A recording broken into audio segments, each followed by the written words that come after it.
Bonker Studio production. Chapter 10. Why mistakes are your best real teachers.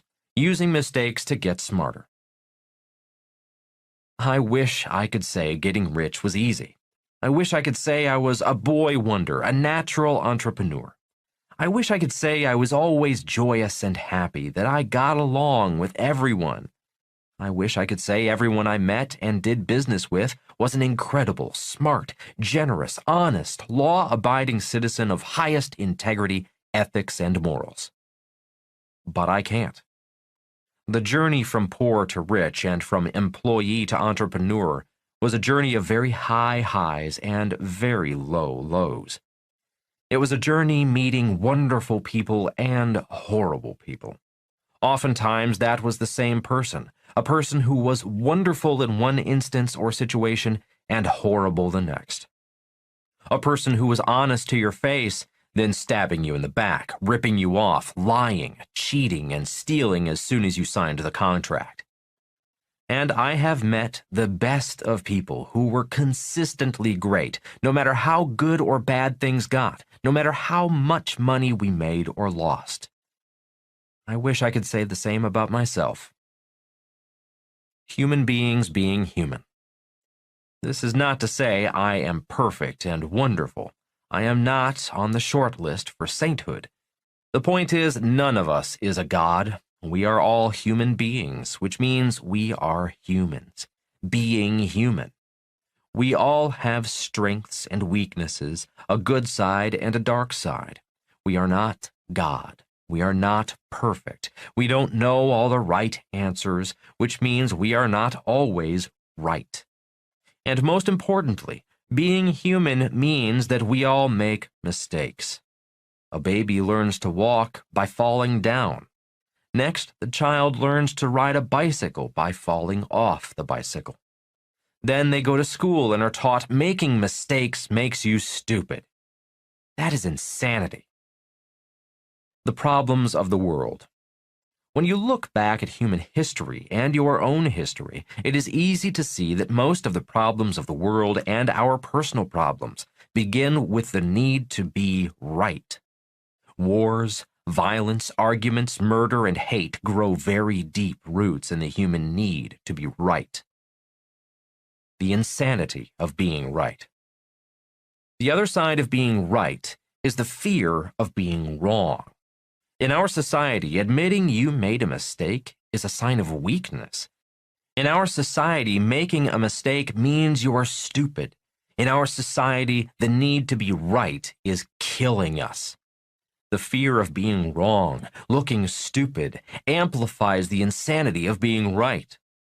Before we can have peace on earth, humans need to step back, take a deep breath, and rethink the psychosis, the duality of right and wrong. I use the word duality because right cannot exist without wrong. Right and wrong are joined at the hip. When someone says something is right, they are simultaneously saying something is wrong.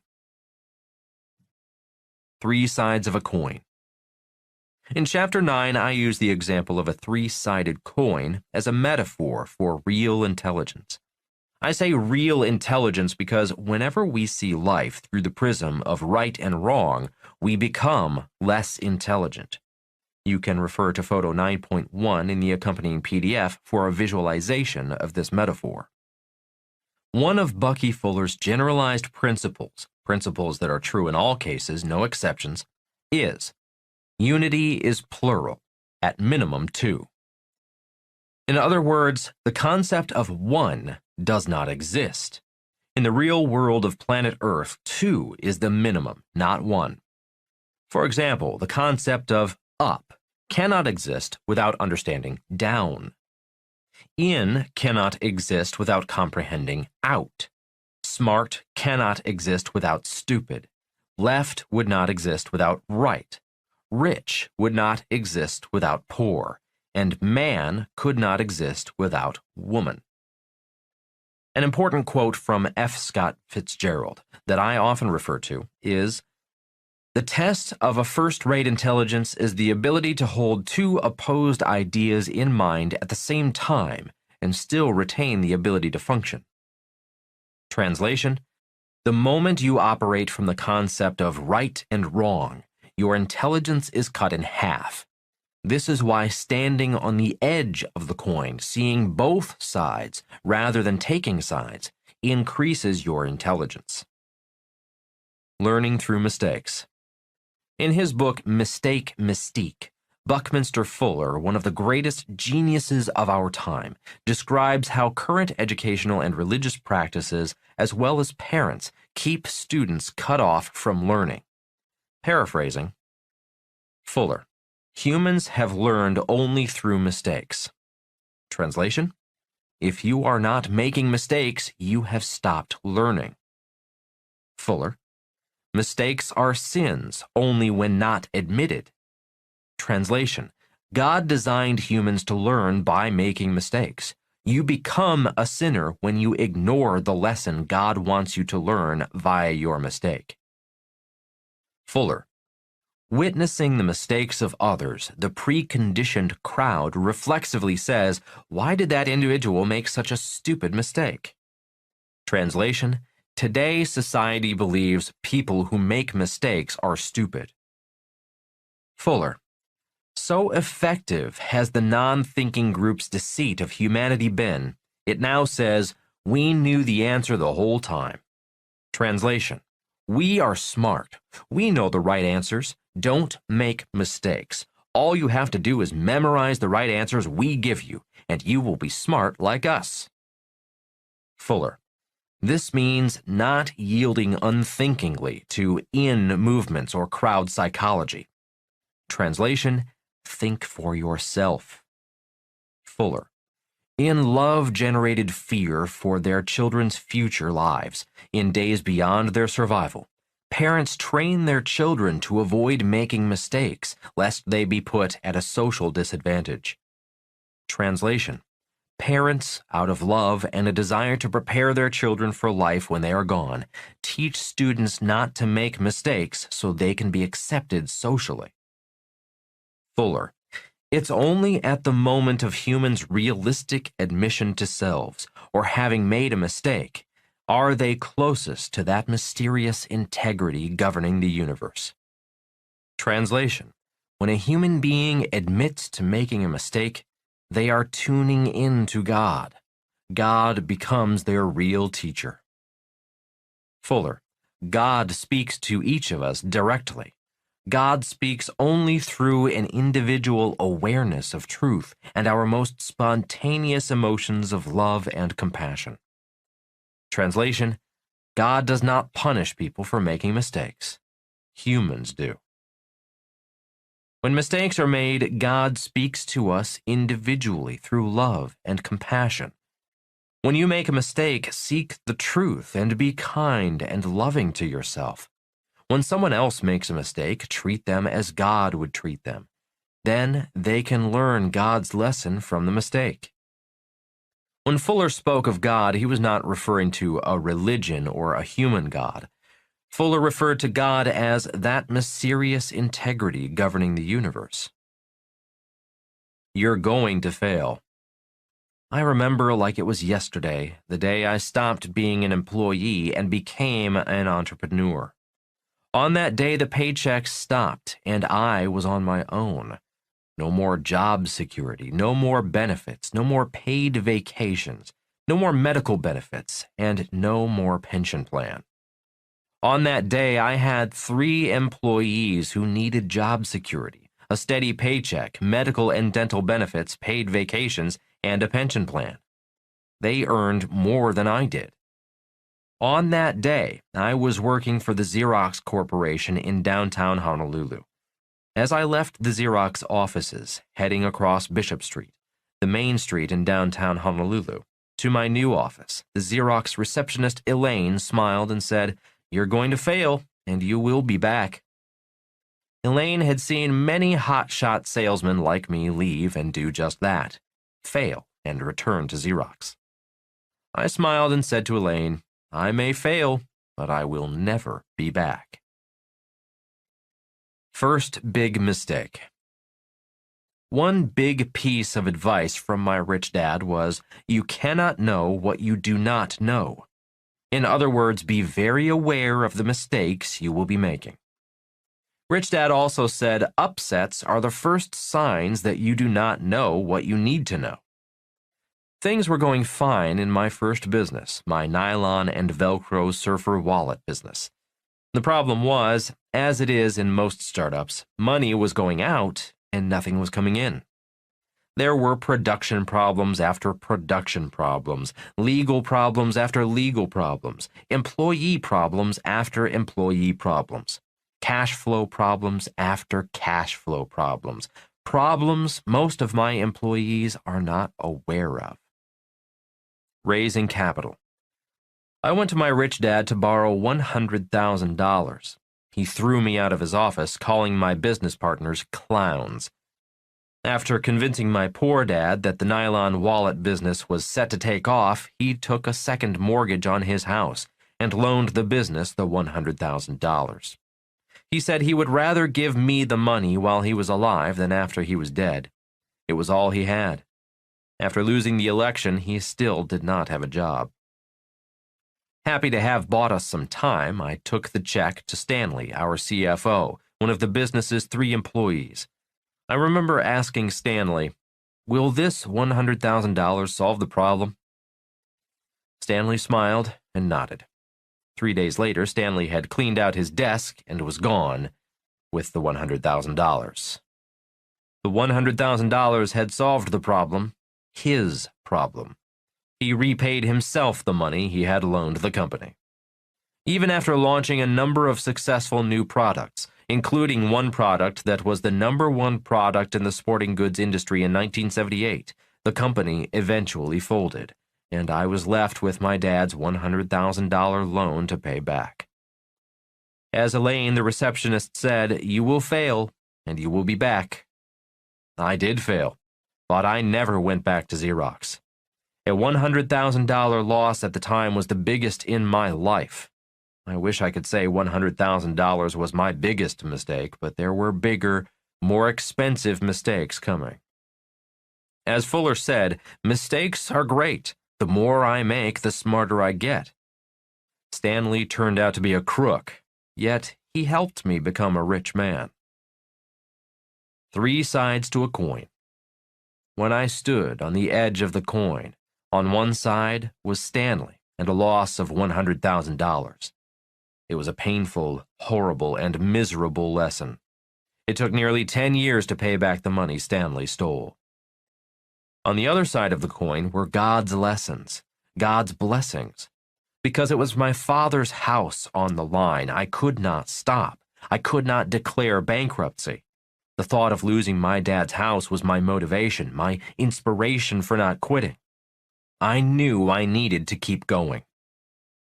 The blessing was that my younger brother John, realizing how much I had effed up, jumped in with a new partner and we rebuilt the business.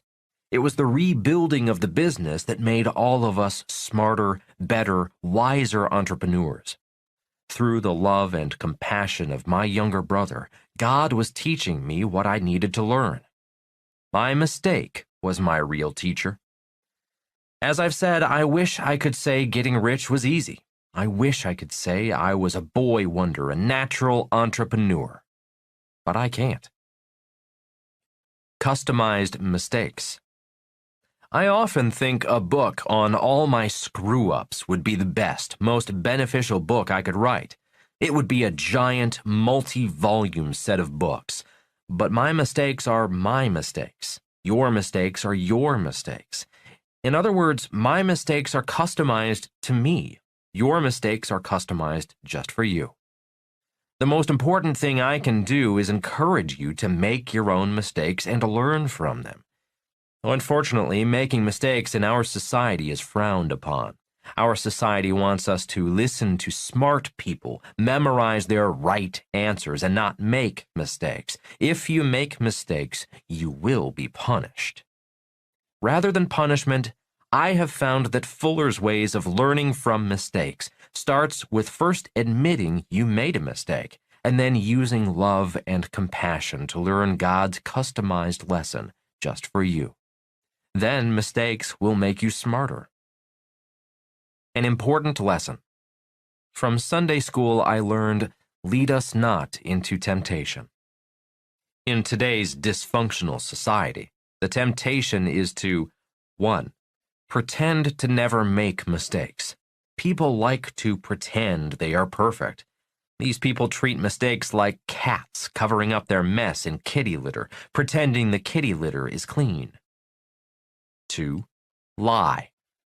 I remember President Bill Clinton saying, I did not have sexual relations with that woman. Having sex is not a crime. On December 19, 1998, he was impeached for lying under oath. 3. Make excuses. Excuses are like air fresheners. Although the bathroom may smell good, you can still smell the lie. 4. Blame is really 2 words, be and lame. Someone who blames is a wimp, not willing to take responsibility and learn. 5. Go to court. Sue the person who caught you in the lie. Keep the lie going for years. This has happened to me twice. I was sued after discovering people I trusted were cheating, lying, and stealing. 6. Go big or go home. Rather than cut their losses, people will double down or bet the ranch, hoping to win back all their losses. They go big, and most go home broke. I suspect many Ponzi schemes are created when the promoter keeps lying and raising more money, robbing Peter to pay Paul to cover their mistakes, their losses. I suspect that is what happened to Bernie Madoff, promoter of the largest Ponzi scheme, $65 billion, in American history. He could not admit he had lost investors' money, so he kept raising more and more investors and kept losing.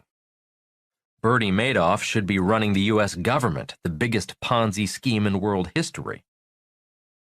Lesson: lead us not into temptation.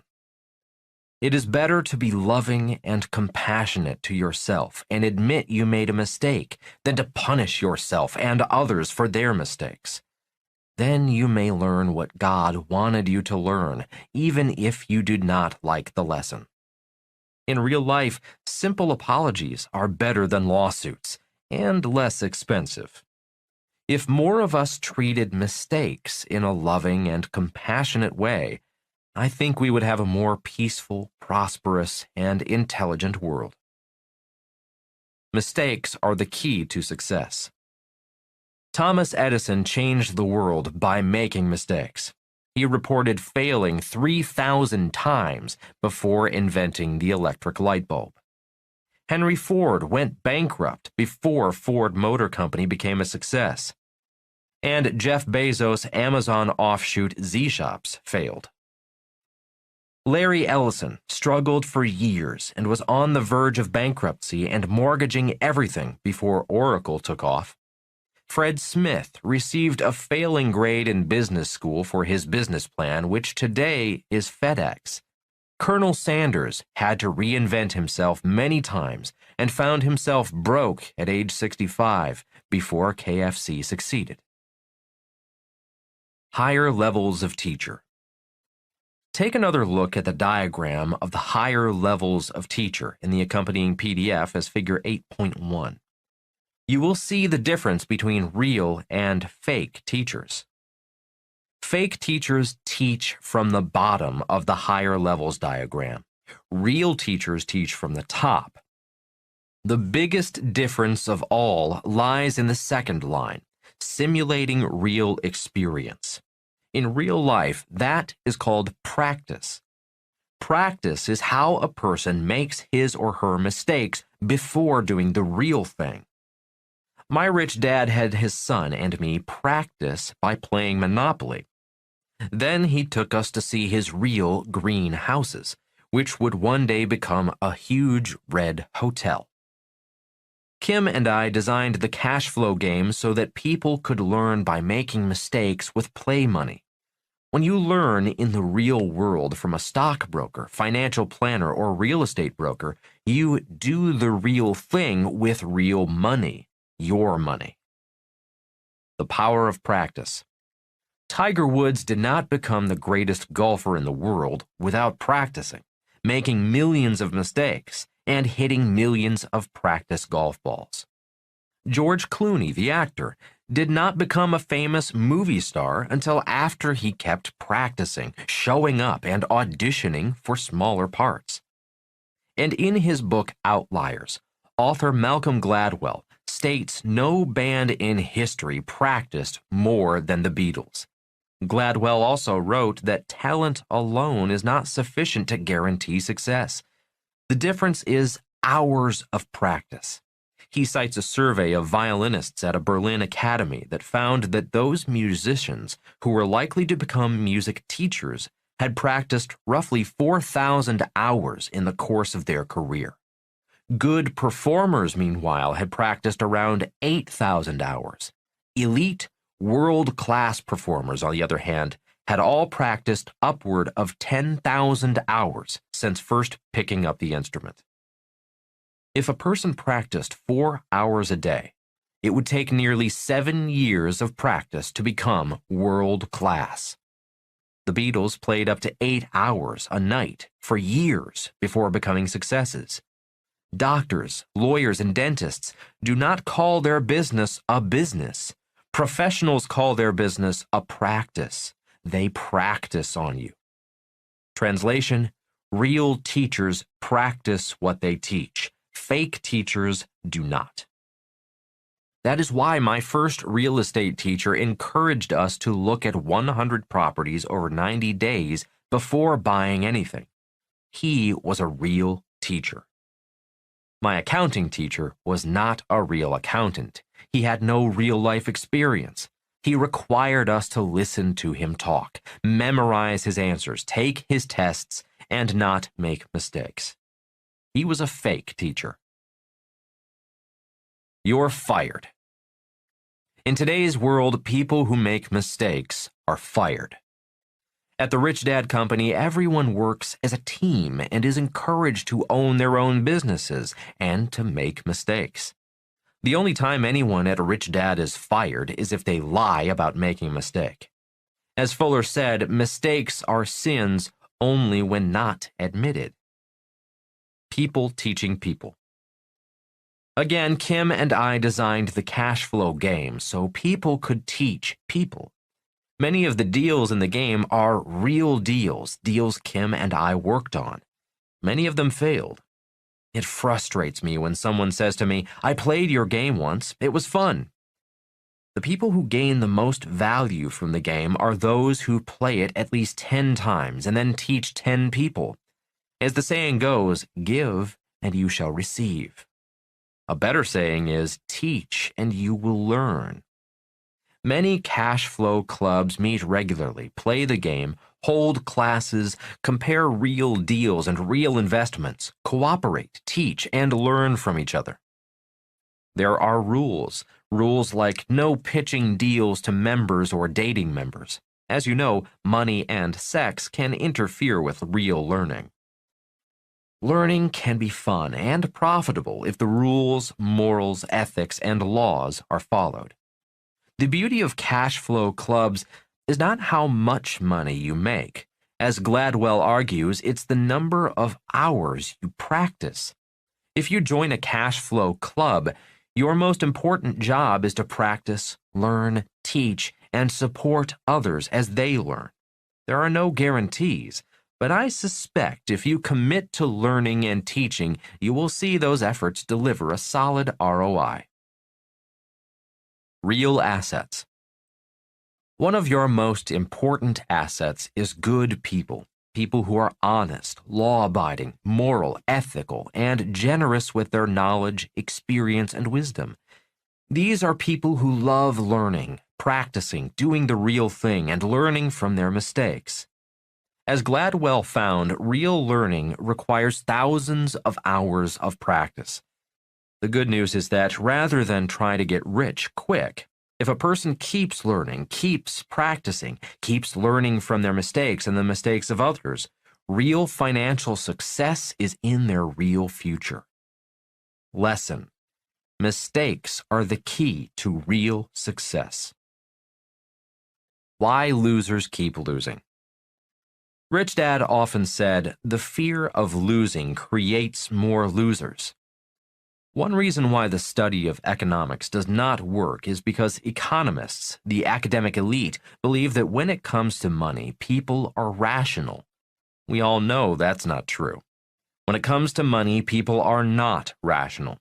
Yet our academic elite economists, such as former Fed Chairman Ben Bernanke, do not know this. They actually believe people will work hard, pay taxes, live below their means, pay their bills, save money, and avoid debt. That may be why Ben Bernanke, the most powerful banker in the world, earned only $199,700 in 2013. He thinks everyone thinks like him. Most entrepreneurs would not work for that amount of money, which is why employees and entrepreneurs are so different. Money is a crazy subject. People do crazy things for money, even kill a loved one, deal in drugs, sell their body, marry, or work at a job they hate. The subject of risk. Nobel Prize winners found out some interesting things about people and money. One thing I found particularly interesting had to do with the subject of risk. They found the more a person avoids financial risk, the greater financial risks they take. Risk-averse people fall into 4 distinct categories. The worker. Often a risk-averse person will work 3 low-paying jobs. That is why so many people have a full-time job, then drive for Uber and take a job on the weekends. Earning more money in the E and S quadrants means moving into ever higher tax brackets and sacrificing time with family, the people they love the most. The gambler. A risk-averse person will play the lottery, bet on the ponies or sporting events, or go to Las Vegas and pretend to be a high roller. Although everyone knows these gambles are built on losers, many risk-averse people hallucinate about getting lucky. The student.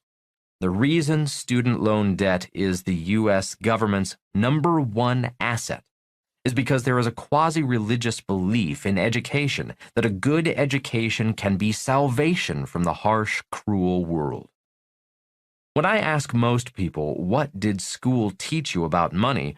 all I get back is a blank stare, or they say, "I learned about economics." Bad news. Economics is not money. Economics is based upon the belief that people are rational when it comes to money.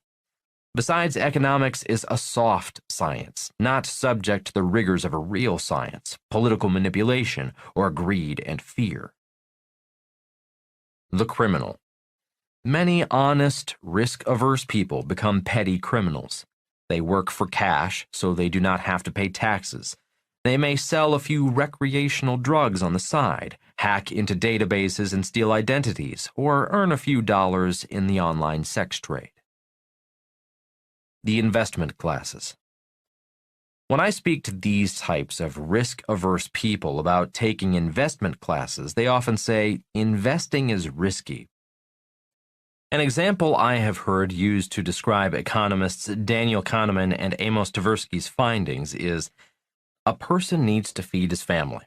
He is given 2 choices to hunt wild game. One path has lots of wild game, but because it has lots of game, there are lions who feed on the game. The second path has no game. The game is all gone. Because there is no game, there are no lions. The risk-averse person will take the second path. Going to school. Most students are taught by teachers who have chosen the second path. Revisiting Fuller's words from his book Intuition, "In love-generated fear for their children's future life in days beyond their own survival, parents train their children to avoid making mistakes, lest they be put at a social disadvantage. Mistakes are sins only when not admitted. God speaks to each of us directly and speaks only through our individual awareness of truth and our most spontaneous and powerful emotions of love and compassion. The next time you or someone else makes a mistake, don't punish them. Treat yourself and others as God would treat you. Treat them and yourself with love and compassion. Babies would never learn to walk if they did not fall. Humans would not be flying to distant planets if hundreds of inventors, such as the Wright brothers, had not risked crashing. And I would not be a rich man today if I had listened to Elaine, the receptionist at Xerox, who said I would fail and return to Xerox. After I failed, I got stupider, borrowed $100,000 from my poor dad, then handed the money over to Stanley, who ran away with it. If I had not made so many stupid mistakes, many much bigger than $100,000, and learned from them, I would not be a rich man today. The key to learning is being humble, being willing to say, I screwed up. Then, seek wiser men and women and learn from them. That is true learning. Origins of education. The word education comes from the Latin word educere, which means to draw out. Unfortunately, our school system does not draw out. It puts in many cases, fake answers from fake teachers. Teachers who punish students for not repeating those fake answers on fake intelligence tests, and then implanting, by force and threat, the insane idea that mistakes make you stupid. Today, millions of students leave school deeply in debt, searching for high-paying jobs that are rapidly disappearing, having learned little about money, terrified of making mistakes, angry and living in fear of failing. Many of their parents and grandparents are in the same boat. The fear of failure. The fear of failure is a powerful human emotion. The fear of failure can be embodied in the metaphor of the three-sided coin, with heads, tails, and the edge of the coin. Fake education involves only one side of the coin. Real education requires each of us to stand on the edge of the coin and see both sides. On one side of the coin. For most people, the fear of financial failure paralyzes them, keeps them small, poor, and obedient. They often work at jobs that kill their spirit. A little more every day they go to work. A few turn to crime and violence in order to survive. Fake education causes people to be fearful of failing. The fear of failing also causes many to become cocky, arrogant, and greedy. Many of these people believe they are better, smarter, and richer than others. They often look down on people they feel are not as smart, attractive, or rich as they are. The other side of the coin. For a few people, the fear of failing financially inspires them to learn, to become real students, and to seek real teachers. Mistakes are not failure. For this person, mistakes are real learning experiences. Each failure, although painful, is a lesson in humility, for only through genuine humility does a person learn. Fake education causes a person to be cocky and arrogant with a fixed mindset of, I am right, I never make mistakes. Real education, on the other side of the coin, inspires people to make mistakes, to be humble, and to learn from their mistakes. For this person, mistakes make them smarter, richer, more generous, and a more human being. Real education inspires sharing, generosity, love, and compassion for other people, our planet, and ourselves. Real education promotes love and compassion because real education teaches. We are all human beings, and real human beings make mistakes. Real teachers have made mistakes. Fake teachers have not. Lesson: mistakes are God's real teachers. Your questions, Robert's answers. Question. When buying gold and silver, how do you know who to trust? Cameron R., USA. Answer. Let the buyer beware is true even when buying real gold. Lately, there have been many instances of fake or salted gold being sold. Salted gold is gold that contains impurities, base metals like nickel and tin added in the bar. Salting gold is the same trick the Roman government used as the Roman Empire collapsed. Recently, China rejected a large shipment of gold bars from the United States because the bars were salted, not pure. The bad news is those gold bars are still floating around the country. The way I find reputable dealers is by asking innocent, conversational questions. 1. How long have you been selling gold and silver? 2. Why do you deal in gold and silver? 3. May I talk to one or two of your customers? 4. Do you recommend rare coins for beginners? 5. Where should I store my coins? 6. What is the difference between 999 gold and 9999 gold? The dealer's answers to those general questions should give you some insight into the wisdom, experience, and the soul of the gold dealer. Again, when buying anything, the real answer is always, let the buyer beware. Question. What's your best advice for finding and choosing good and trustworthy partners? What things do you look for in employees, in advisors, in partners?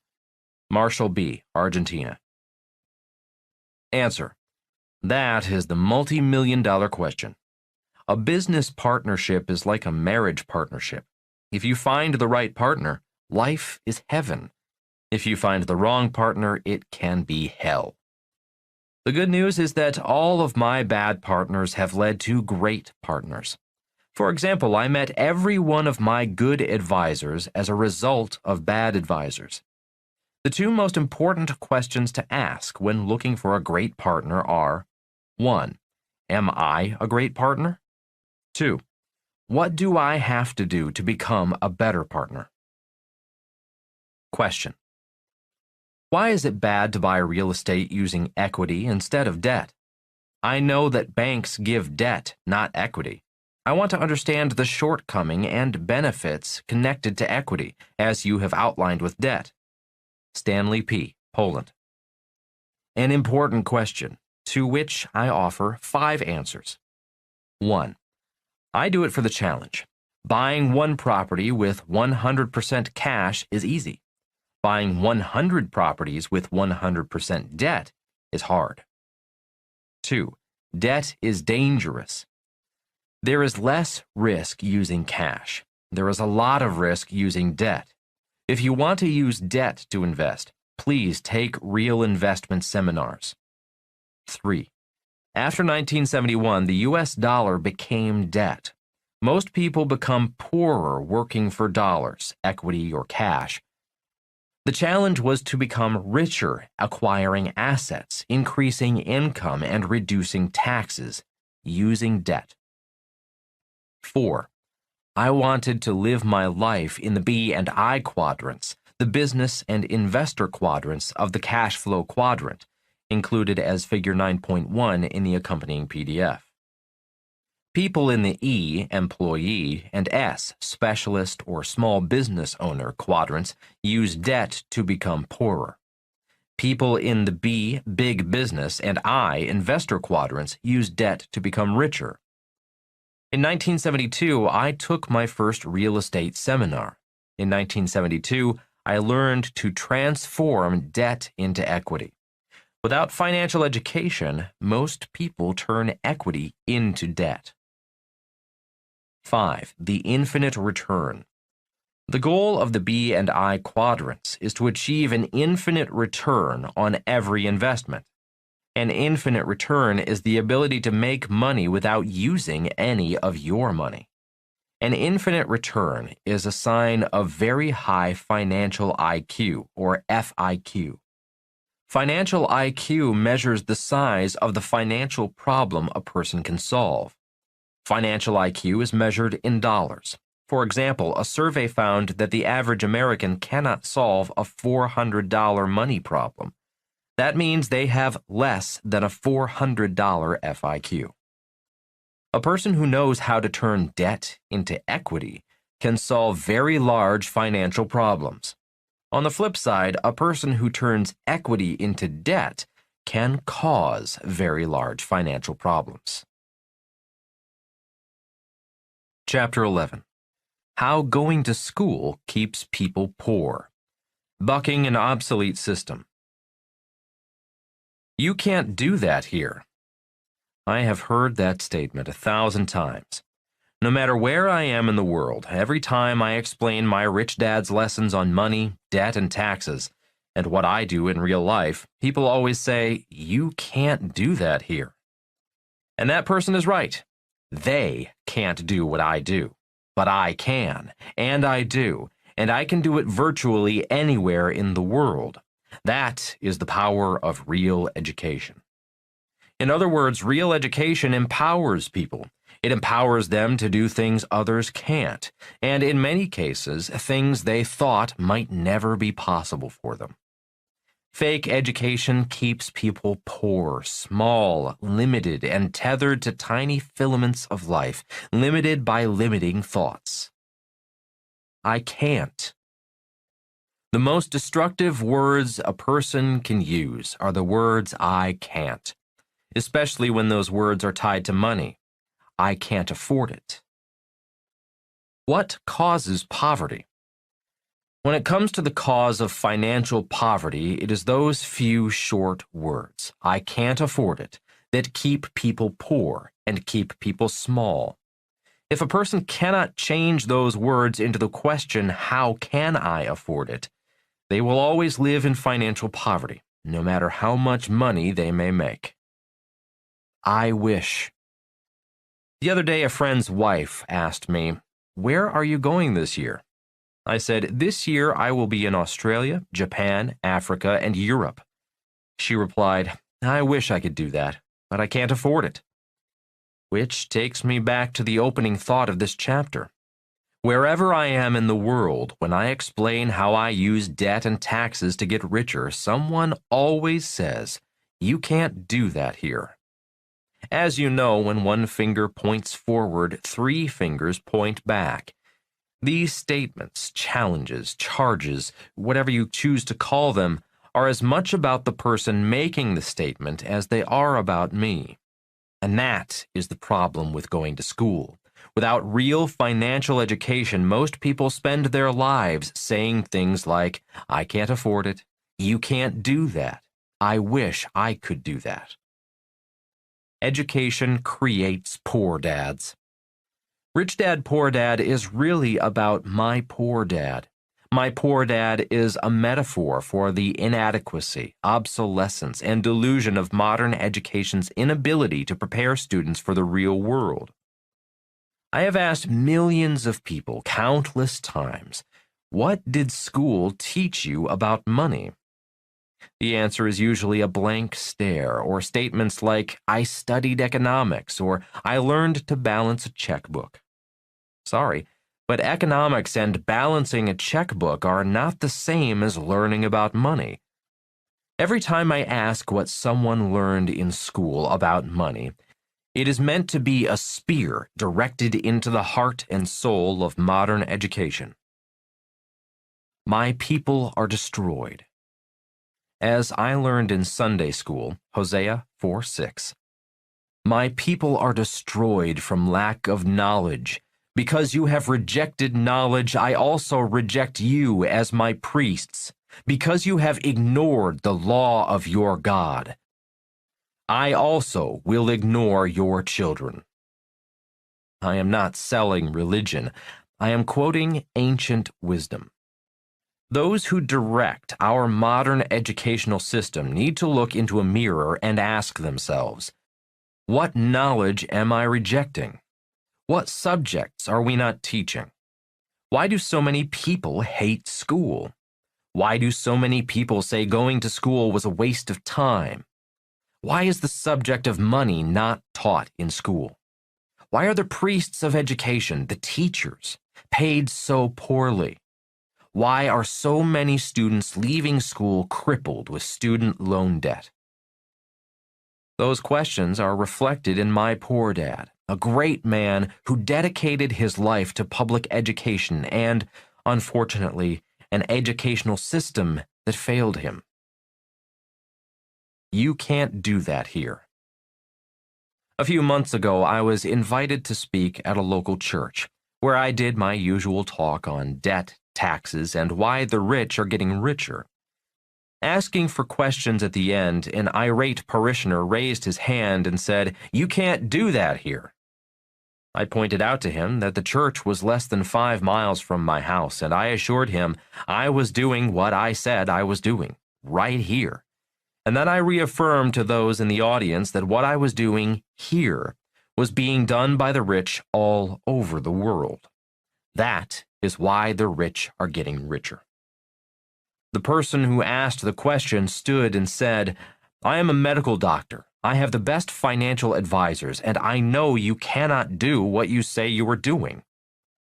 Having gone through this fire drill all over the world, I asked, "What do you invest in?"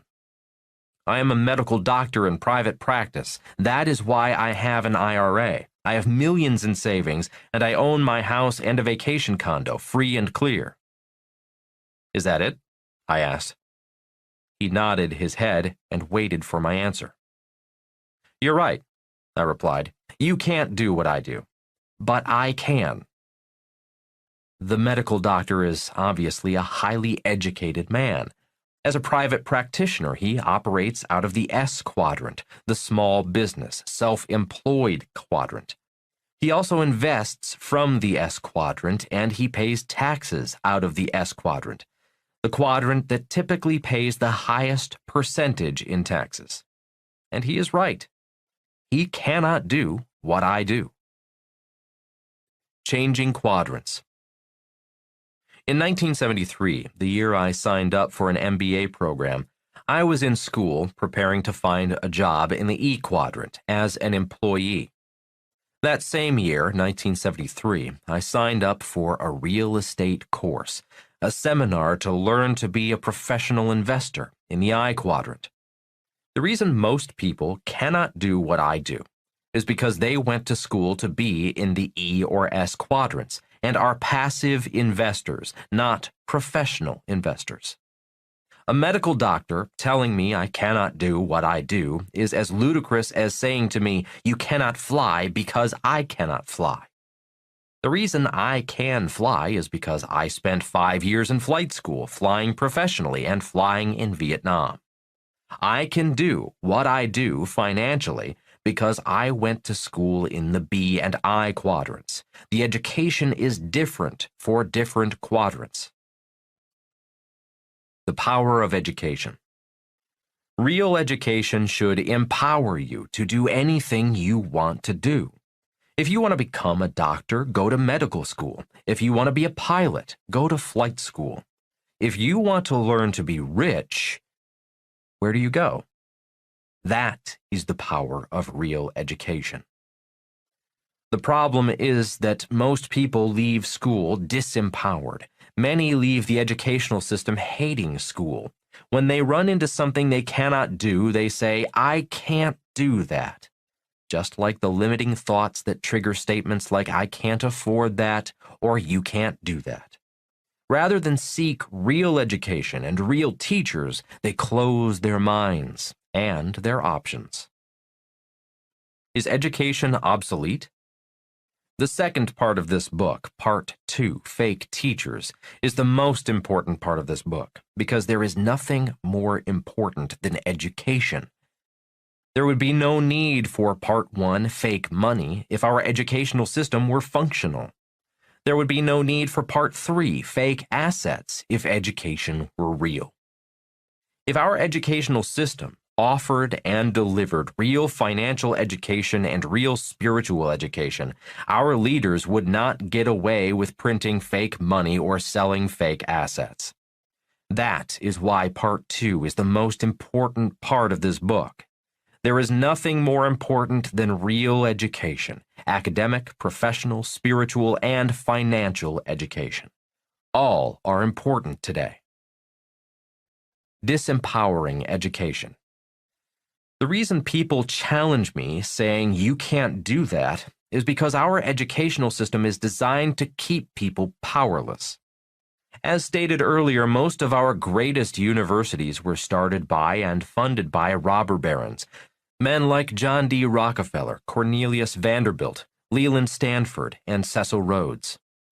Their interest in education was fueled by their need to find the best and brightest students, educate them, and train them to work for them. Employees who would do their bidding, but entrepreneurs or innovators who would compete against them. As Bucky Fuller said, the reason the robber barons founded the country's greatest universities was to look for the best and brightest minds and teach them to be E's, executive employees, or S's, specialists such as lawyers and accountants, who would work for the rich, but not be a rich person in the B or I quadrants. That may be why our greatest entrepreneurs like Bill Gates, Steve Jobs, Michael Dell, and Mark Zuckerberg dropped out of great schools.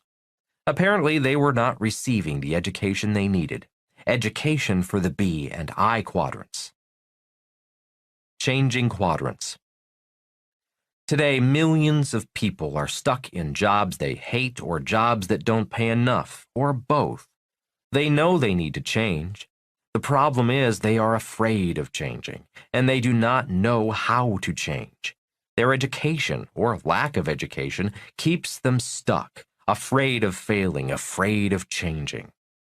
When I explain the differences between the four quadrants, I see many people who want to change. The problem is to be able to change quadrants from the E and S side to the B and I side requires real spiritual and real financial education.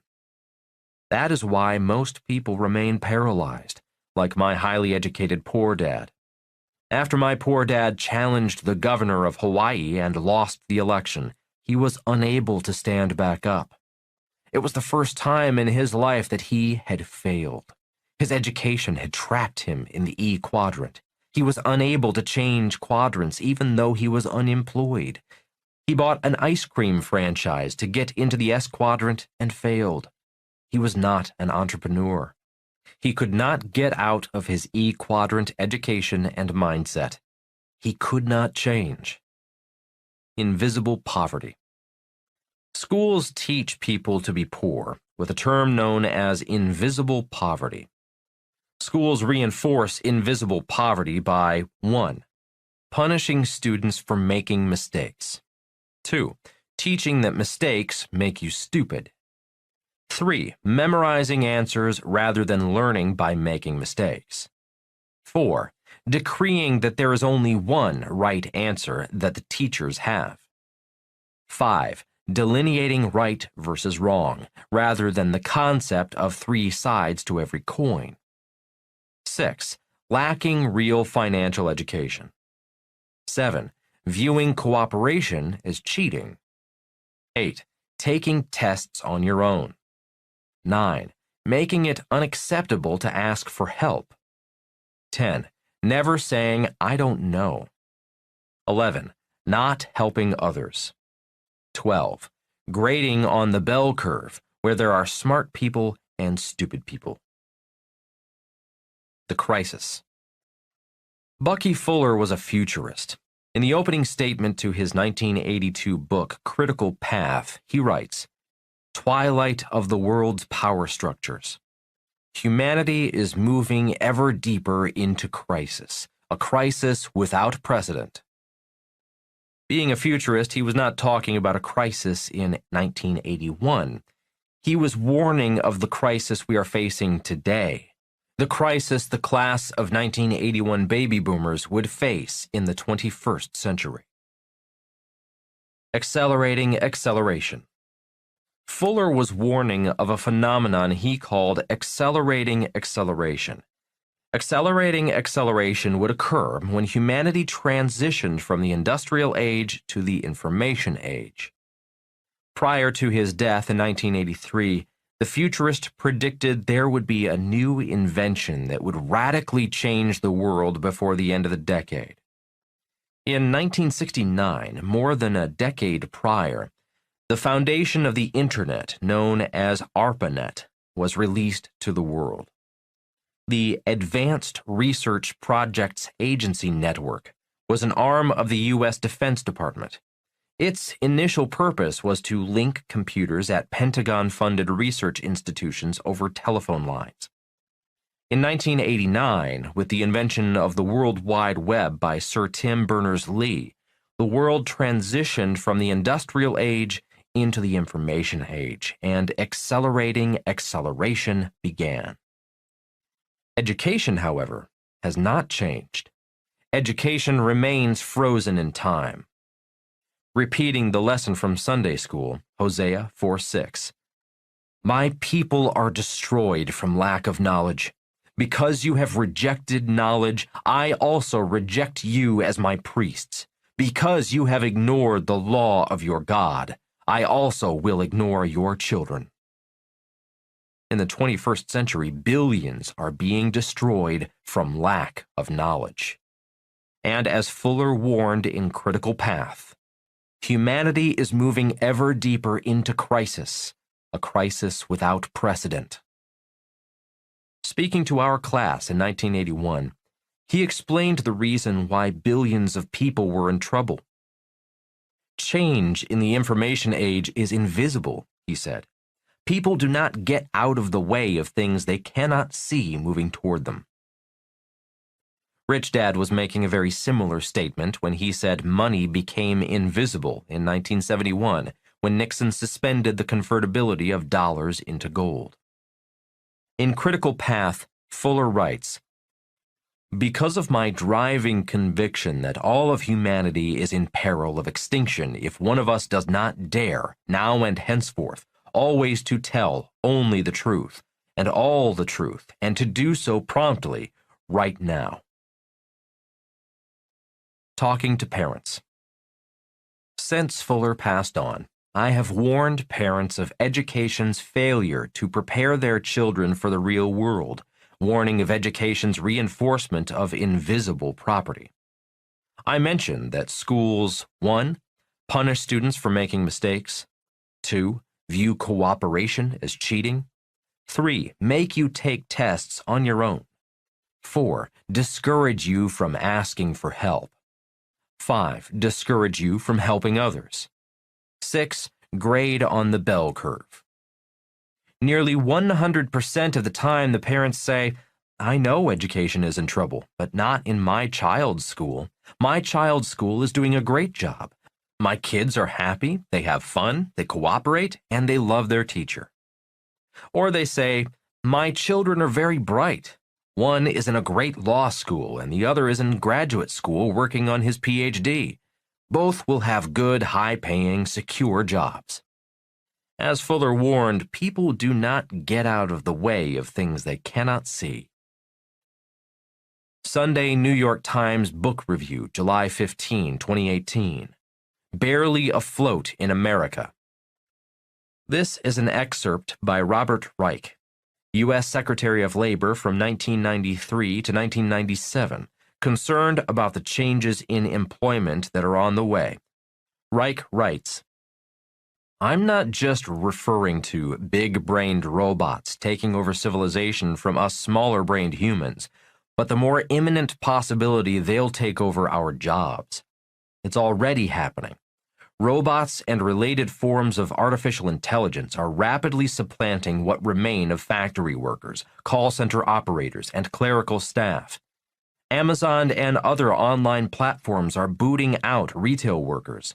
We'll soon be saying goodbye to truck drivers, warehouse personnel, and professionals who can do whatever can be replicated, including pharmacists, accountants, attorneys, diagnosticians, translators, and financial advisors. Machines may soon do a better job than doctors at scanning for cancer. This does not mean a future without jobs, as some doomsayers predict, but robots will almost certainly push down wages in all the remaining human-touch jobs, childcare, elder care, home health care, personal coaches, sales, and so on, that robots can't do because they're not, well, human. Even today, with technology having already displaced many workers, there's no job crisis. Instead, we have a good jobs crisis. Today's typical American worker earns around $44,500 a year, not much more than what the typical worker earned in 1979, adjusted for inflation. Nearly 80% of adult Americans say they live from paycheck to paycheck, many not knowing how big their next paycheck will be. I offer this warning to parents. In the information age, because change and money are invisible, without real financial education, how can parents know what schools have and have not taught their children? All most parents know is what they were taught in school. They do not know what was missing from their education. That is why most parents I talk to say, "My child is in a good school." Without real education, the gap between the rich and everyone else will grow, even if kids do well in school. If the gap between rich and poor grows, the probability of civil unrest and revolution grows as well. Human assets and liabilities. As we grew older, Rich Dad made his son and me aware of human assets and liabilities, not just financial assets and liabilities. You can see the diagram that Rich Dad drew for his son and me in the accompanying PDF labeled as Figure 11.1. Rich Dad then said, "Your greatest assets are people, so people are your greatest liabilities." When a parent says these words to me, I know education is in trouble, but my child goes to a great school. I draw the same diagram of human assets and liabilities. Once the class had an idea of how a financial statement works, especially assets putting money in their pockets and liabilities taking money from their pockets, I would then show them Rich Dad's balance sheet of people. I would ask the class to look at the financial statement and discuss who are assets and who are liabilities in their lives today and in the future. Discussions are awkward at first. No one wants to label anyone a liability. Yet, as the discussions progressed, a few truths started to come to the surface. As truths begin to be told, I hear statements such as, "My son dropped out of school and now I have to pay off his student loan debt. He still can't find a job."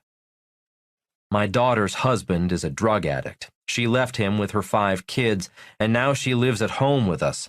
She has a college degree but can't work because 3 of her kids are under 12 years of age." "My father lost his job as an executive when the store he worked for closed. He has used up his 401k savings. Now he lives with us. He wants to work but can't find a high-paying job." "My financial advisor's advice has not made me any money. I am 6 years from retirement. I am wondering how I will be able to retire." "My business partner is ill. Now I have to support him and his family."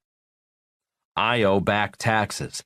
The government is threatening to garnish my wages. The reason I owe back taxes is because I do not earn enough to live on. I can't even afford to live paycheck to paycheck. I fall further behind every month. On top of that, I can't afford prescriptions for my wife and me." At the end of the discussion, I ask, "Do you still think education is preparing people for the real world?" It's a warning that bears repeating. In the information age, because change is invisible and money is invisible, without real financial education, how do parents know what schools have not taught and are not teaching their children? One of Fuller's reasons for writing Critical Path was, "Because of my driving conviction that all of humanity is in peril of extinction, if each one of us does not dare, now and henceforth, always to tell only the truth and all the truth, and to do so promptly, right now." Translation: For humanity to survive, each of us needs to start telling the truth. When people start talking about the human liabilities in their lives, they start telling the truth about the inadequacy of their children's and their own education. Simply put, education is failing to prepare people for a changing world of accelerating acceleration, a world of invisible change and invisible money. Without real spiritual education, people are paralyzed, because fake teachers teach them not to make mistakes and not to ask for help, because asking for help is cheating. Without real financial education, people are blind, because it is easier for the academic elite to steal the wealth of blind people via the money they work for. Without real spiritual and financial education, you are right. You cannot do what I do. This is not new information. It stood the test of time in the Bible. My people are destroyed from lack of knowledge. There is good news. In the next chapter, you will learn about entrepreneurs in education, people who are doing what needs to be done outside the obsolete educational system. Your questions, Robert's answers. Question: Isn't there value in a college education apart from the academics? Gary B., Singapore. Answer: Sure there is. For many people, college can be the first time they're exposed to a wide variety of points of view. It's a time to test wings and boundaries, a time to experience new things and meet new people who, in many cases, will have different backgrounds, ideas, and opinions. Education takes many forms, and the college experience is one of them. What each person must weigh is the ROI, the return on investment into a traditional college education, and the potential burden of student loan debt. There is no one-size-fits-all formula, and each person must evaluate the pros and cons, as well as his or her goals and vision for the future against the expense. Question: What irks you most about most traditional education? Adam C., Czech Republic. Answer: A few things, actually, and they're all connected. Bottom line is that traditional education does not prepare people of any age for the real world. We don't exist or work in silos. We need to cooperate and collaborate. School calls that cheating, and in my opinion, the true measure and test of intelligence is our ability to be open-minded enough to evaluate and appreciate other points of view, other ways at looking at things. In school, there's usually one right answer.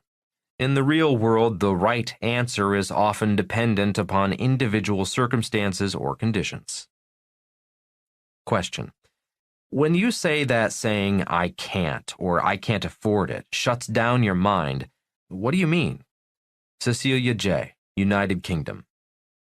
Answer: I mean that statements like those close your mind to possibilities. It's small thinking when you should be thinking big, or at least bigger. If you ask yourself instead, "How can I afford it?"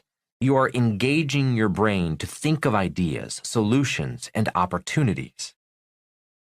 Question: Would it be better to start learning in university with lower cost and then try to move to a better one? Agim B., Estonia. Answer: Each of us needs to decide what's right for us. The value of any particular school, university or otherwise, is often a product of the student. Question: So what is real education? Billy K., South Africa. Answer: Real education should empower you to do whatever it is that you want to do. That education comes from real teachers, people who have actually done what you want to do, and you should be an active participant in the process. Question: In this age of accelerating acceleration, with information overload and everything moving so fast, how do you know who you can trust? Alexi C., Turkey. Answer: That's the million-dollar question, isn't it? And as with so many things in life, the answer starts with education. It starts with you becoming smarter so you can better evaluate truth from lies. and what's real and true from what is fake. Question: how can I learn the language of money? Angela S., New Zealand. Answer: start with expanding your vocabulary related to words about money, finance, and the economy. Words have power. Learn a new word every day, and soon you'll find that you hear those words on television and on the radio and see them in news articles or on the internet. Take the time to understand what you hear and read, and if you don't understand something, find someone who can explain it to you and discuss it with you. Question: I've always felt that a huge part of education is the responsibility of parents. What's your take on that? Justin J., USA. Answer: well, since I call my most powerful mentor Rich Dad, I guess the answer to that question is pretty obvious. Our parents are our first and in many cases best teachers. This is especially true if parents raise children who are naturally curious, eager to explore and experience, willing to ask questions, and open to considering more than a single right answer. Most important, perhaps, is that parents can have a huge impact on how a child views mistakes. Mistakes are how we learn, and there's a lesson in every one of them. Mistakes are opportunities to learn, positive experiences in our learning curve of life. Chapter 12. Entrepreneurs in Education. Can you see the future? In July 2018, U.S. President Donald Trump issued an executive order proclaiming the re-education and retraining of American workers. Many big corporations are behind the president's education initiative. This is an example of fake news. President Trump's executive order sounds great, a great idea, obviously timed to attract more votes from workers. Real news. The real news is that the United States already spends over $1 billion a year on re-education and retraining of its workforce. Real news. The real news is that re-education and retraining programs are not working. Why re-education does not work. The idea of retraining and re-education is a noble idea. The problem is that re-education programs, as they exist, have not worked. And the reason the programs do not work is because our educational methods do not work. All one has to do is look at the higher levels of teacher diagram, and it becomes apparent that how we teach is obsolete, ineffective, and boring. This diagram is figure 8.1 in the accompanying PDF. As stated earlier, one of the greatest crimes of education is how many young people leave school hating school. How many people struggle financially because they left school hating school. How many people are in jail because they hated school. How many people are stuck in jobs they hate because they hated school. Granted, traditional education does a great job for approximately 25% of the population. The chaos that it creates for the other 75% is the problem. I was on the borderline, often close to dropping out because I hated school. I knew I was not stupid. I had high aptitude scores. I just hated traditional schools, traditional teachers, and especially the boring process of traditional education. 8 life events saved me from quitting school. 1. Being an apprentice to Rich Dad and working in a real business. 2. Rich Dad teaching via the game of Monopoly. He made learning fun. 3.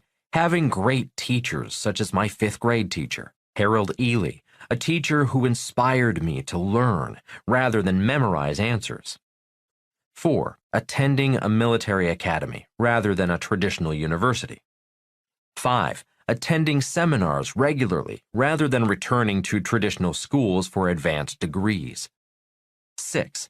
following the three wise men from the Bible, constantly seeking great teachers outside the educational system. 7. Having two dads and learning that all coins have three sides. 8. Learning that in real life there is more than one right answer. President Kennedy and education.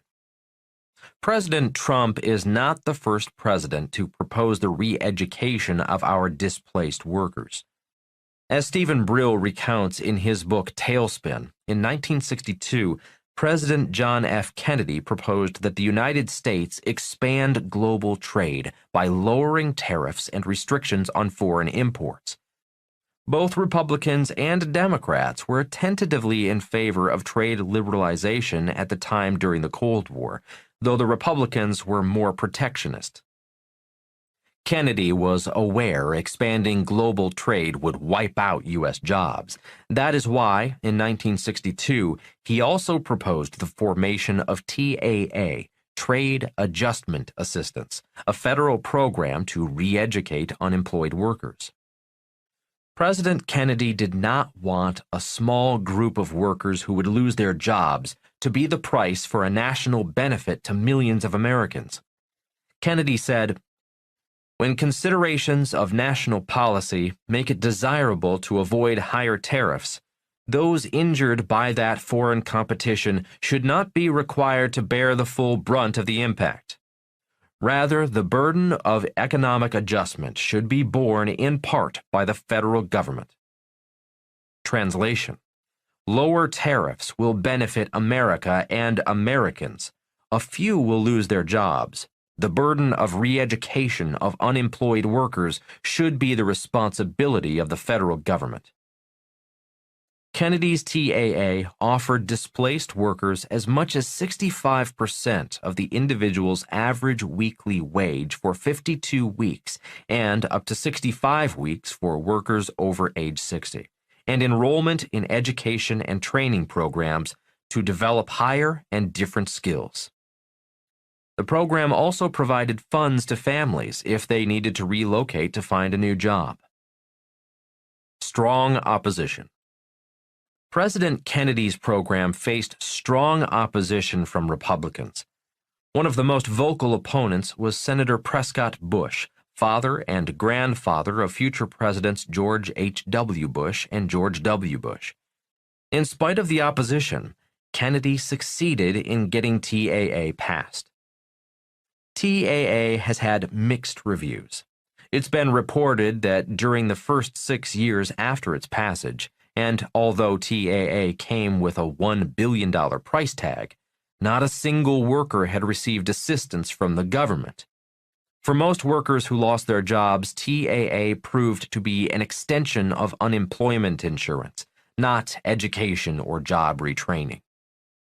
One reason why workers did not use the education and retraining program was due to TAA's educational requirements, the prerequisites before the worker was required to receive educational assistance.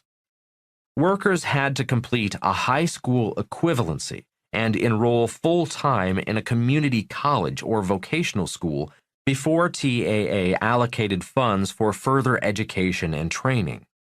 This was impractical because most workers needed to replace lost income as soon as possible. They could not afford to go back to school before they received TAA funds for education and training. EBT versus education. Earlier in this book, I mentioned that in 1994, the sugar plantations left Hilo, Hawaii, and leaving many once highly paid workers unemployed. Many sugar plantation workers did not have a high school diploma because they did not need a high school education to get a high-paying job. Today, rather than receive the education and retraining they need, many live on EBT cards. Rather than re-educate workers, which would return them to being taxpayers in a capitalist system, they receive welfare in a socialist system. That is why socialism is growing in America. As Brill further researches in Tailspin in 2001, the Government Accountability Office, GAO, conducted case studies, including one in Martinsville and Henry County, Virginia. The study found that of the 6,000 jobs lost in less than a decade, fewer than 20% of the TAA-eligible workers enrolled in re-education programs. Of the 20% who did enroll, many dropped out because they could not complete remedial classes and occupational training before their income support expired.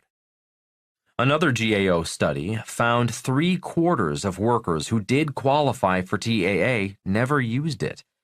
Another TAA program study reported that the few who did complete the program never ended up with jobs remotely equivalent to the jobs they had lost.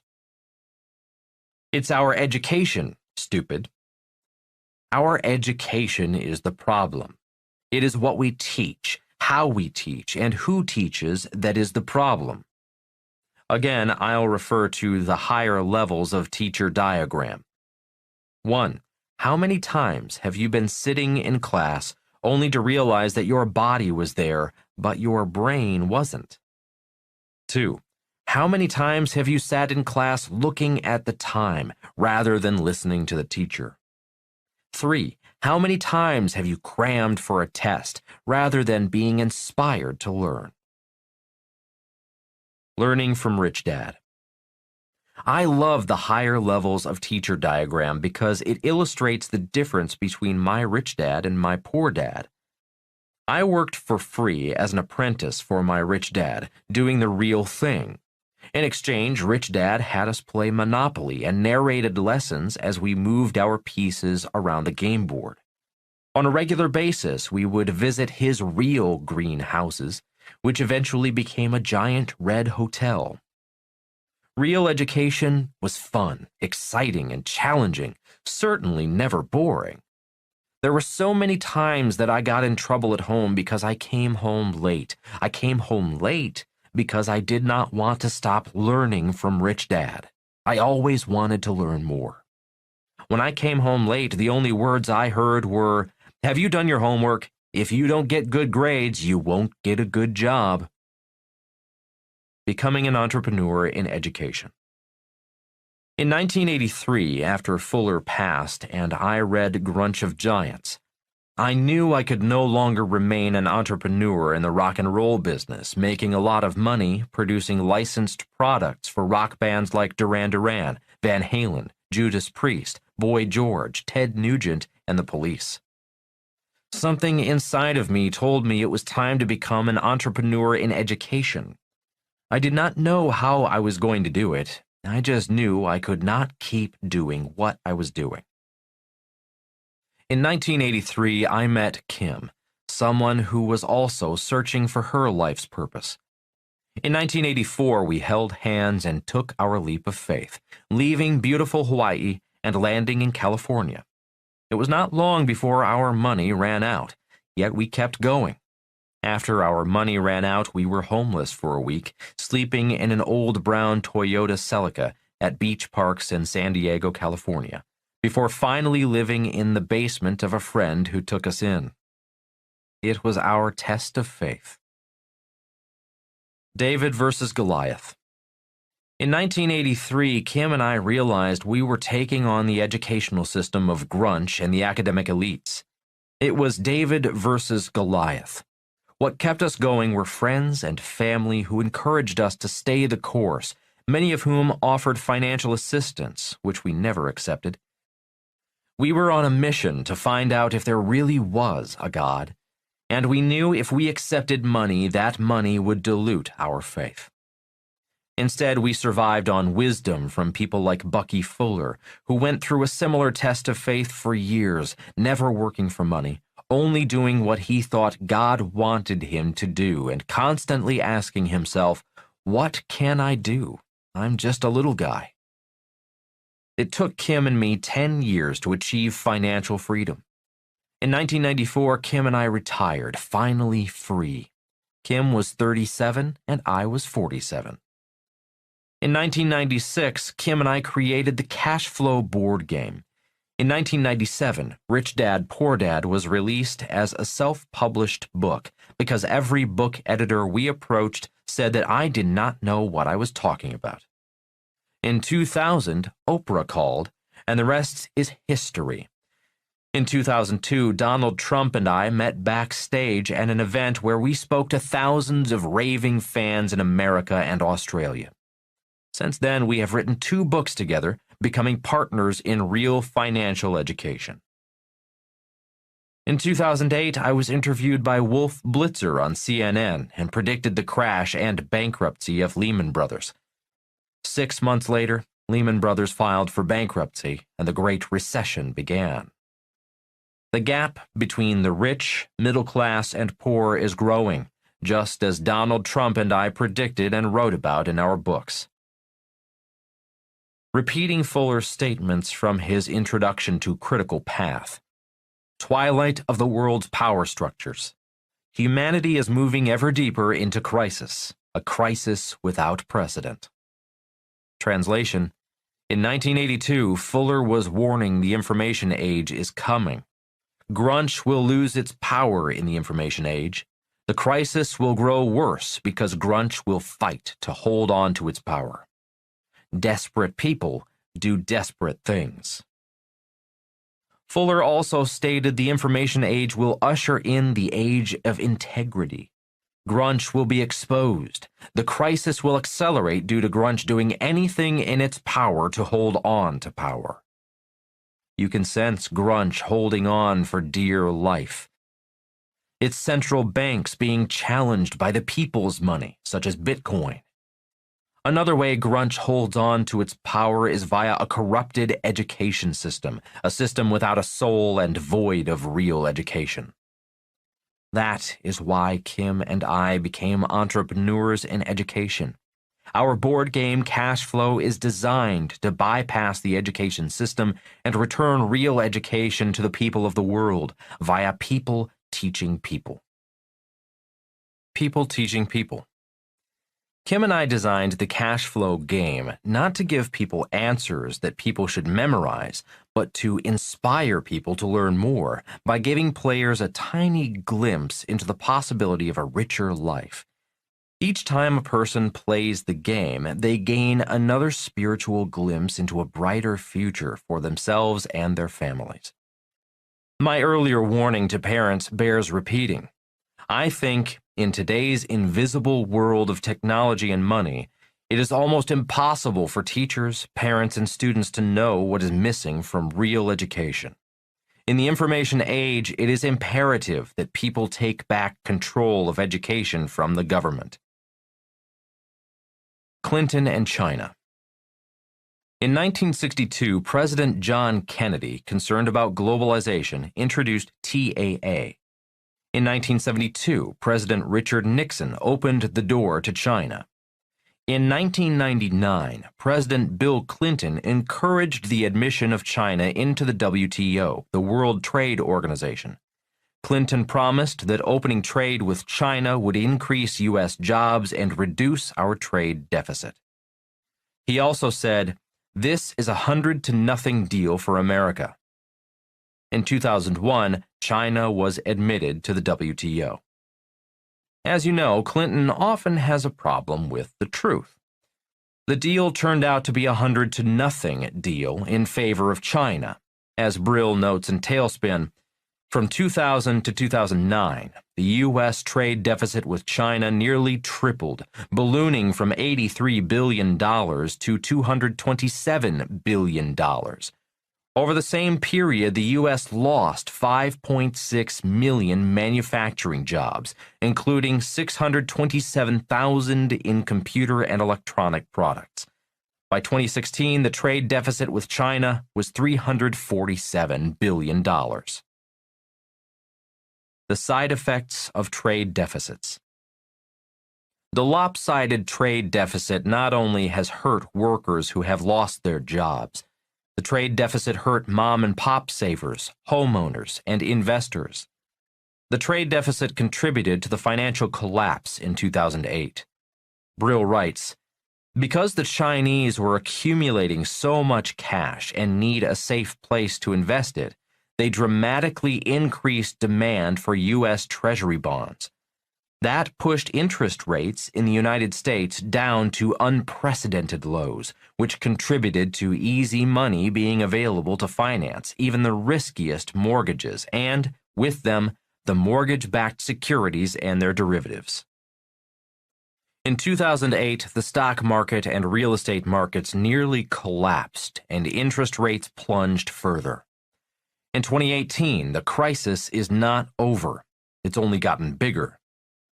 As Fuller wrote in 1981, humanity is moving ever deeper into crisis, a crisis without precedent.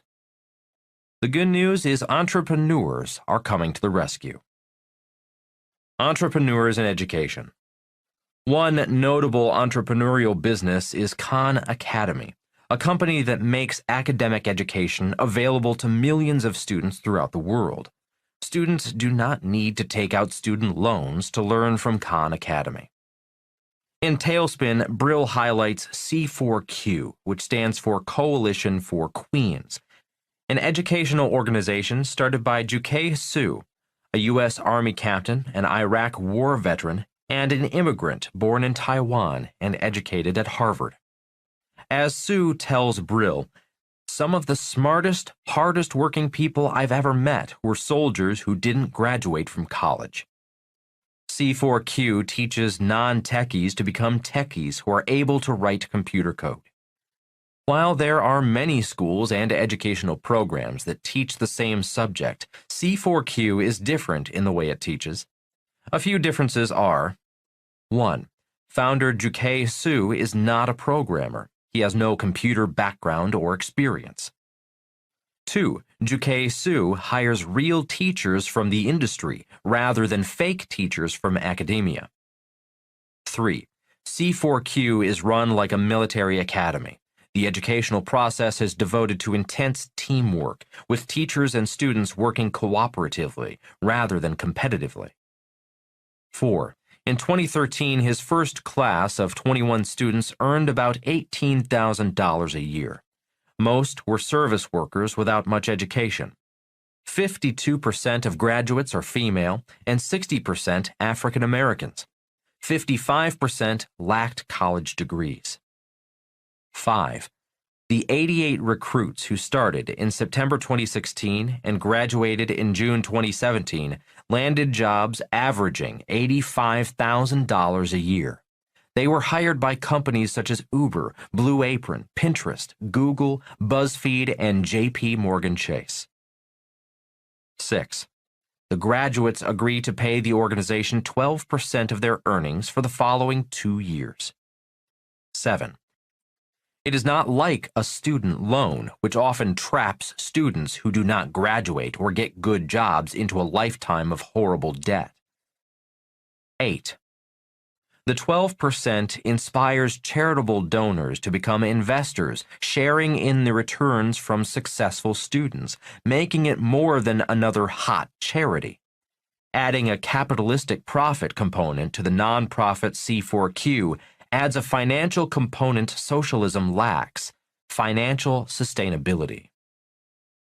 Brill also highlights Year Up, founded in 2000, another private nonprofit offering re-education and training for a broader mix of job categories. This from Tailspin.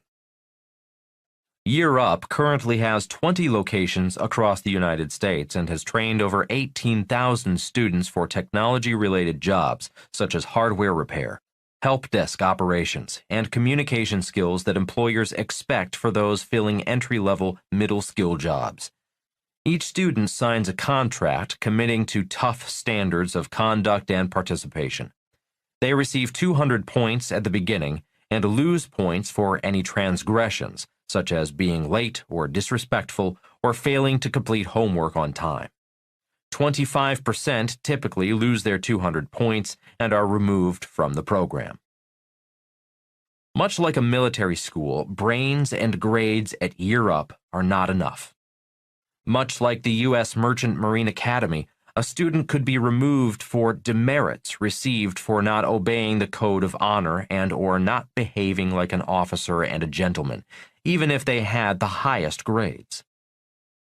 Although Year Up does not secure its graduates the high-paying jobs that C4Q secures for its coders, Year Up gets students out of poverty and into the middle class. Small potential for success. Another academic elite like Stephen Brill breaks his silence. This time, it's a Harvard alum named Sean Achor, who has become an entrepreneur in education. In his book, Big Potential, published in 2018, the lecturer writes, "3 years ago, as I was researching the hidden connections that underlie success and human potential, I had a breakthrough. I became a father. When my son Leo came into the world, he was quite literally helpless. He couldn't even roll over by himself. But as he grew older, he became more capable, and with each new skill he picked up, like any good positive psychology researcher would, I found myself praising him, saying, 'Leo, you did that all by yourself. I'm proud of you.' And after a while, Leo began parroting it back to me in a soft but proud voice. 'All by myself.' That's when I realized, first as children, then as adults in the workplace, we are conditioned to disproportionately value things we do on our own. As a father, I stopped my praise and guidance there. My son might come to view independent achievement as the ultimate test of our mettle. But in reality, it is not. There is a whole other level. The cycle begins at a young age. At school, our kids are trained to study diligently and individually so they can best others on exams. If they seek help on projects from other students, they are chastised for cheating. They are given multiple hours of homework a night, forcing them to trade time with others for more time working in isolation. Sabotage and win.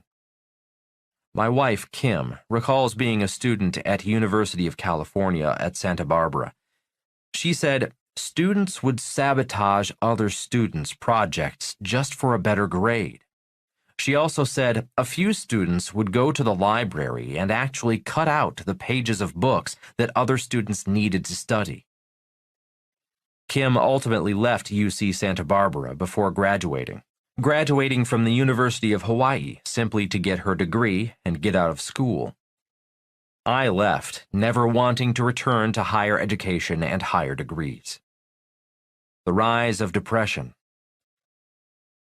Achor's Big Potential is a big book for our times. A few of the book's main points are: the formula is simple.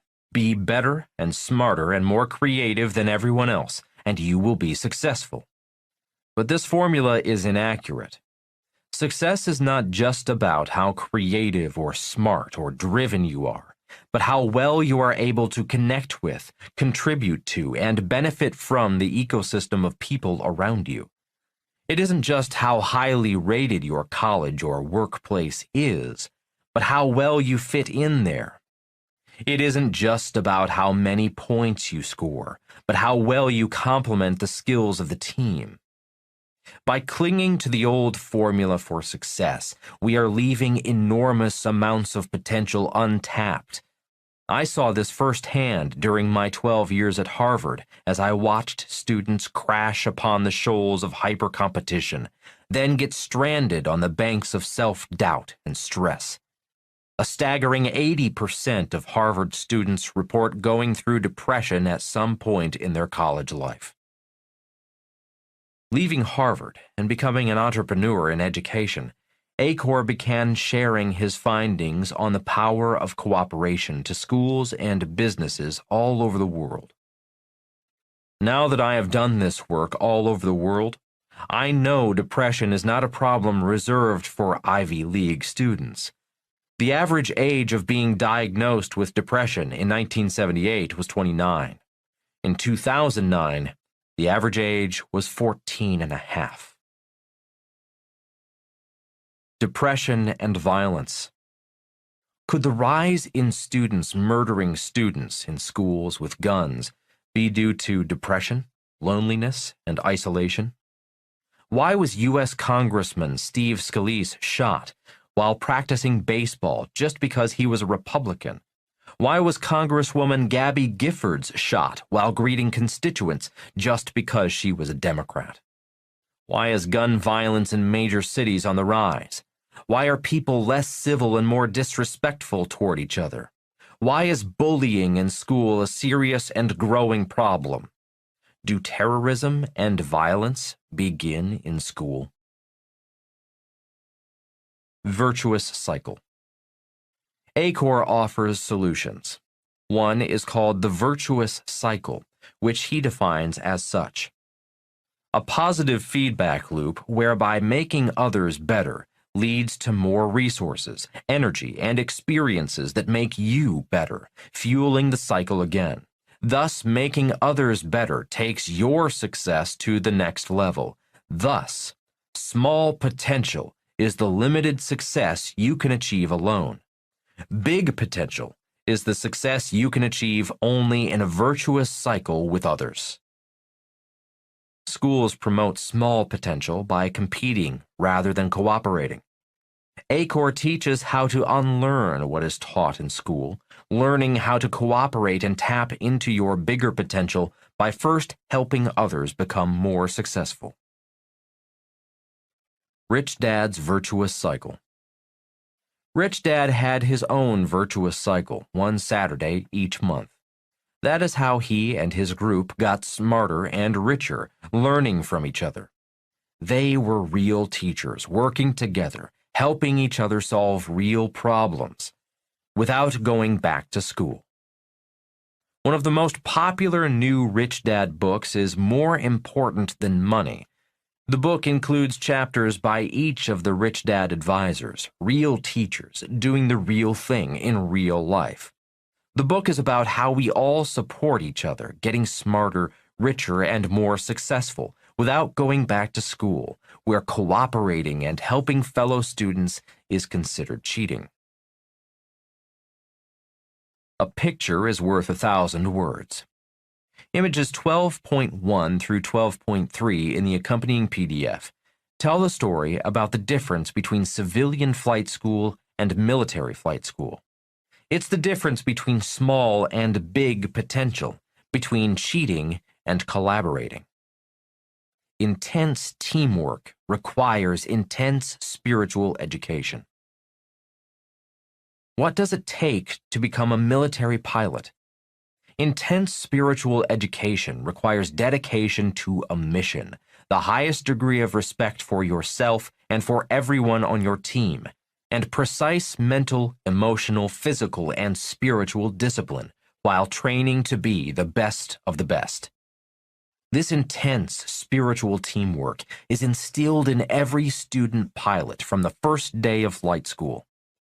This intense spiritual teamwork is carried into every mission, in every pilot, even if they do not become one of the elite Blue Angels, the best of the best pilots in the world. Intense spiritual teamwork is the reason entrepreneurs in education are making a difference while traditional education programs like TAA cost billions and are failing. In the next chapter, you will learn who your best teacher can be. Your questions, Robert's answers. Question: you call them elites. Who are they specifically? Alex P., Germany. Answer: elites are generally higher income, college-educated people. Most elites are not rich. Many are managers, executives, and professionals, people who make more money than the working class. There are differences between elites and snobs. The world has many snobs, many of whom are neither elite or rich. Question: where are these elites found and how many of them are there? Pippa M., Romania. Answer: elites tend to gather in neighborhoods, organizations, and clubs, but so do the rich, the poor, and the working classes. They gather around shared values and interests and are often unified by education and economic status. Question: are all elites bad? Paul G., Ireland. Answer: no, not at all. Elite does not mean bad. Most of them do great work and contribute greatly to society. Elite is more of a socio-economic educational classification juxtaposed against the working class. Minorities join the elite via higher education. Many minority families, including my family, stress higher education for that very reason. 4 generations ago, my ancestors came to Hawaii as laborers. Going to college was their ticket off the plantations, out of the working class, and into the ranks of the educated elite. As you know, I did not want to be a highly educated elite government employee like my poor dad.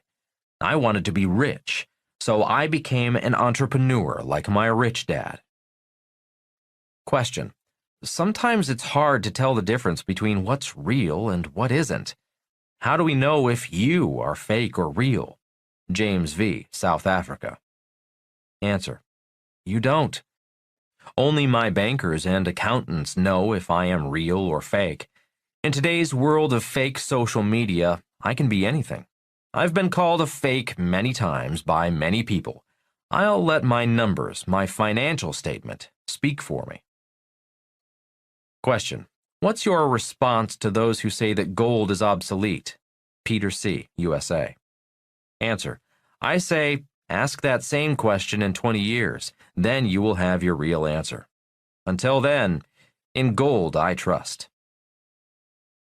Question: do you think that the introduction of the internet, iPhone, and other technologies will eventually expose the elites and what they have done to the rest of us? Elaine K., United Kingdom. Answer: according to Roger McNamee, author of Zucked, artificial intelligence will only make fake news and disinformation more potent, more real, and more destructive to the lives of the unsuspecting. Simply said, AI, artificial intelligence, will make our lives much better and much worse. The information age is just beginning. We have not seen anything yet. Chapter 13. A Student of God. Choose your teachers well. Mayday, mayday, mayday. Yankee Tango 96. Engine failure. We're going in. Our gunship had been circling in an oval racetrack pattern about a mile away from the carrier at 1,500 feet when our engine quit. We had been circling, waiting for the larger troop transport helicopters to launch. Our tiny, single-engine aircraft was heavy, very, very heavy, with a crew of 5, 6 machine guns, canisters of ammunition, and 2 rocket pods that held 18 rockets. When I am asked, how does a gunship fly without an engine, my answer is, like a rock. Due to years and years of practicing emergency procedures, including crashing, every day we flew, the moment the engine failed, I reflexively pushed the aircraft's nose toward the ocean, although everything in me was screaming, pull back, pull back, pull back, add power, add power, add power. If I had pulled back on a control called the cyclic, the stick, and added power, pulling up on the collective, the gas, we would have all died. Helicopters do not glide like planes. When the engine on a helicopter quits, there is no glide time, no time to think about what to do. There are no parachutes for helicopter crews. When the engine quits, we go down. That is the reason why on every flight we simulate an engine failure by turning off the power. I assure you, practicing an engine failure is frightening, although we know we can turn the engine back on.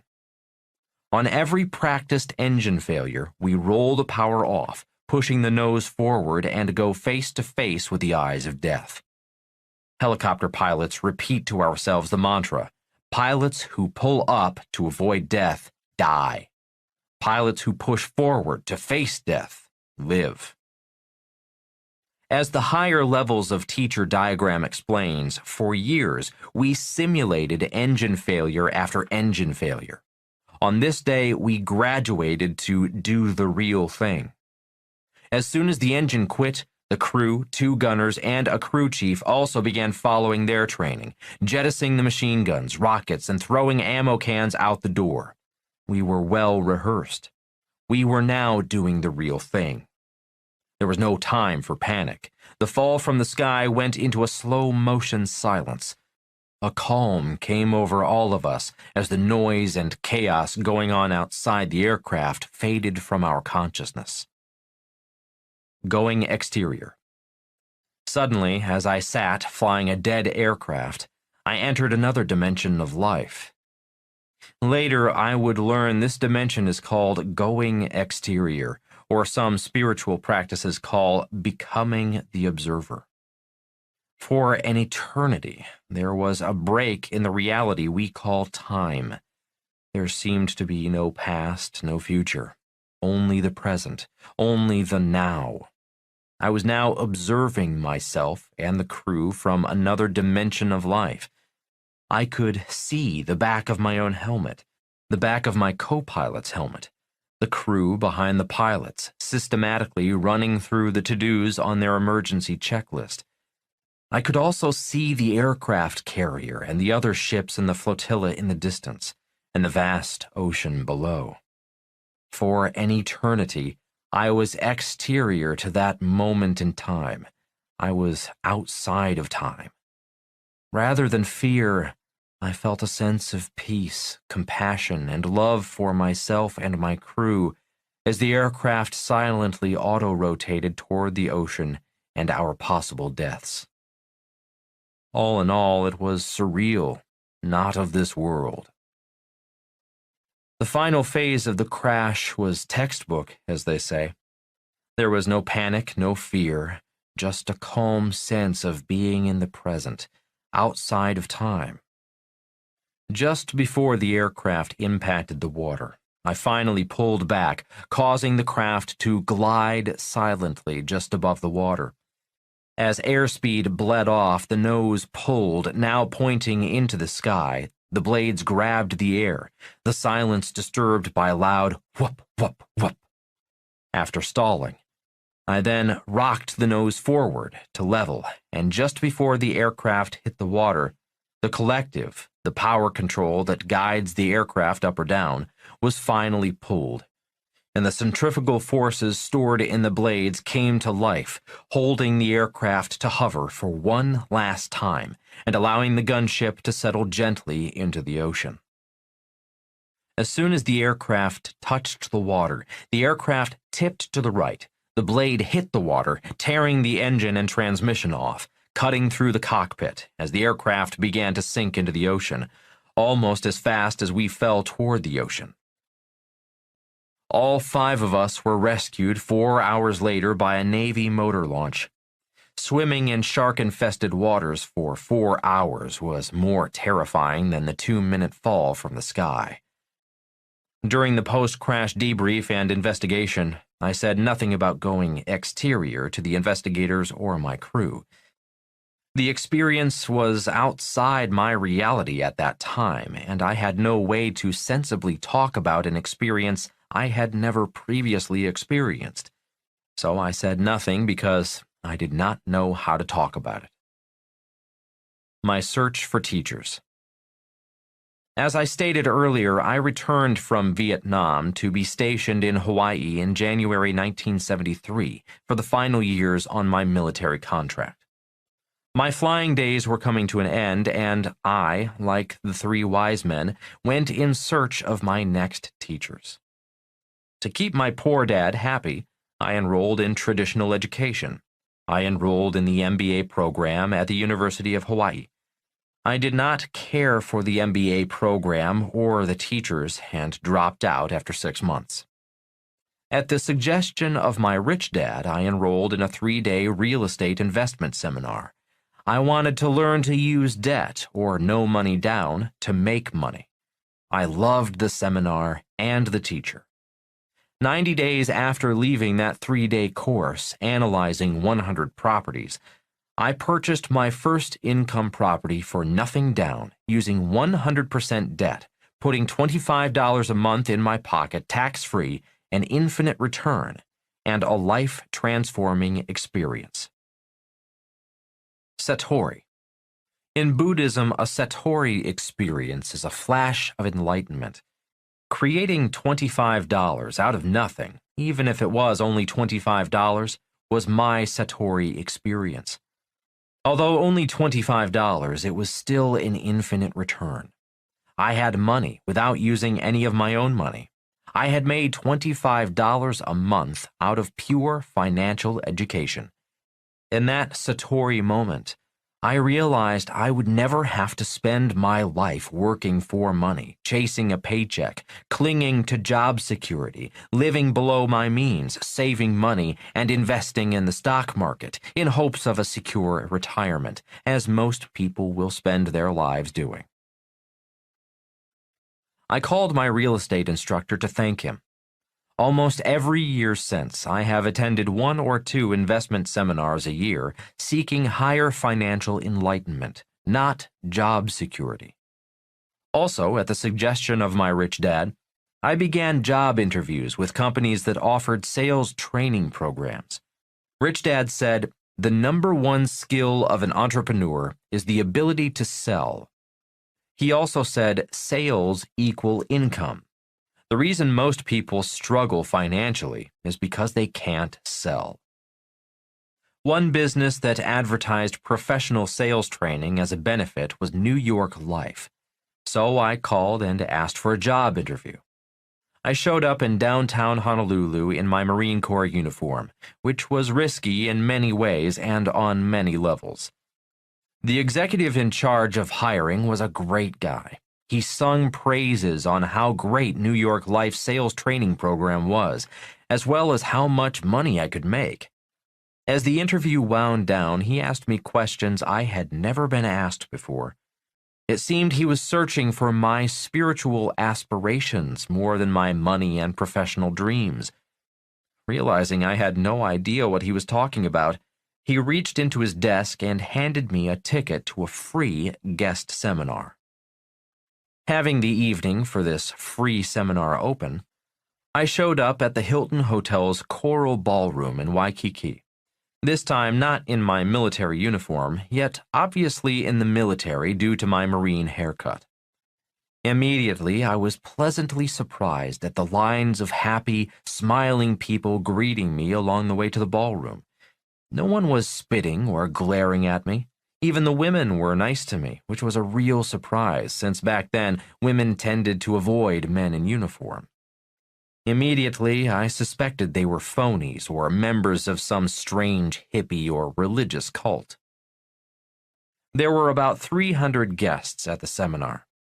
There was no alcohol being served, and I needed a drink. I sat farthest from the front and nearest the back door. Finally, all these happy, smiling people began to clap as a stunningly beautiful woman named Marsha Martin, dressed in white, took the stage, welcoming us before introducing the speaker. Werner Erhard was just as spectacular, trim, fit, handsome, also dressed in white, and an even more eloquent speaker. There was no rah-rah or motivational phoniness. Although clear and eloquent, I had no idea what either of them was talking about. It was not long before I was ready to run.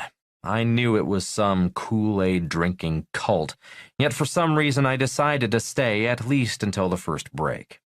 Even at the break, I still had no idea what they were talking about. I heard a lot about getting it, although I had no idea what I was supposed to get. At the break, the full court press was on. These happy, smiling people were walking around, putting the hard sell on the guests. I saw the executive from New York Life and avoided him. The other smiling guys were easy to stiff-arm, but I could not say no to the beautiful, happy women. A girlfriend of a fellow pilot was there. Her name was Linda, and she was one of the smiling, beautiful women, so I felt more at ease to ask her more direct questions. "How much do you get paid to sell for this guy, Erhard?" was my question. Her answer was, "We do this for free." "Why do you do this?" was my next question.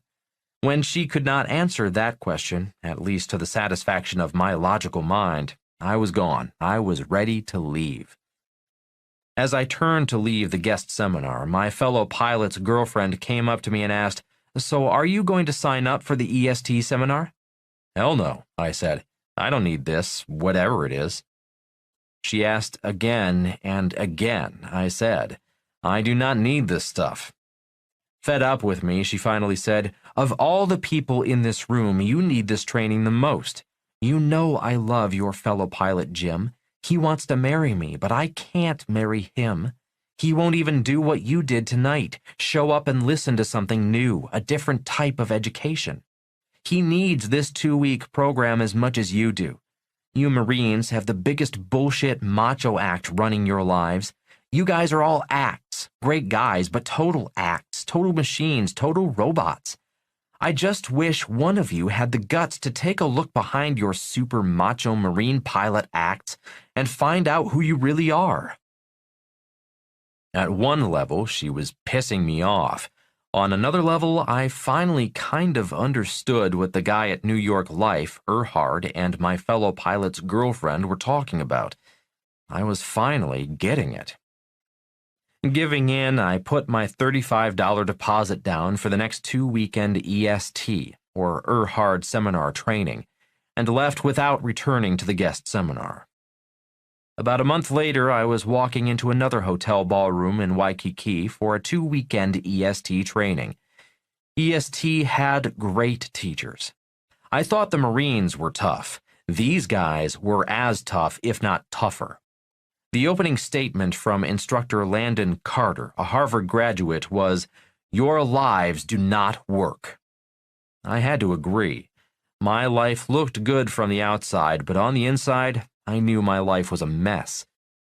No one could go to the bathroom or for any break for over 11 hours. 300 of us sat there through process after process, re-examining our lives that were not working. At the end of 2 weekends, I had a breakthrough.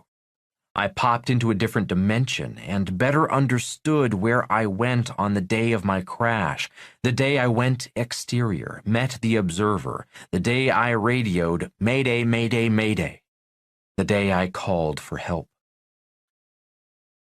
Our mind is our problem.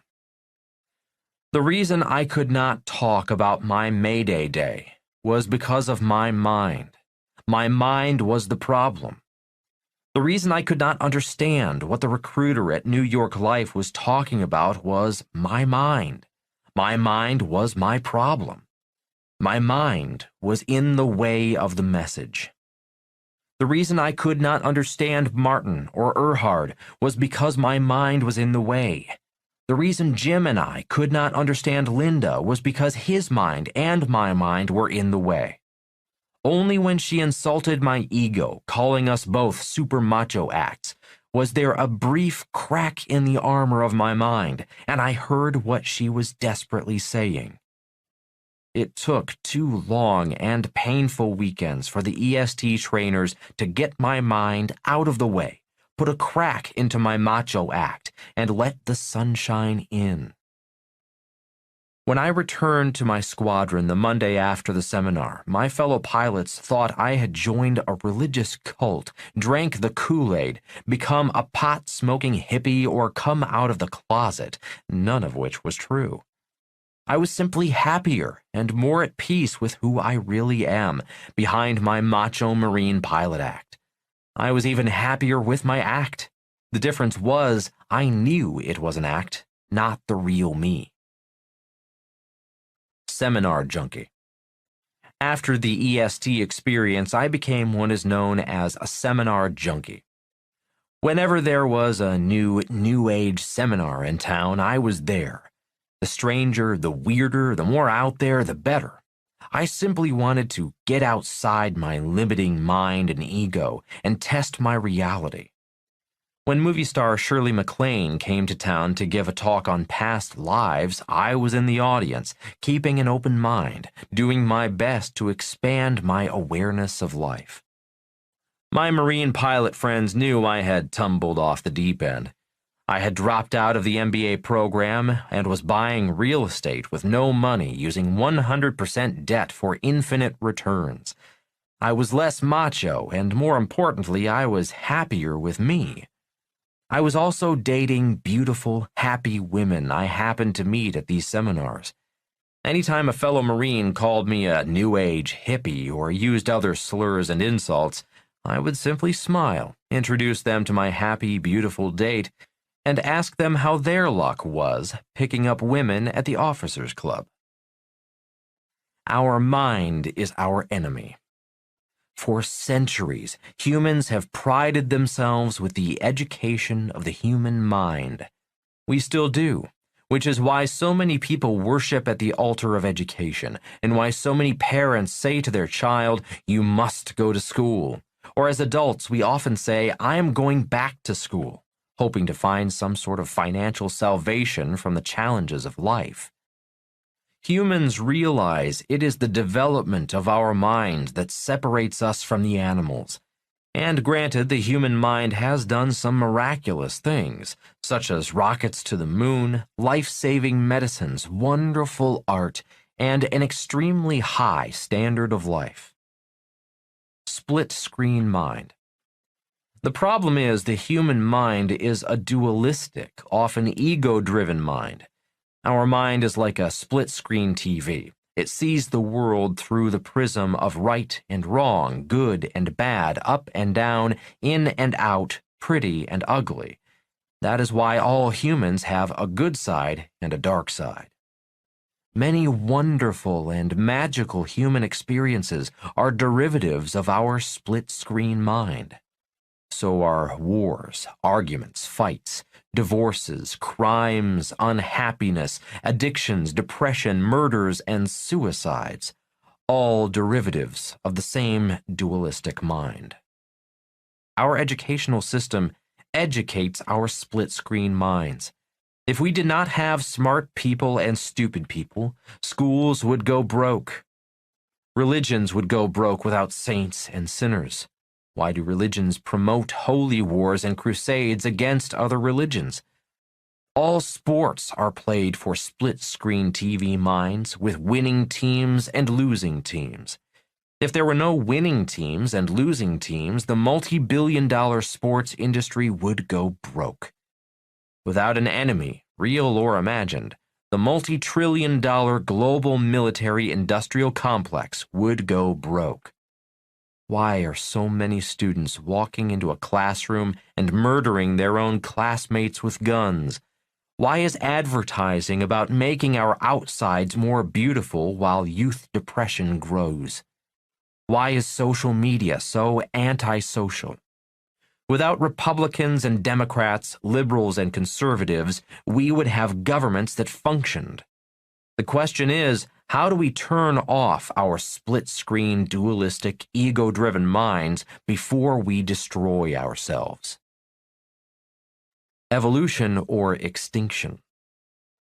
Technology is going through evolution after evolution. Just look at what has happened since the turn of the century. A few years ago, the iPhone did not exist. Today, iPhones are everywhere.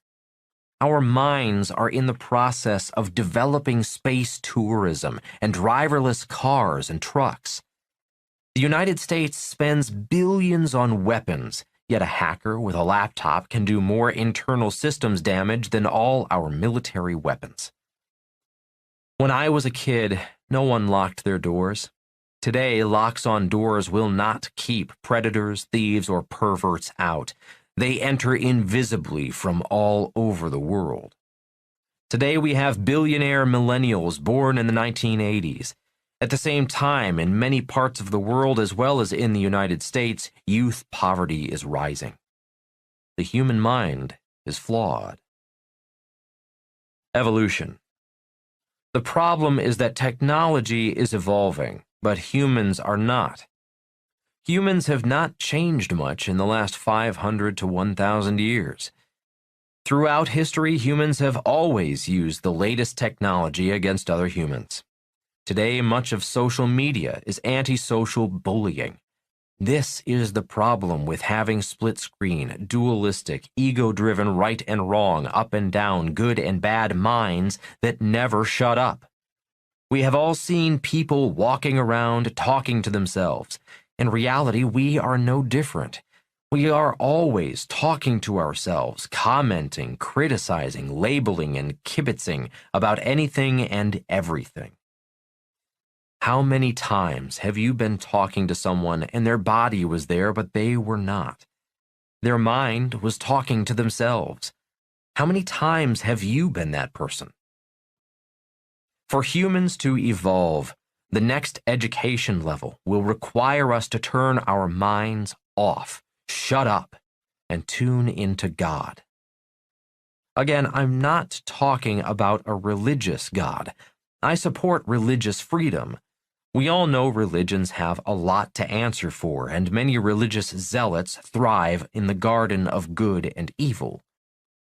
If humans do not learn how to turn off their split-screen, right and wrong, dualistic mental TVs, we will use our mind-created technology to destroy ourselves. If we do not learn how to turn our minds off, humanity is finished. We are all angels. During one of the New Age seminars I attended, the presenter told this story. Not too long ago, all of us were happy little angels floating around heaven. One day, God, the general overall director, announced, "I need a few volunteers to go down and create heaven on earth." Immediately, all the little angels raised their hands, saying, "Pick me, I'll go. I want to save the world." After selecting the new recruits, they were prepared for the birth process, parents and country assigned, and wished good luck. Before saying goodbye to God and the rest of the angels, one of the new human beings asked, "What can be so hard about this? Doesn't every human being on earth want what we have, heaven on earth?" "Yes, they do," smiled God. "Remember, they are all angels too." "So why will our job be so hard? Why will it be so hard to create heaven on earth?" "Because I've given all human beings a mind." "What is wrong with having a mind?" "When you have a mind, your mind takes over and you forget about heaven. The first thing your parents will do is start educating your mind to their way of thinking, send you to church to learn about the right God and the wrong God, and then send you to school, teaching your mind there are smart people and stupid people. So our job when we get to earth is to remember to get past our mind, remember we are all angels, and create heaven on earth?" "That's right," God said, smiling. "The word most used by humans is the word I. I comes from the ego and the mind. I stands for illusion. I creates separation, not unity. The moment a child learns the word I, all connection to heaven is lost." The angels listened to God's warning about the word I. Finally, an angel asked, "And what happens if we fail to remember we are all angels and fail to create heaven on earth?" "You will keep dying and being born again and again, until you finally remember you really are a little angel." The little angels looked at each other, and then God. "This will be my last direct communication with you," said God. "In a moment, heaven will be erased, and you will receive your own mind." "But how do we talk to you?" asked one of the angels. "When you get to earth, you will be taught to pray. When you pray, you are talking. I am not." "How will you talk to us?" "You will never hear my voice again," smiled God. "I will communicate with you through stillness." "Do you mean silence?" "No," said God.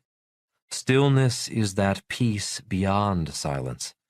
You sense stillness when you see a lake early in the morning, before the wind creates waves. Stillness is the peace you feel when you gaze at the heavens." "How will we know it is you talking to us?" "When your mind is silent, and your being is still, you will know I am with you. As long as your mind is talking, you will never hear me. Your mind is very arrogant. Your mind will actually believe it can understand me and is smarter than I am. Your mind is extremely arrogant and knows nothing. What will we know? Asked an angel. You will know I am with you when you are at one with a beautiful sunset, one with the stars, one with a tree, a flower, a bubbling stream. When you are at one with what is outside of you, you will sense I am with you. When your mind is silent and your being still, and your inner soul connects as one with the flower or stream or human being in front of you, I am with you in the present, in the now. When we are at one, we will be with you? Asked one of the angels. Yes. As soon as you receive your mind, you will become two. You will be separated from all of my creatures and creations.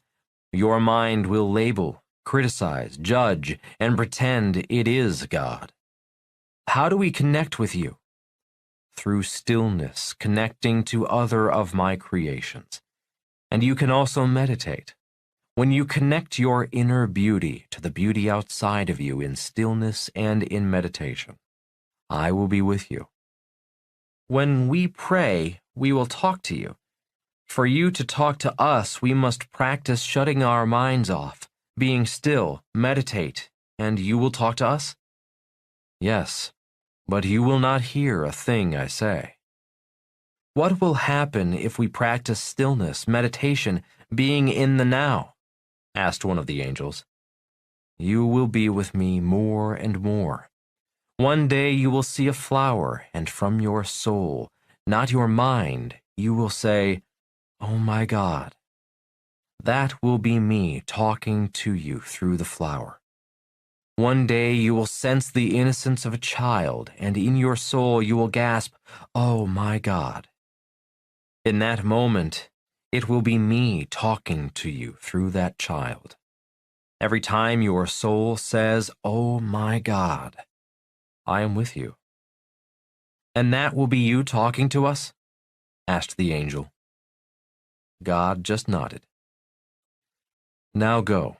You will not remember any of this, but when you feel the peace and wonder of "Oh my God" in your soul, more and more every day, you are with me because you are remembering you are a little angel, working with me to create heaven on earth.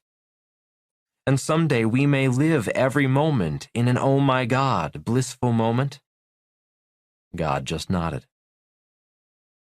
But we do not have to be little angels on earth, do we? Asked another angel. That is right, smiled God. That is why you will be given a split-screen, ego-driven mind. As a human being, you will always have the freedom to choose which of the two screens your being wants to be. Always remember, everything on earth is duality. You will have two eyes and two hands. You will think in right and wrong, up and down.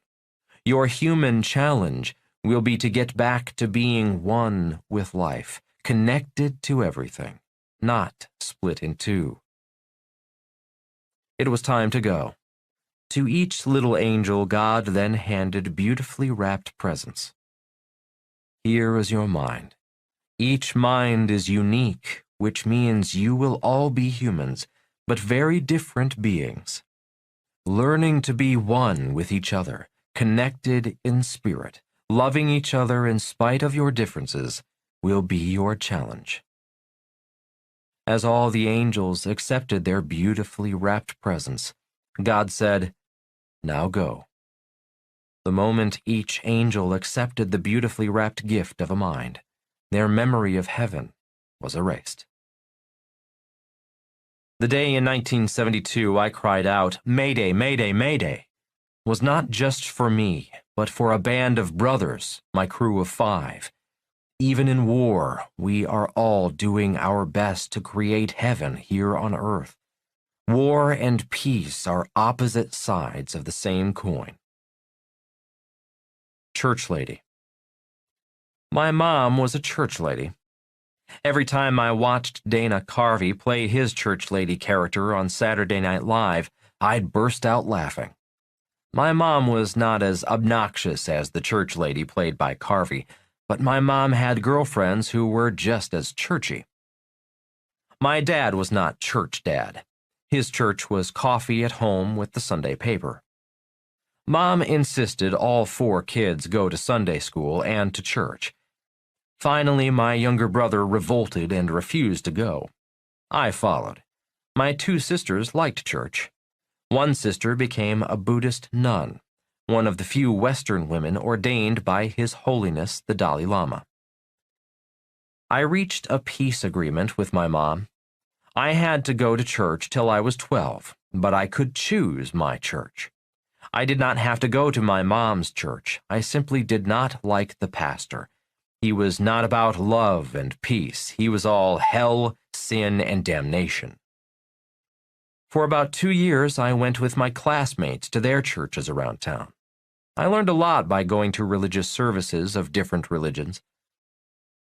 The church I liked best was Pentecostal, or the Church of the Holy Rollers, as my mom's church lady friends called this denomination.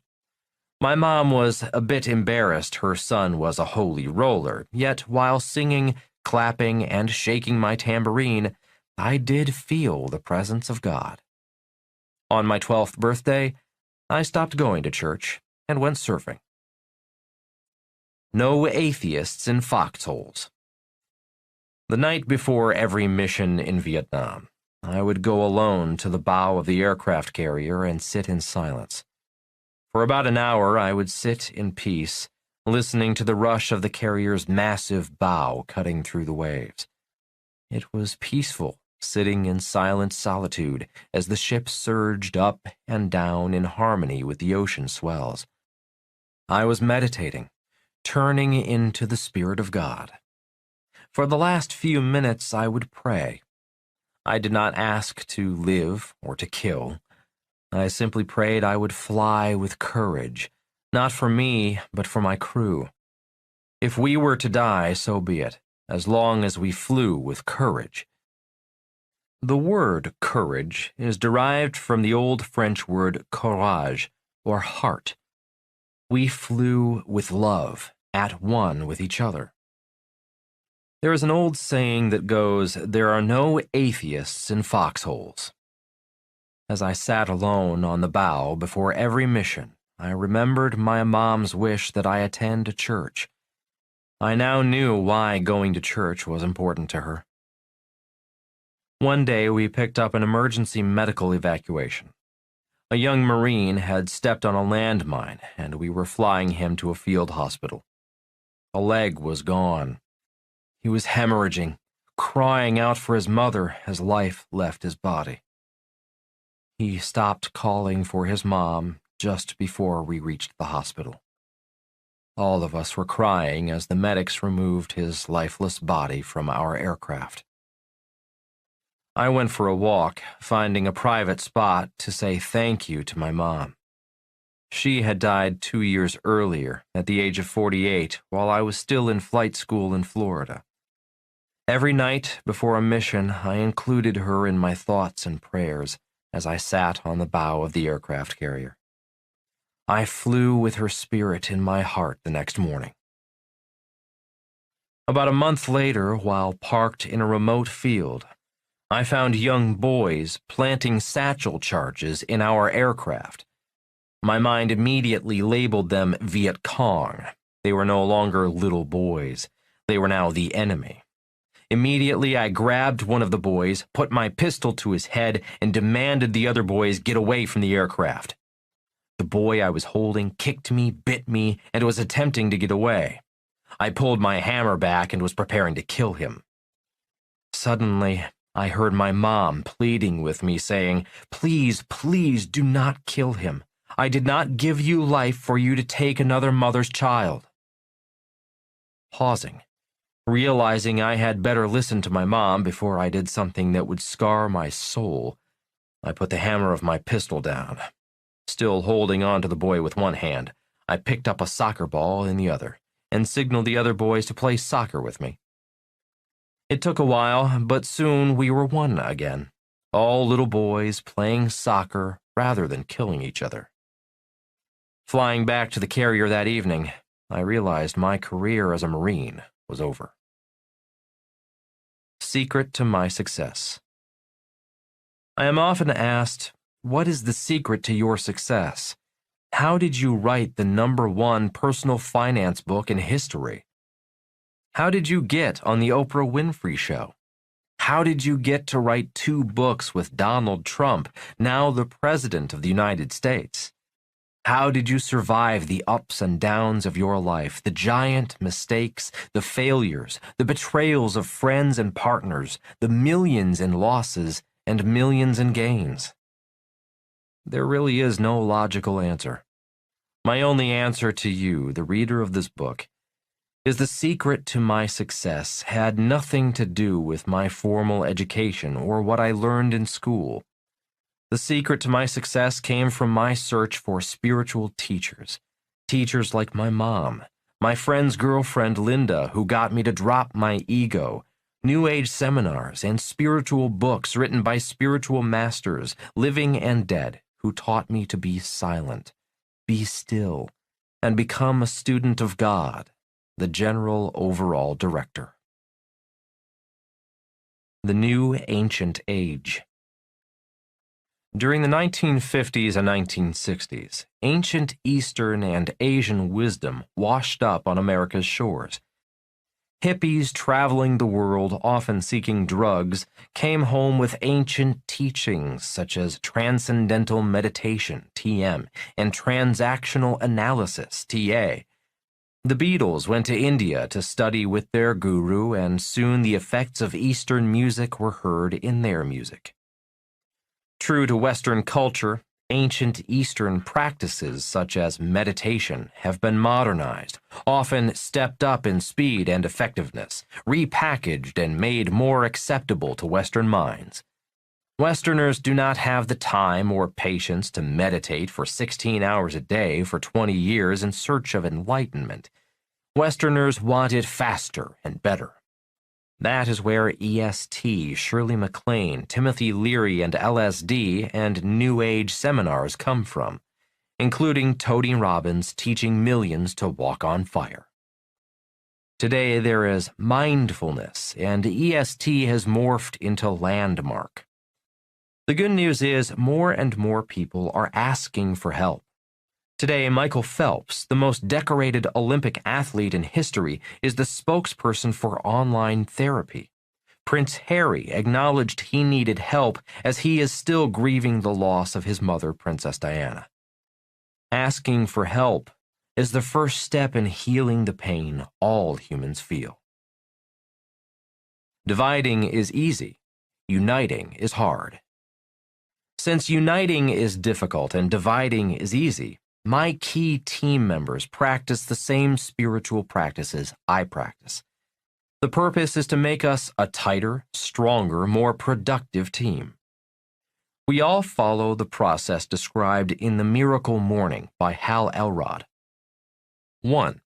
Meditate following holosync meditations, which combines ancient Eastern meditation with Western processes developed by Ilya Prigogine, who won a Nobel Prize for Chemistry in 1977, and Georgy Lazanov's research into superlearning, developing faster ways for humans to learn, including meditation. 2. Twice a year, we get together for a 3-day book study. One book study is a business book, and the second book study is a spiritual book. Examples of the spiritual books we have studied are Rules for a Night by Ethan Hawke, Awareness by Father Anthony DeMello, The Untethered Soul by Michael Singer, The Power of Now by Eckhart Tolle. I thank these writers for contributing insights to the parable of the little angels. Studying together twice a year and following the same daily spiritual practices keeps us united in a world that is always dividing. which includes our school system. The story of Judas. While in junior high school, a friend's father came to class to show us a coin he claimed was one of the 30 silver coins paid to Judas to betray Jesus. The coin and the story of Judas's betrayal fascinated me. In 1972, I was sent to the island of Okinawa to stage before being sent into Vietnam to join an operational combat squadron. Our commanding officer, CO, on the island of Okinawa was my favorite commanding officer of all time. He was a Mustang, which means he started out as an enlisted Marine, a rifleman during World War II. During the Korean War, he became an officer and flew the A-1 Sky Raider, a propeller-driven bomber.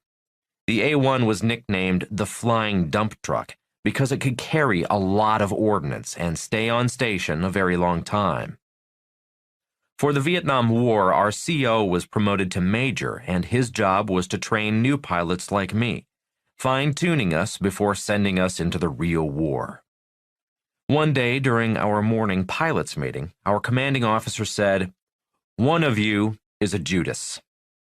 And much like the story of Christ and the disciples at the Last Supper, the 8 pilots started asking, "Is it me? Am I the Judas?" Our CO stood in silence for about 5 minutes, watching each of us squirm, questioning ourselves at the possibility of being the Judas.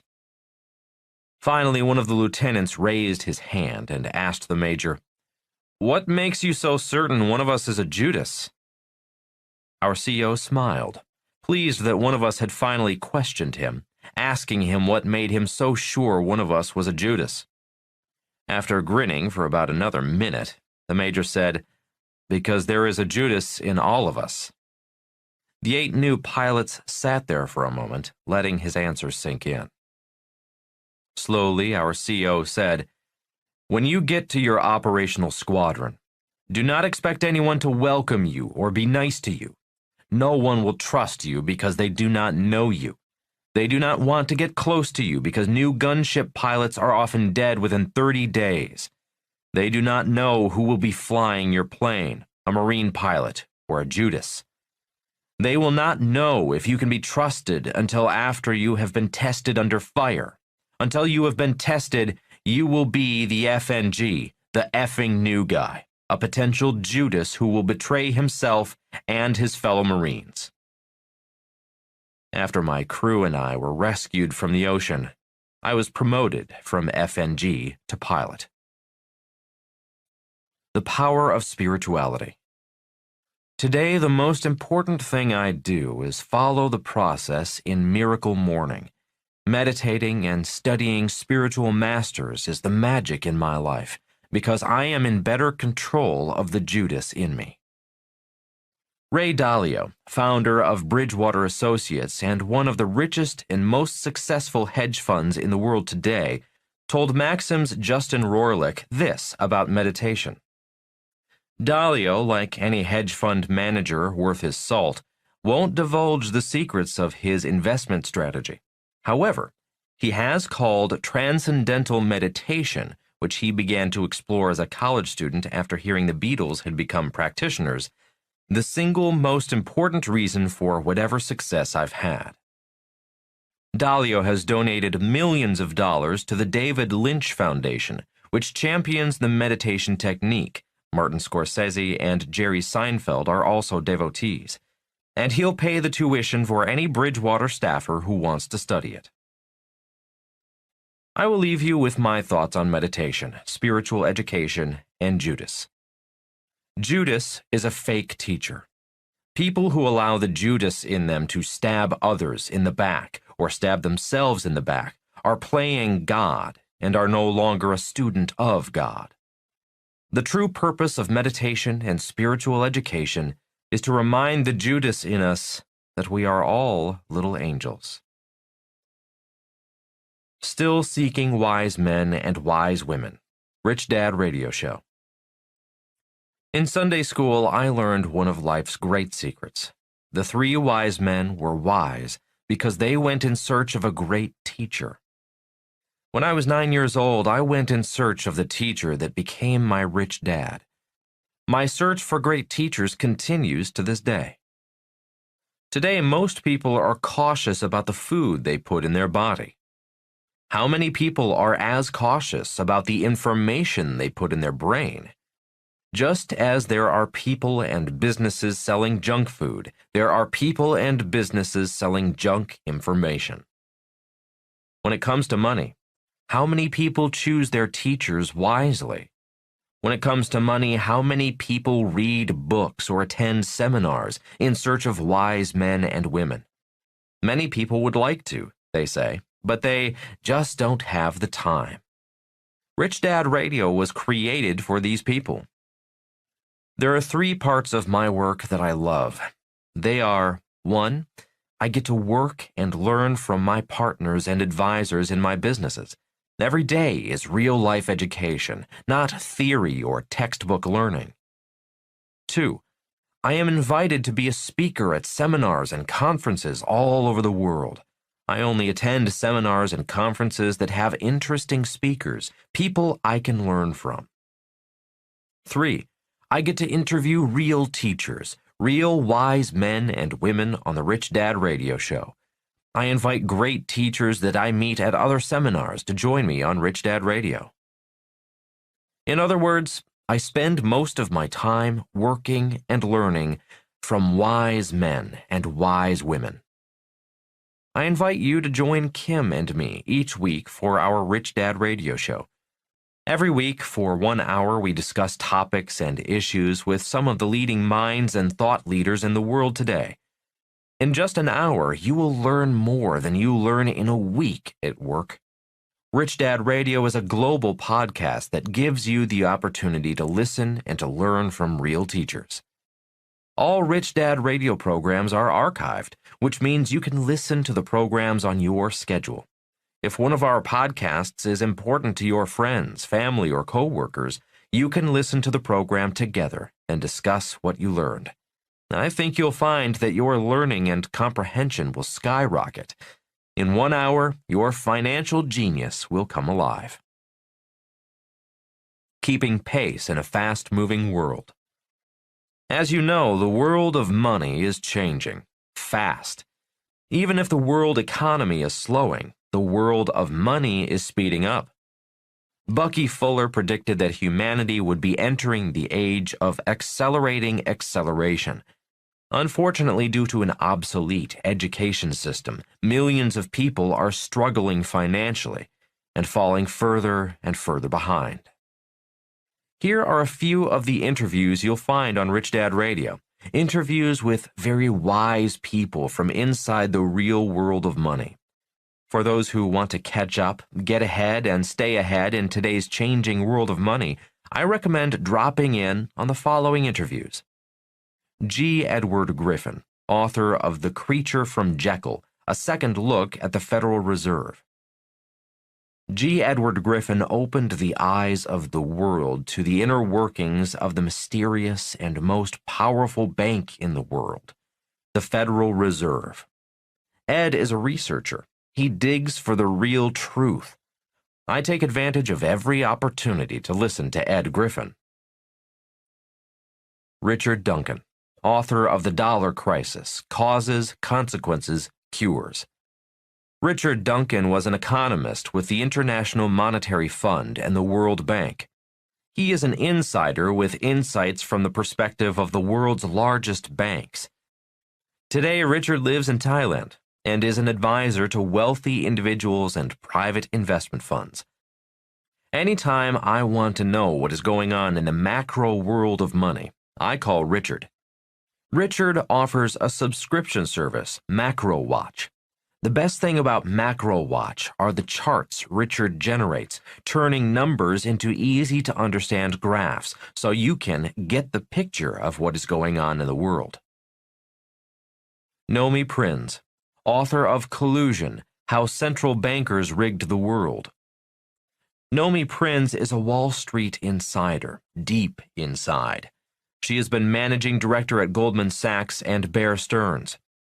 After the 2008 crash, Nomi traveled the world, learning firsthand what was really going on after the crash.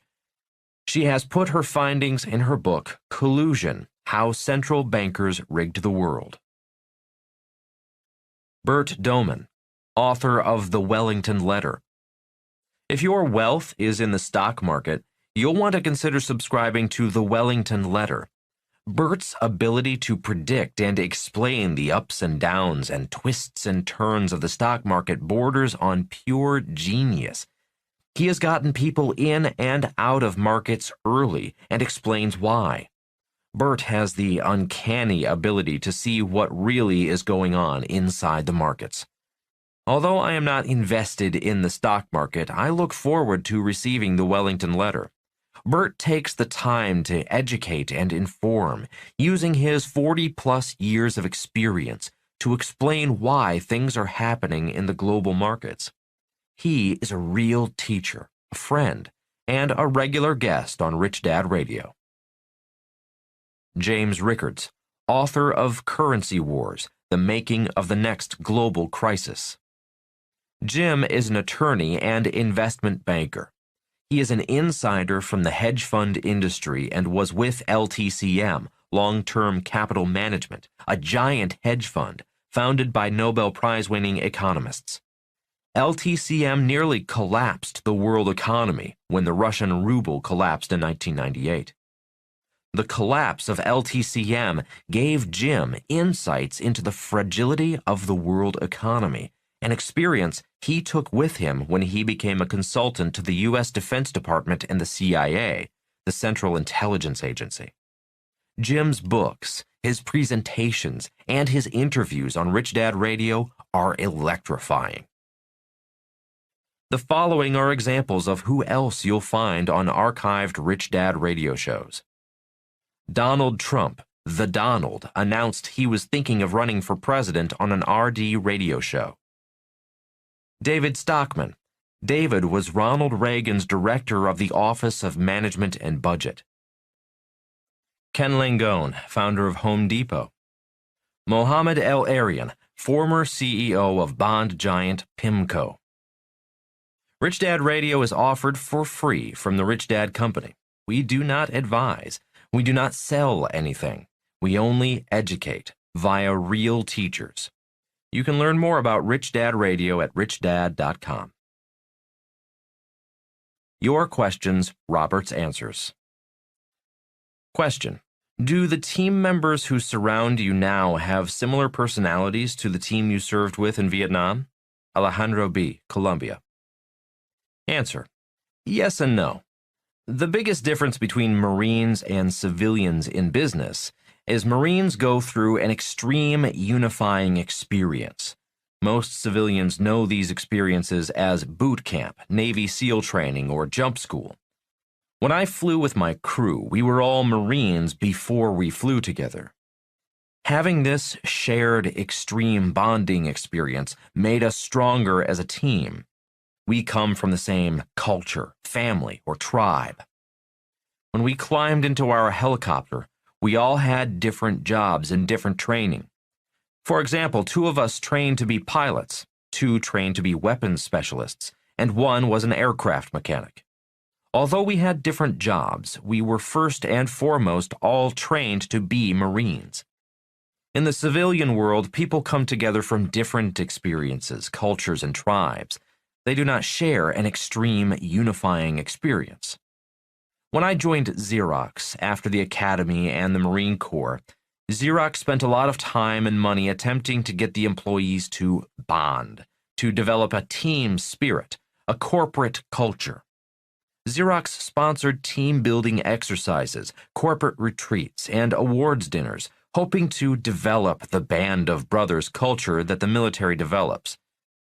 While I found these corporate team-building exercises interesting and useful, they never got close to the extreme culture the military develops. On a scale of 1 to 10, Xerox bonding was a 1, and the Marine Corps bonding was a 100.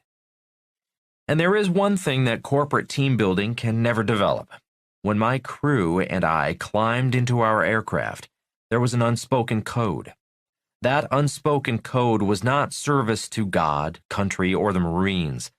The unspoken code was that we were willing to give our lives for each other, for our band of brothers. There were no women flying in combat at the time. One day my crew chief received word from home that he was the father of a new baby boy. That same day, we were flying into combat. As the pilot, my job was to make sure my crew was ready to fight and die if necessary. I vividly recall asking my crew chief, "Is it okay with you if your son grows up without a father?" Without hesitation, the crew chief nodded and smiled and said, "Yes, sir." The good news is that crew chief returned home 6 months later to meet his first child. The Marines' mottos are Semper Fidelis, which means always faithful, death before dishonor, which needs no explanation. Simply said, Marines are willing to give our own life so our fellow Marines could live. I have never found that level of spirit in the civilian world. Question. Regarding your going exterior experience, would you say that this closely resembles Einstein's theory of relativity in that time can be different for the observer depending on the situation? Brian R., USA. Answer. I do not know. You would have to ask Einstein that question.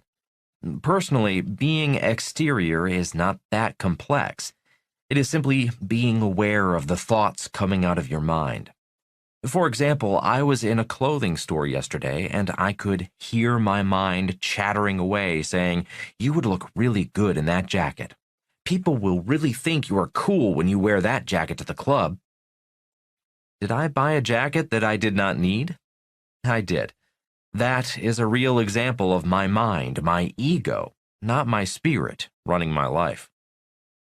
My real point for mentioning this phenomenon of going exterior is to point out that the purpose of our schools is to develop our mind, not our spirit. The Academy and the Marines developed my spirit, not my mind. That is why the words mission, honor, code, discipline, and respect are the core words of the military. Other words I hear from most people is, "What's in it for me?" Those are the core words of a greedy person. The key to real health, wealth, and happiness is not letting our mind and our ego run our lives.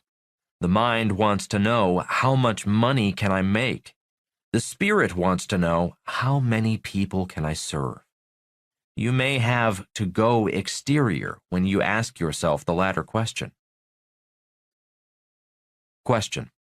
How do you differentiate a good seminar from one run by a bunch of scam artists trying to rip you off?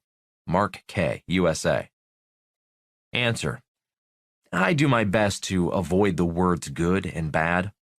The more I get out of my mind and live in my heart, I can see the good in the bad and the bad in the good.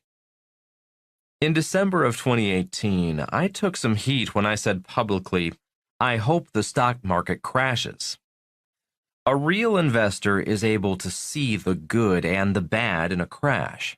A fake investor lives in a fantasy world and actually believes, or believes he believes, a stock market crash is bad.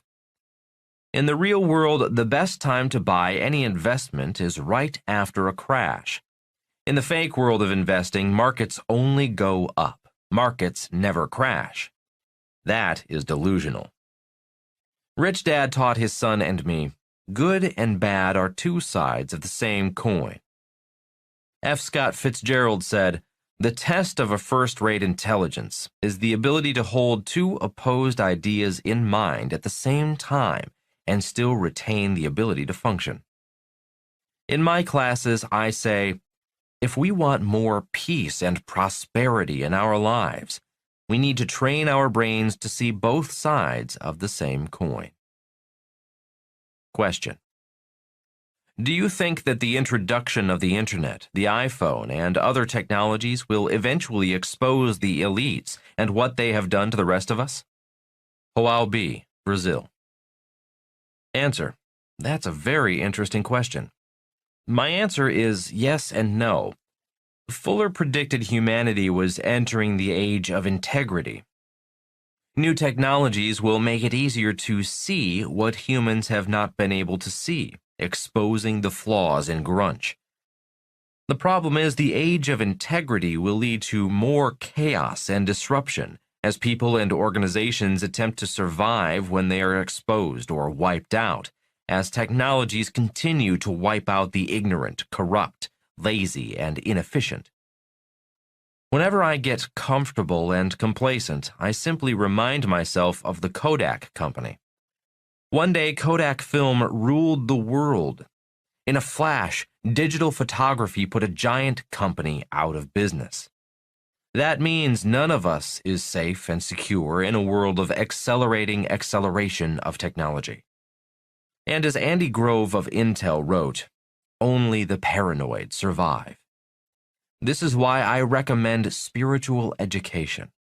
Your mind is paranoid. Your spirit is much more powerful than your mind. Part 3. Fake Assets. My banker always said, your house is an asset. But whose asset is it, really? RTK. Introduction, Part 3. Why are the poor and middle class getting poorer? Because they invest in fake assets that they think are real assets. RTK. Introduction to Part 3. Fake Assets. The rich do not work for money.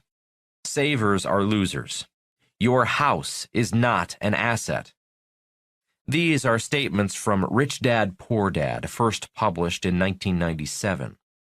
These statements were so controversial back in 1997 that every book publisher we approached turned the book down. A few of them stated, "You do not know what you are talking about." That was more than 2 decades ago. In 2018, many highly educated elites continue to say that I do not know what I am talking about. Statements like your house is not an asset and savers are losers violate every cell in their highly educated elite brains. They want to believe their house is an asset and that saving money is the smart thing to do. The problem is, a house is a fake asset.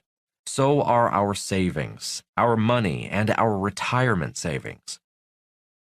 In Part 3 of this book, you will learn that most people are investing in fake assets or counting on fake assets to provide a paycheck for life once their working days are over. In Part 3, Fake Assets, you will find out that most people are investing in real liabilities, not real assets. The good news is that in Part 3, you will find out why most people invest in fake assets and how you can invest in real assets. Chapter 14. Why Retire Young? The Next Big Crisis. In June 1974, I signed my discharge papers and drove off the Marine Air Station in Hawaii. Returning my last salute from the Marine Guard, I drove to my new home in Waikiki a free man. I had been in the military since August 1965, the month and year I entered the U.S. Merchant Marine Academy at Kings Point, New York. My new home was a 1-bedroom, 1-bath condo in the Ilikai Hotel, a luxury hotel on Waikiki Beach. I chose the Ilikai because it had condominiums that could be placed in the hotel rental pool, i.e., turn my home liability into an income-producing asset. The main selling point was I had full use of all the hotel amenities, pool, gym, restaurants, nightclubs, and room service. The price was right, only $32,000 for a tiny 600-square-foot hotel condo. As a 27-year-old single male, 600 square feet in the heart of the nightlife of Waikiki was all I needed. I started working at the Xerox Corporation in downtown Honolulu the following Monday. I did not take any time off because I now had a mortgage to pay. Retire in 20 years. My poor dad did not want me to leave the Marine Corps. He wanted me to stay in the Marine Corps for 20 years and retire. On both my mom and my dad's sides of the family, retirement benefits seemed to be more important than the actual job. On my mother's side, two of her brothers had careers with the fire department of the state of Hawaii County. They retired with government pensions and benefits after 20 years of service. My mom's two brothers did not have to work after the age of 40 with a state of Hawaii retirement. They fished and played golf for the rest of their lives. Once a year, they traveled to Las Vegas on their annual pilgrimage to the mainland. They enjoyed a great retirement. On my dad's side of the family, it was a similar story. A few relatives actually had 2, and one even 3, government retirement pensions, plus Social Security and Medicare benefits. The uncle with 3 retirement pensions, who first retired from the Army after 20 years, then retired from a federal government job after 5 years, was working on a 3rd retirement paycheck from the state of Hawaii, was the envy of my dad and the reason why he wanted me to stay in the Marine Corps for 20 years. The 401k plan. In 1971, President Richard Nixon ended convertibility between the U.S. dollar and gold. It marked the start of a massive transfer of workers' wealth to the academic and financial elite. It was those same elites whom Stephen Brill wrote about in Tailspin. Earlier in this book, I quote Brill's account on how the academic elite from our nation's top schools began creating exotic financial products such as CDOs and MBSs, financial derivatives that add very little value to the economy and rip off the working class, yet make the academic and financial elite extremely rich. In 1974, the year I left the Marine Corps, was also the year the Employee Retirement Income Security Act, which protected employees' company pensions, went into effect. 4 years later, 401k, another financially engineered retirement program, got its beginnings. There was a problem with this. Suddenly, non-investors, men and women without any financial education, were expected to become investors. That was the start of a massive financial ripoff by too-big-to-fail banks, the U.S. government, and Wall Street. The years 1971 and 1974 will go down in history as turning points. 50, maybe 100 years from now, scholars will look back at 1971 and 1974 as the years the academic and financial elites of America perpetrated a massive cash heist, stealing the wealth of millions of baby boomers who innocently participated in trillion-dollar government-sanctioned cash heists known as retirement plans. By the way, 1972 was the year Nixon opened the door to China. The looming retirement disaster. Today, the world faces many growing disasters. Disasters such as the poisoning of the environment, massive global debt, and cyber terrorism. A disaster in the making that few are paying attention to today is the same disaster my poor dad faced in the 1970s, entering his retirement years without a retirement paycheck. Pensions going bust. Consider these reports. April 16, 2018. Investors Business Daily. Pension crisis.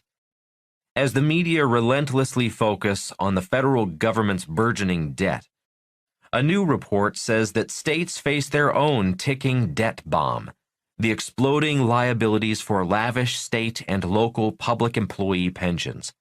Reform won't be easy, but there is no choice. June 22, 2018. Simon Black, Sovereign Man blog. The city of San Diego has a $6.25 billion shortfall on obligations promised to current and retired employees. The state of New Jersey has $90 billion in unfunded pension liabilities. And of course, Social Security and Medicare have unfunded liabilities totaling tens of trillions of dollars. The situation isn't any different in Europe.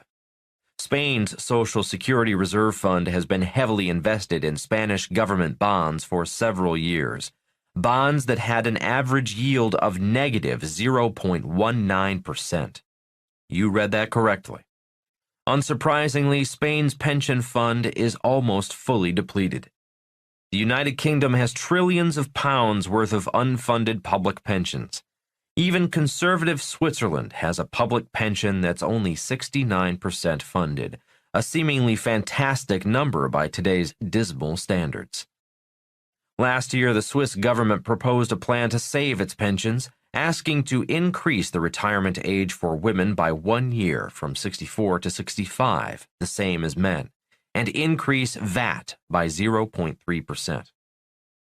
But the plan was rejected by Swiss voters in a national referendum, the third time in 20 years that pension reform failed to pass. And that's really the key issue here. Pension plans are almost universally toast. Most of the time, politicians just ignore the problem and try to kick the can down the road to the next administration. But occasionally, they try to do something to help. Yet whenever they do, voters reject the plan, or the union sues, or something else happens that prevents much-needed reforms from passing. This merely accelerates the inevitable. These pensions are going bust. March 4, 2018. Martin Armstrong, Armstrong Economics blog. The largest public pension fund in the United States is the California Public Employees Retirement System, CalPERS, for civil servants. California is in a state of very serious insolvency. We strongly advise our clients to get out before it is too late. I have been warning that CalPERS was on the verge of insolvency. I have warned that they were secretly lobbying Congress to seize all 401k private pensions and hand it to them to be managed. Mingling private money with the public would enable them to hold off insolvency a bit longer. Of course, CalPERS cannot manage the money they do have, so why should anyone expect them to score a different performance with private money? Indeed, they would just rob private citizens to pay the pensions of state employees and politicians. CalPERS has been making investments to be politically correct with the environment rather than looking at projects that are economically based. Then, CalPERS has been desperate to cover this and other facts up to deny the public any transparency. Then, because stocks they thought were overpriced last year, they moved to bonds, buying right into the bond bubble. Clearly, California's economy peaked right on target, and ever since there has been a steady migration of residents out of the state. July 30, 2018. Sarah Krause, The Wall Street Journal. Moody's Investors Service estimates that local pensions have unfunded liabilities of about $4 trillion, roughly equal to the economy of Germany, the world's fourth largest economy. October 11, 2018, AFP. Trillions in U.S. net worth vulnerable to recession, IMF. The biggest source of risk comes from state and local government retirement pensions, which can lose money when Wall Street sinks, meaning the shortfall has to come from local government budgets. Towns and states then have to cut spending elsewhere, creating a drag on the economy. Nationwide, such pension funds are already underfunded by about 8% of GDP. Keep listening for more startling and sobering facts. Zimbabwe. In 2000, Zimbabwe's money became the laughingstock of the world when President Robert Mugabe began printing trillions and quadrillions in fake money to pay government employee pensions and war debts. Many wealthy Western nations are following Zimbabwe's financial policy of print, print, print. Nicaragua. In 2018, Nicaragua is on the verge of revolution because the government cannot pay for the government employees' retirement. Rich cities. Today, in 2018, millions of families are living on the streets of many great cities such as New York, San Francisco, Seattle, and Honolulu. Italy. On October 13, 2018, The Economist reported that Italy, in particular, is a ticking time bomb. It would not take much to set off a new crisis, which would be extremely difficult to control. Panic in Italy might radiate out across financial markets, putting a chill on investment and growth worldwide. The Wall Street Journal, July 19, 2018. Rich states. The 3 states with best-funded employee pensions. 1. South Dakota, 100% funded. 2. Wisconsin, 99.9% funded. 3. Washington, 98.7% funded. Poor states. And the 3 states with the worst funded programs. 48. Connecticut, 51.9% funded. 49. Kentucky, 48.9% funded. 50. Illinois, 47.1% funded. Mark Miller, Reuters, July 27, 2018. Ohio Workers' Pension Fund woes are symbolic of national problem. Roberta Dell has worked for 46 years making lollipops, and she loves her job. But she worries that retirement may not be as sweet as the dum-dum lollipops she bags. Dell works for the Spangler Candy Company in Bryan, Ohio, a family-owned business that employs 550 workers and makes the venerable candy. Spangler was organized by the International Brotherhood of Teamsters Labor Union in 1950, and it became part of the Central States Multi-Employer Pension Plan in 1972. But the outlook for her pension plan is highly uncertain. The Central States Pension Fund has said it is on a path to insolvency within 10 years. The fund, which covers more than 400,000 retirees and active workers, has become a symbol for all that has gone wrong with multi-employer pension plans, traditional defined benefit plans jointly funded by groups of employers. These are typically small companies in industries like construction, trucking, mining, and food retailing that would not typically sponsor a pension plan of their own. I always thought the pensions would be there for me when it came time to retire, Dell said in an interview. I thought of it as my savings plan. Dell, who is the Teamster chief steward at Spangler, testified earlier this month at a hearing of special U.S. Congressional Committee in Columbus, Ohio, that examined possible solutions for workers like her. More than 10 million retirees are covered by 1,400 multi-employer pension plans, but roughly 200 plans are severely underfunded, the result of stock market crashes in 2001 and 2008 to 2009, and industrial decline that led to no consolidation and declining employment. The problems threaten not only the pensions of individual workers, but also cause the multi-employer insurance program of the Pension Benefit Guaranty Corporation to become insolvent within a decade. The PBGC is the U.S. government agency that acts as a backstop to troubled pension plans by ensuring the pensions of millions of American workers. Note, very few American workers have heard of the PBGC. They will when the PBGC goes broke and their pension is downsized. Dell is 65 and widowed. Her husband also worked at Spangler before his death in 2015. She expects to work a few more years before retiring and expects her pension to pay about $1,200 a month. Social Security will provide another $1,400. But as things stand now, pension benefit cuts loom in 2025. Poor Dad's Dilemma. In 2018, millions of employees will be in the same situation my poor dad faced in 1974. His retirement years without a retirement check. Millions of baby boomers may have their dreams of a happy retirement wiped out if or when the next giant crash wipes out their retirement savings and the PBGC. Investing in fake assets.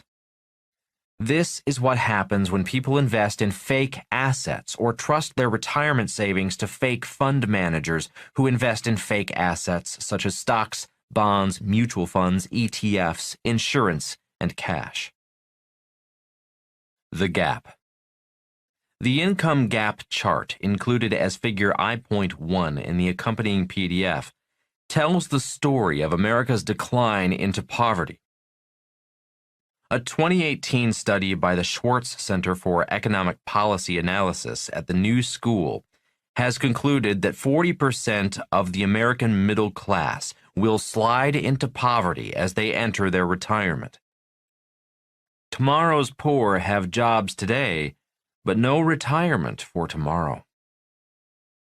Retire young. In 1974, I made a vow I would retire young, not because I wanted to retire, but because I wanted to challenge myself to retire young.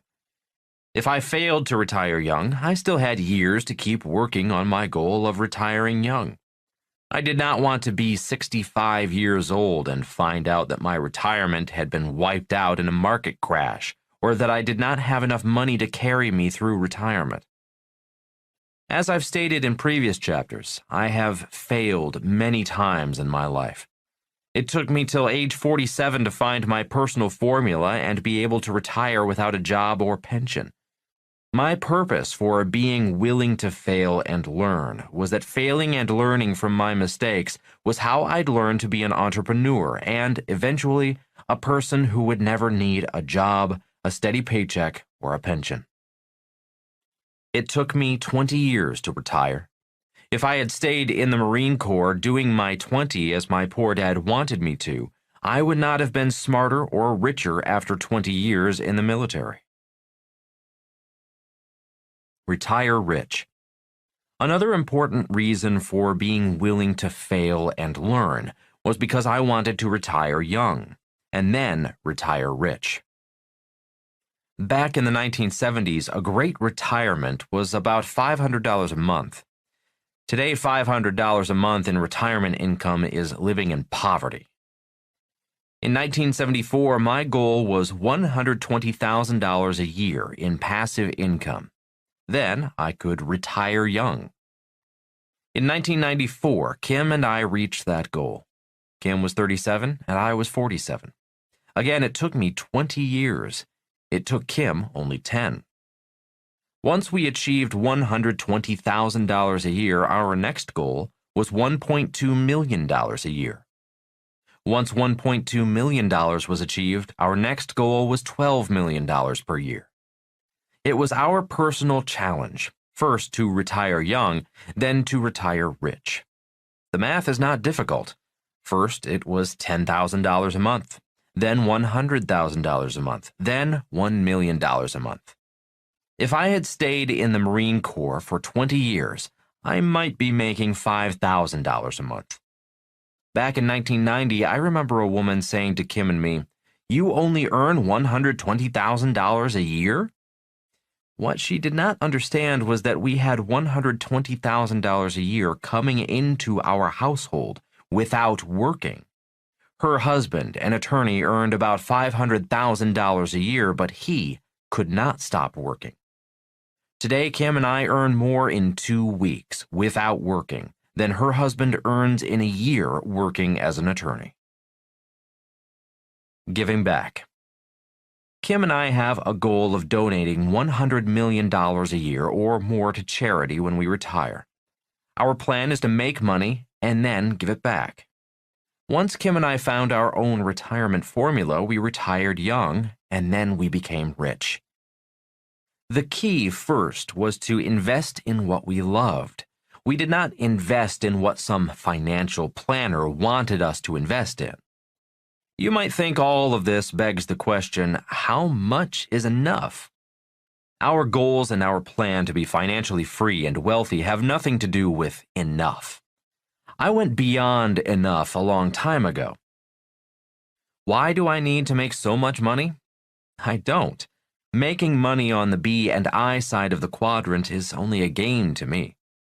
Some people spend their lives chasing a little white ball around a golf course, hoping to shoot below par. Some people spend their lives singing, hoping to be discovered or become a movie star or sports superstar. That is their game. The important question is this: are you passionate about your game? That's kind of a loaded question. People who are passionate do what they want to do. Passion is often selfish. On the flip side, passion is better than doing what you hate.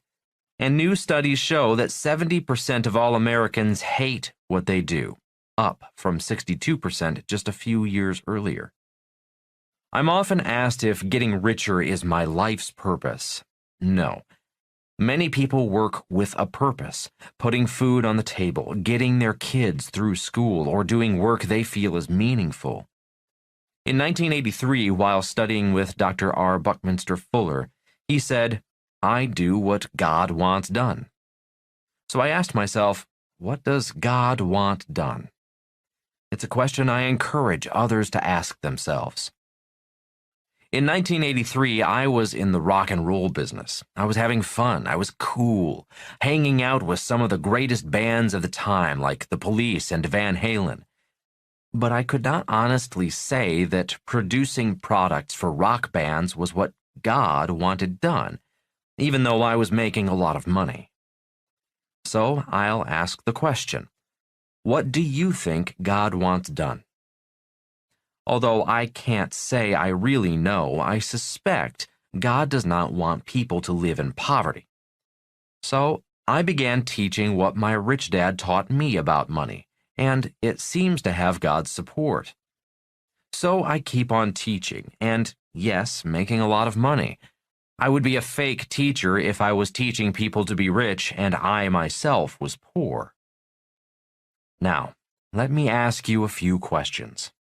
What do you think God wants done, that you want to do? Are you willing to do what God wants done? If you could cure cancer, would you? If you could eradicate world hunger, would you? If you could solve global warming, would you? Or do you only want to make enough money for you? In 1974, I already had two high-paying professions, one as a ship's officer sailing tankers for Standard Oil, and the other flying for the airlines. Both were careers as a high-paid employee in the E quadrant. I wanted to find out if I could make it in the B and I quadrants. Going through hell. As Winston Churchill said, when you're going through hell, keep going. Transitioning into the B and I quadrants was a tough journey. As stated in the last chapter, if not for my spiritual education and spiritual teachers, I would not have made it. Going through hell made Kim and me smarter and stronger, better able to do what God wants done. Rich Dad said, there are many doors to financial heaven. There are even more doors to financial hell. As you know, most entrepreneurs go through hell before achieving success in the B and I quadrants. Examples include Steve Jobs' departure from Apple, his own company, and Bill Gates was sued for Microsoft being a monopoly. Mark Zuckerberg was sued by the Winklevoss twins, who claimed Facebook was their idea. Even Jeff Bezos had a few setbacks in founding Amazon. Rich Dad warned, many people take the door to financial hell and never come back. As you know, many people sell their souls hoping to get rich. Many people have ripped off millions of people. Many are still in power at the highest levels of banking, especially Goldman Sachs, the Federal Reserve Bank, and the U.S. Treasury. A few of the more famous culprits are Bill Clinton, Robert Rubin, Larry Summers, Alan Greenspan, Jack Lew, Tim Geithner, Hank Paulson, Ben Bernanke, Warren Buffett, and Phil Gramm. They claim to have saved the economy. In fact, they saved the rich. Bad karma. If there is another financial catastrophe, millions of innocent, hard-working people will be sent to financial hell by these leaders without souls. This is why I am critical of an educational system that teaches students nothing about financial education, punishes students for making mistakes, and views cooperation as cheating. Our education system is a system without a soul. Everyone uses money every day. Why not teach money in school? Learning to become an entrepreneur. In 1974, I started working at Xerox to learn how to sell. I was not a natural salesman. I struggled. I hated knocking on doors, facing rejection after rejection. After the Xerox office closed, I would sit in my office writing sales proposals for potential new customers. If I did not sell, I did not eat or pay my mortgage. If I did not learn to sell, I would never be an entrepreneur in the B and I quadrants. I failed for 2 years before becoming #1 in sales for Xerox in the Honolulu office. Between 1974 and 1976, I took a Certified Financial Planner (CFP) course. It was a great course. It was tough. It was grueling, and I learned a lot about professional financial planning. There is a significant difference between a CFP and today's 30-day wonder financial planners who get their license in a few weeks. It takes about 2 years for a massage therapist to get his or her license. Most of today's 30-day wonder financial planners know little to nothing about investing. They study only to pass a Series 7 license. The difference between a 30-day wonder and a CFP is much like the difference between a bookkeeper and a CPA. After a 30-day wonder receives their license, they hit the streets looking for clients. Most are looking for a person who is unhappy with their current financial planner. The new planner then convinces the unhappy customer to switch the assets in his 401k or IRA over to him, and he will make the magic happen.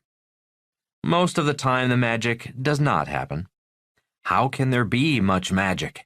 All financial planners are selling basically the same products: stocks, bonds, mutual funds, ETFs, savings, and insurance. The name of the game. Magic does not happen because the name of the game financial planning companies play is not make our clients rich.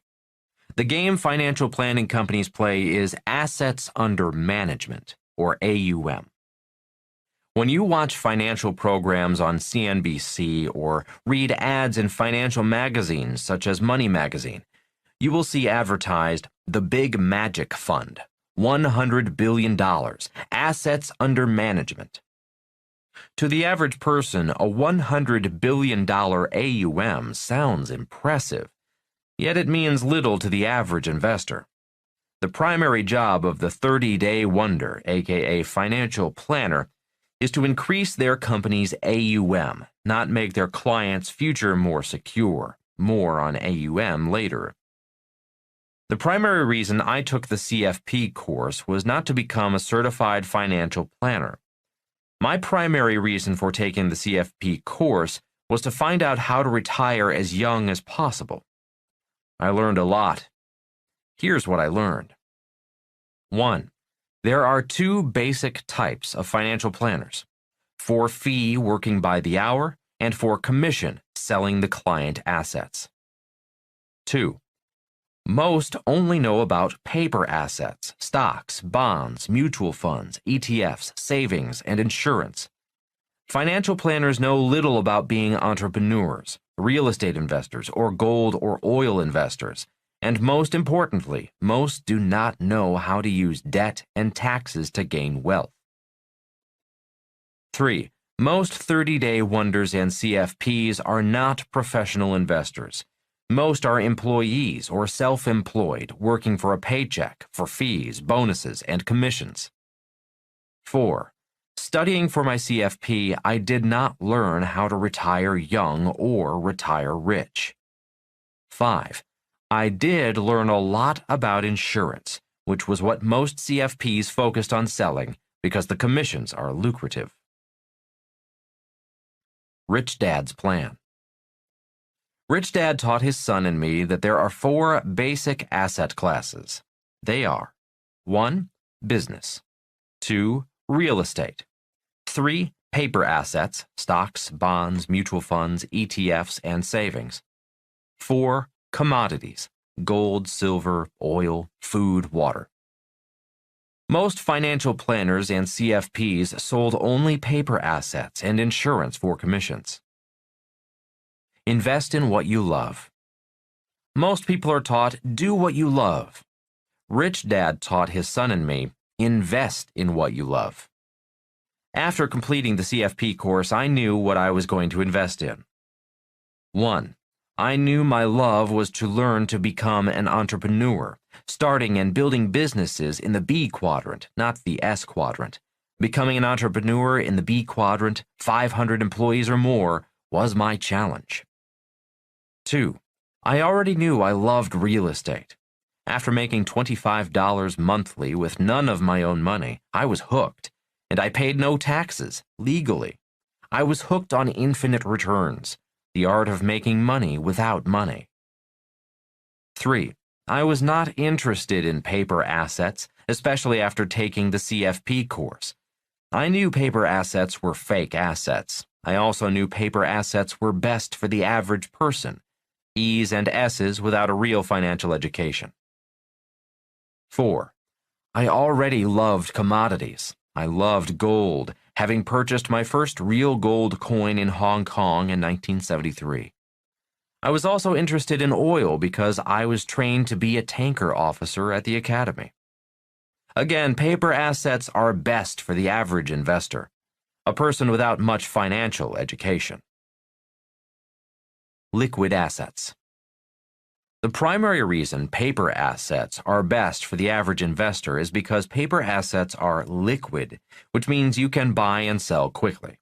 If you make a mistake, you can sell almost immediately. The same is true for gold and silver coins. They are almost as liquid as paper assets. The weakness with paper assets is the same as their benefit. They are liquid. When there is a crash, a panic, mass selling can wipe out an average investor's portfolio in minutes. Today, with high-frequency trading, HTF, paper assets can be bought and sold 10,000 in a second. The average investor, investing for the long term, could be wiped out over lunch. Dark pools. Early in this book, I stated most of the world of money is now invisible because today, modern money is cyber, not paper. The same is true with paper assets. Dark pools are where giant institutional investors, such as banks, hedge funds, and large professional investors, such as Warren Buffett, meet to buy and sell in secret. Today, it is estimated 40% of all paper asset trades are done in dark pools. Mom and pop average investors have no idea what is going on. When the next crash comes, mom and pop may lose their retirement savings in a flash. When Alan Greenspan was questioned about the 2008 crash, he said something like, "Well, no one saw it coming." Was his statement real or fake? Greenspan is a professional economist in the I quadrant. I also stands for insider. Greenspan is an insider. Today, I am an insider on my investments. Mom and pop investors, following their financial planner's advice, are outsiders. In early 2008, 6 months before Lehman went bankrupt, I was on CNN telling Wolf Blitzer that the markets were going down. If I saw it coming, Greenspan had to know. Insiders in the I quadrant knew what was going down. Predicting the crash.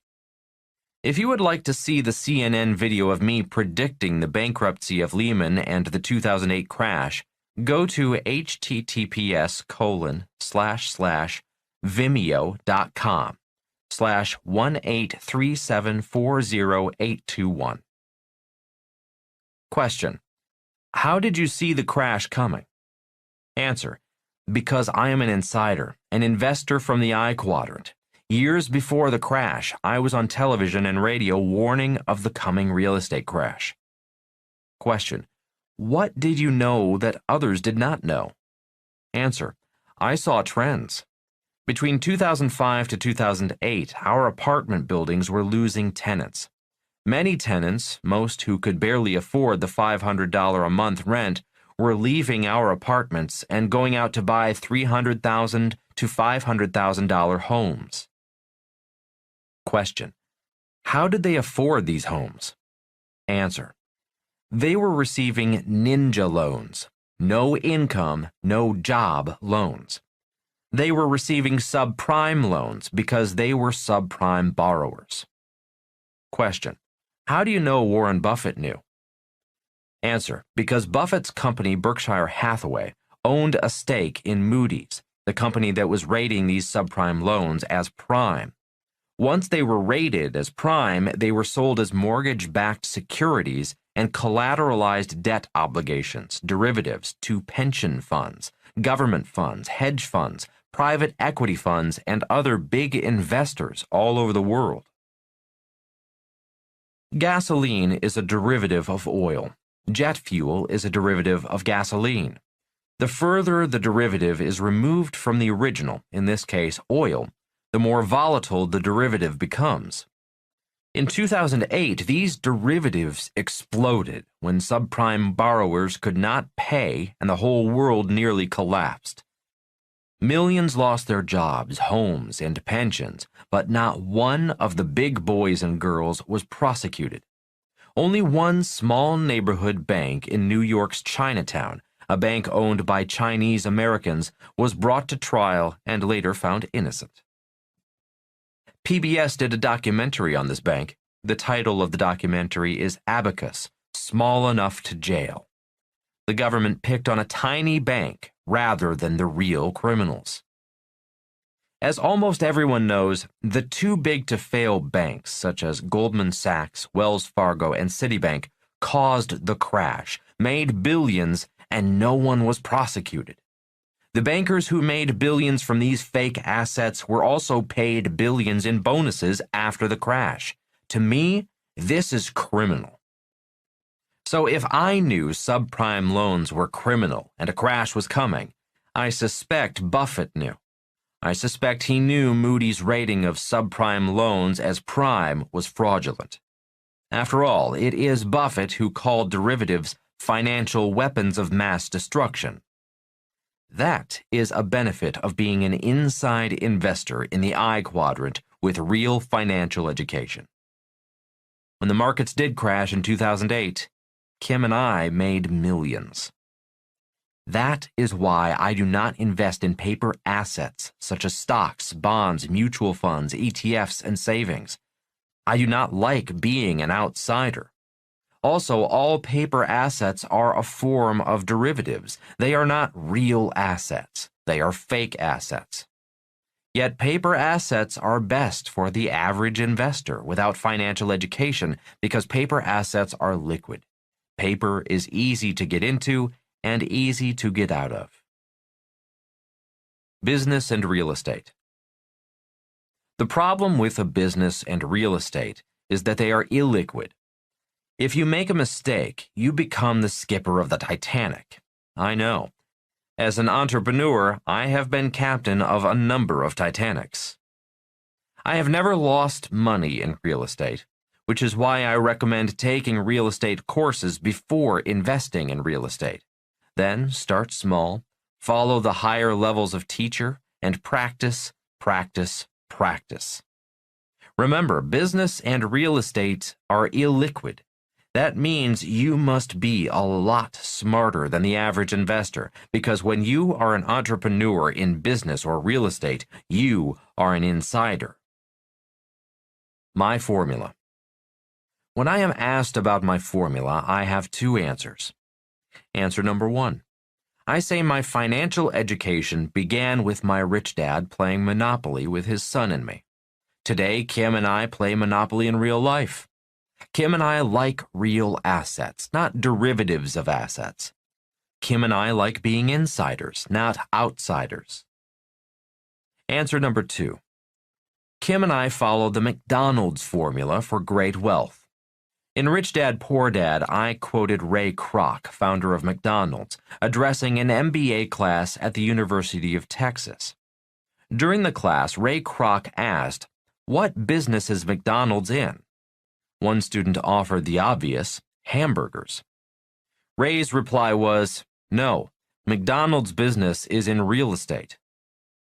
I follow the McDonald's formula. My businesses are in the business of real estate. The McDonald's formula looks like figure 14.1 in the accompanying PDF. I'll discuss more on this formula later. The power of words. When I am asked what is the secret to becoming rich, I say there are many secrets.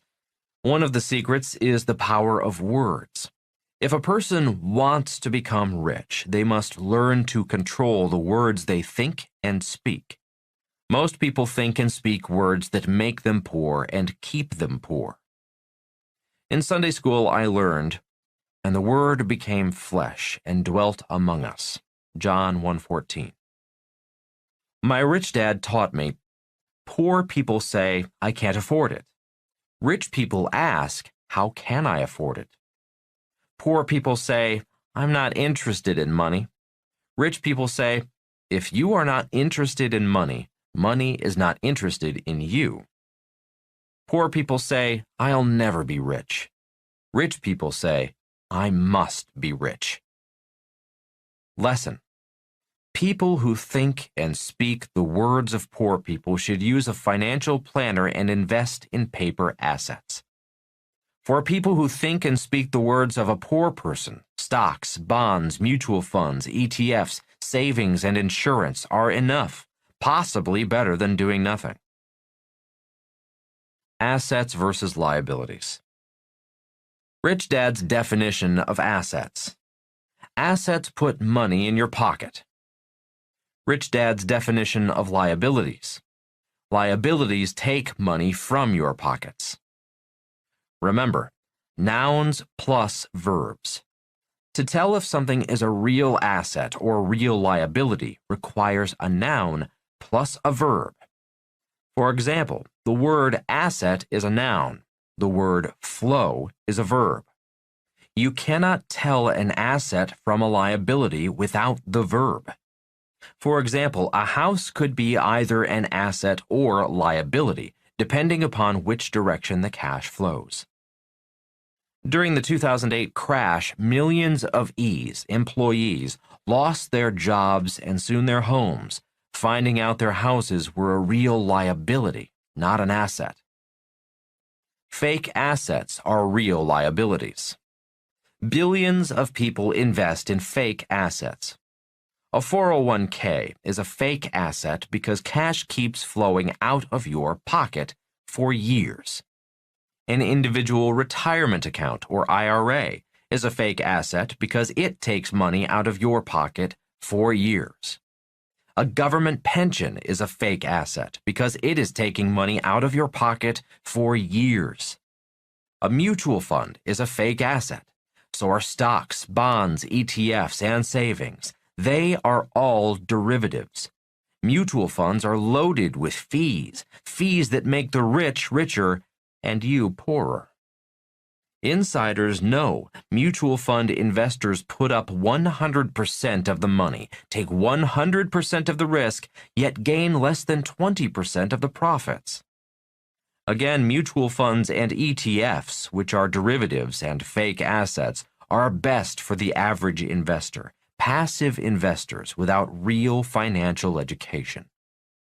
The problem is, if there is another crash, mom and pop's money may disappear, just as it did in 2008.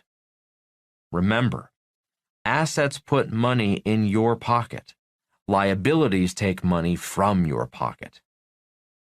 In the next chapter, you will find out where all the money disappears to when markets crash. Your questions, Robert's answers. Question. You mentioned doing what God wanted done. What were the signs you received from God that made you think that you were doing the right things? Bruno T., France. Answer. I am not claiming that God talked to me, nor am I so presumptuous to believe God chose me to do this job. Besides, only an extremely arrogant and/or delusional person would believe they know what God is thinking. I sincerely doubt a human's mind is capable of operating at the same level of the mind of God, if there is a God. Bucky Fuller made me aware that I was doing what most people dream of doing what I love to make money. I was doing what I loved. I was an entrepreneur. I owned my own company. I was the boss, and I was working with the biggest rock bands in the world. I got backstage passes. I loved it. My ego loved it. It was fun. I lived in the most exclusive condo on Waikiki Beach, had factories in Korea and Taiwan, and offices across the United States. I drove a Harley Davidson and a Mercedes convertible, and I dated beautiful women. I was cooler than cool. Yet deep down, I knew my rock and roll products were not doing much for the world. God did not have to tell me my products were not making the world a better place to live. I knew that. My rock products were what Fuller called obnoxico, obnoxious products produced by an obnoxious company. As Fuller suggested, I opened my eyes and asked myself what I thought God wanted me to do. Fuller, a futurist, was constantly looking at the evolution of evolution. He asked himself, what did God want for humanity, for the planet, for the future? Fuller believed that humans were God's multi-million-year experiment to see if humans could get it. Fuller believed God wanted to know if humans would use our minds to create heaven on earth or hell on earth. He also believed that humans were in the final examination. He believed that if humans did not get it, we, the human race, would use our minds to kill ourselves and our tiny planet. Fuller said after we and our planet were extinct, God would allow planet Earth to heal, life would appear again, and God would put a new bunch of primates on Earth, and another multi-million-year experiment would begin. Fuller's view on life was measured in millions of years. Humans' view of life is measured in decades.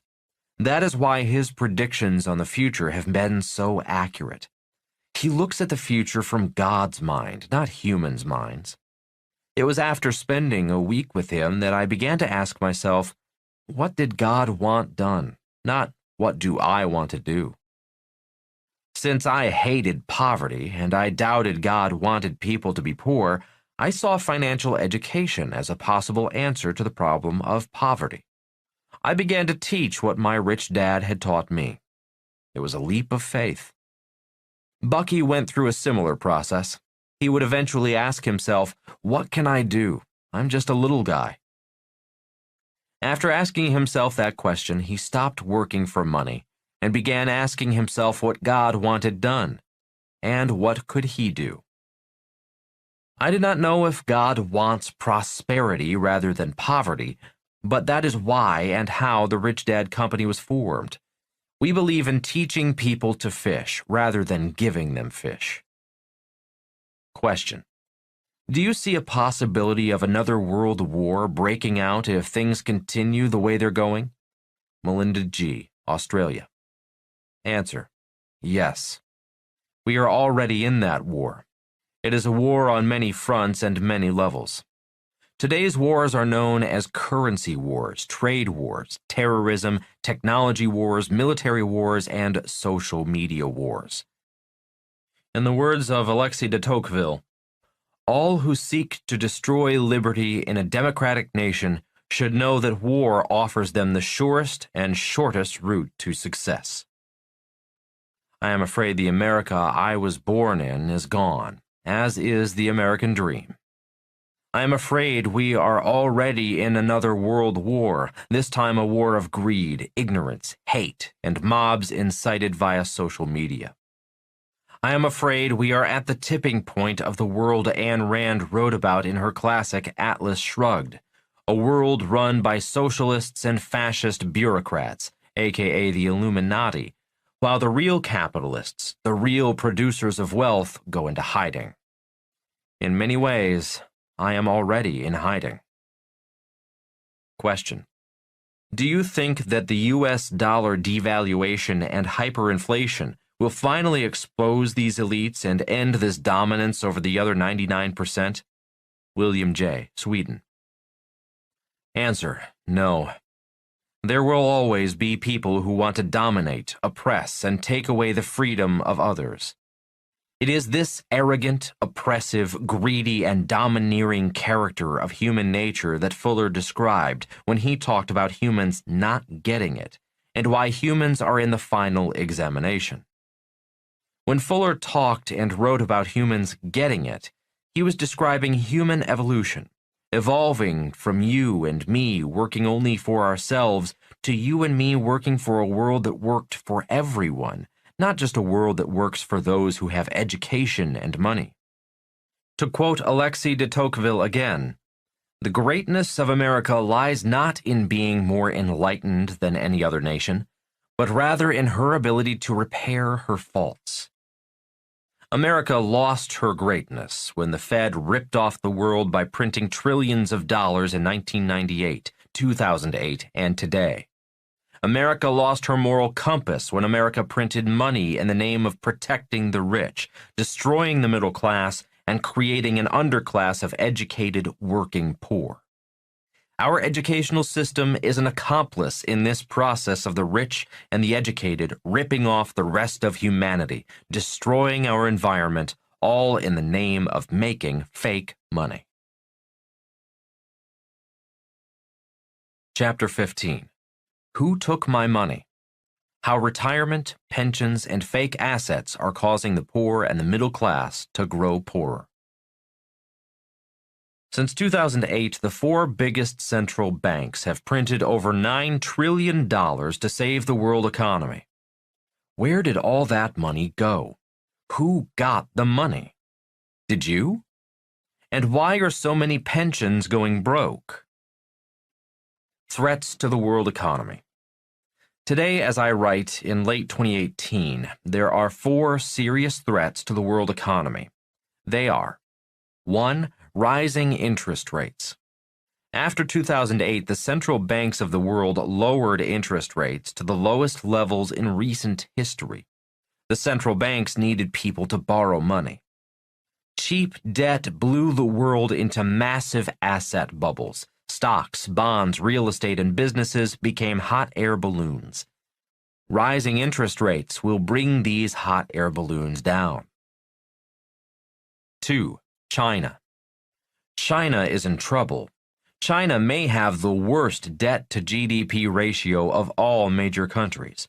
China borrowed and loaned out more money than any other country. If China crashes, the world crashes.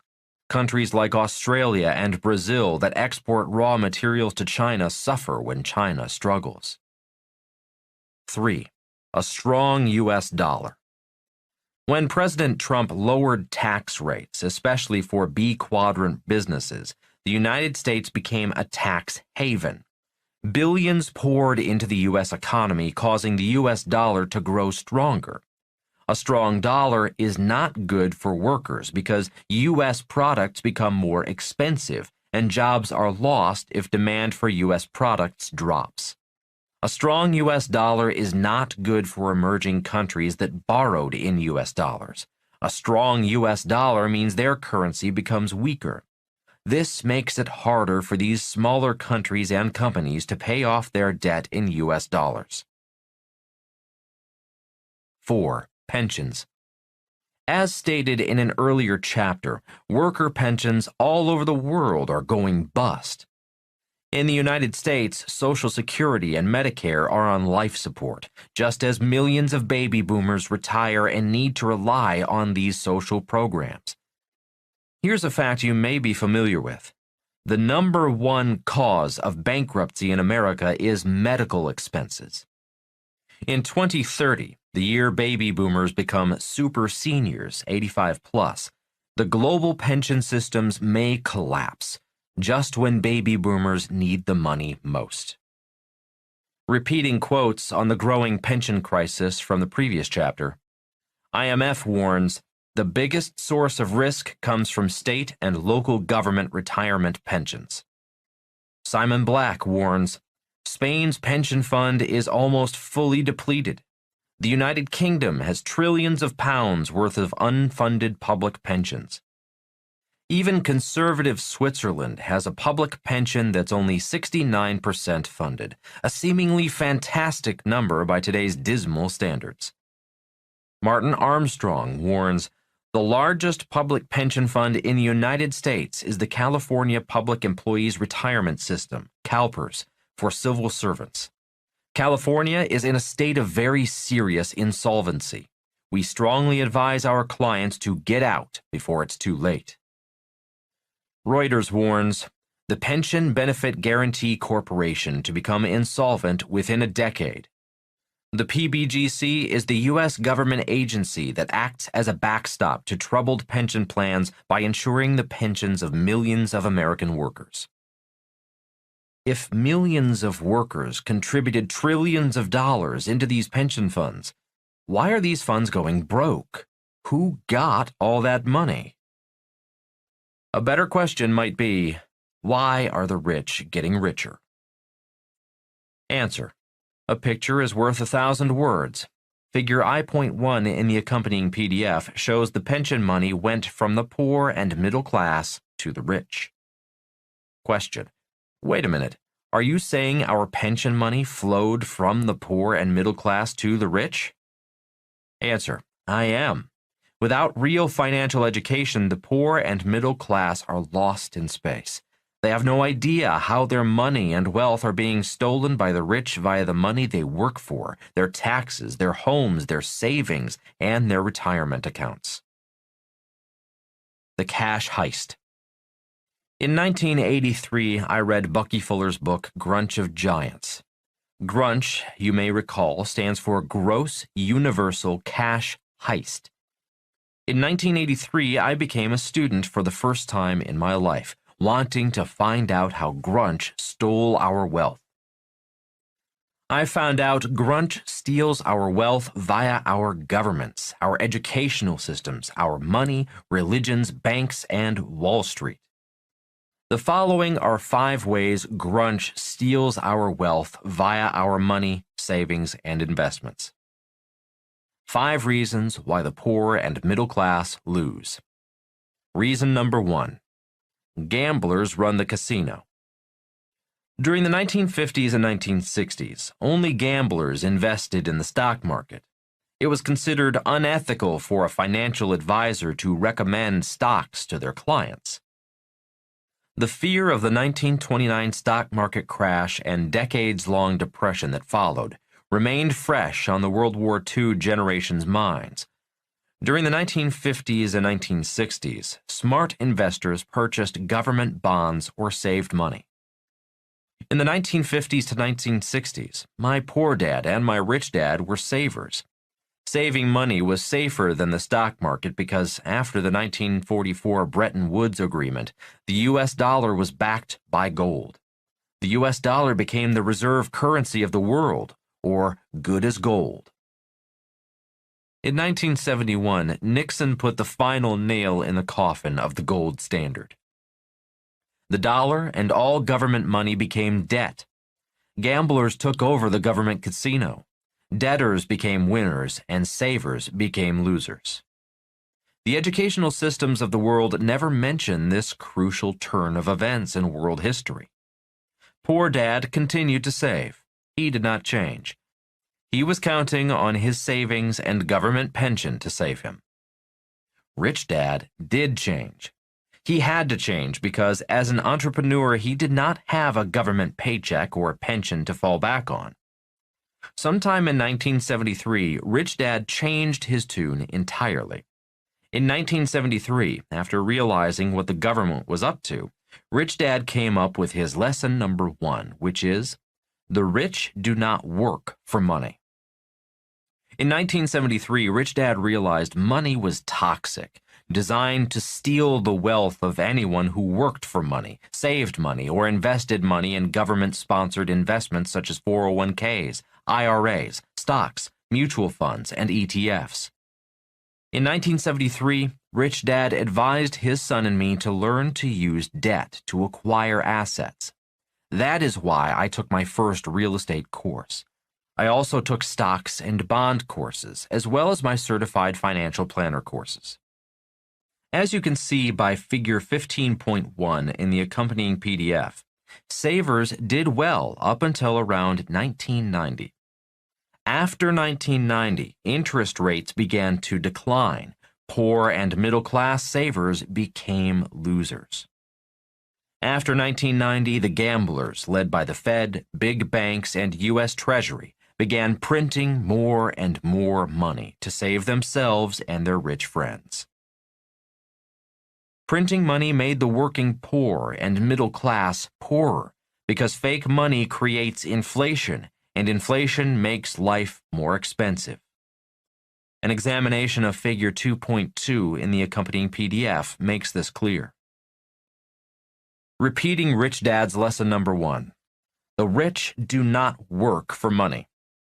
Repeating Poor Dad's lesson. Go to school, get a job, and work for money, save money, and get out of debt.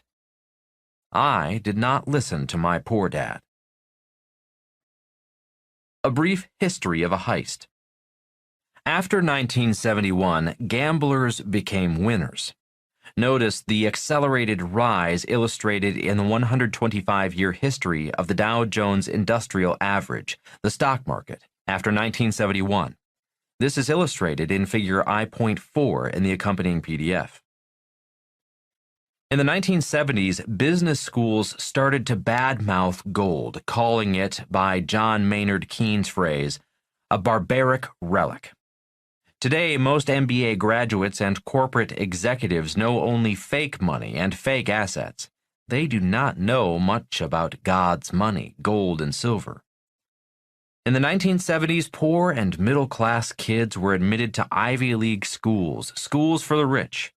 In his book, Tailspin, Stephen Brill writes about how poor and middle-class kids like him were admitted to the Ivy League schools and began rubbing shoulders with multi-generational really rich kids whose parents owned businesses and real estate, like the Kennedys, the Bush family, and Trump's family.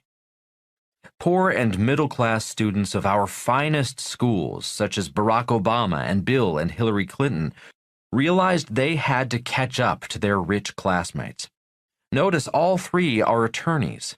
As Brill, also an attorney from Yale, writes, attorneys from poor and middle-class backgrounds began inventing fake assets, financially engineered derivatives that made them richer but ripped off the poor and middle class. In 1972, President Nixon opened the door to China. The working poor became poorer as wages stagnated and/or jobs were lost. In 1974, ERISA, the Employee Retirement Income Security Act, was passed. ERISA was pushed through by the lobbyists, big banks, the Fed, Wall Street, and thousands of other special interest groups, the military, teachers' unions, and NGOs, the swamp, as President Trump calls them, that want government tax dollars. 4 years later, we saw the origins of the 401k. ERISA, 401ks, and IRAs are products of the swamp. ERISA paved the way for the 401ks, IRAs, and employee pension plans.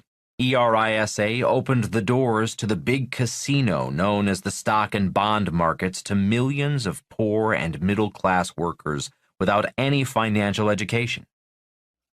As leaders printed money, ripping off most workers, a few middle-class investors, such as my rich dad, caught on to the heist and did well as the stock, bond, and real estate markets were blown into bubbles.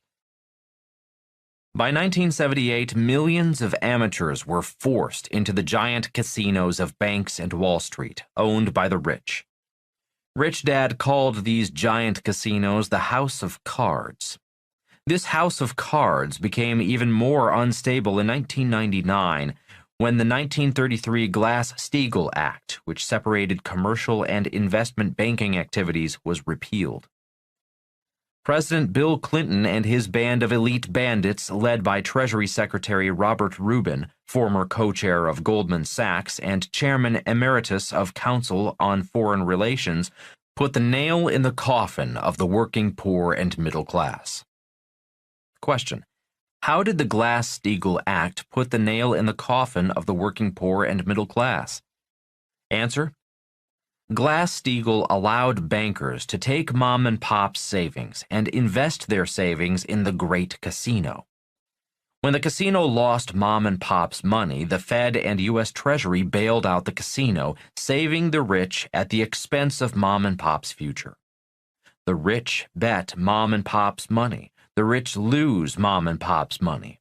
Mom and pop pay for the loss of their money via taxes, and the bailout money pays the bonuses of the rich who bet and lost mom and pop's money.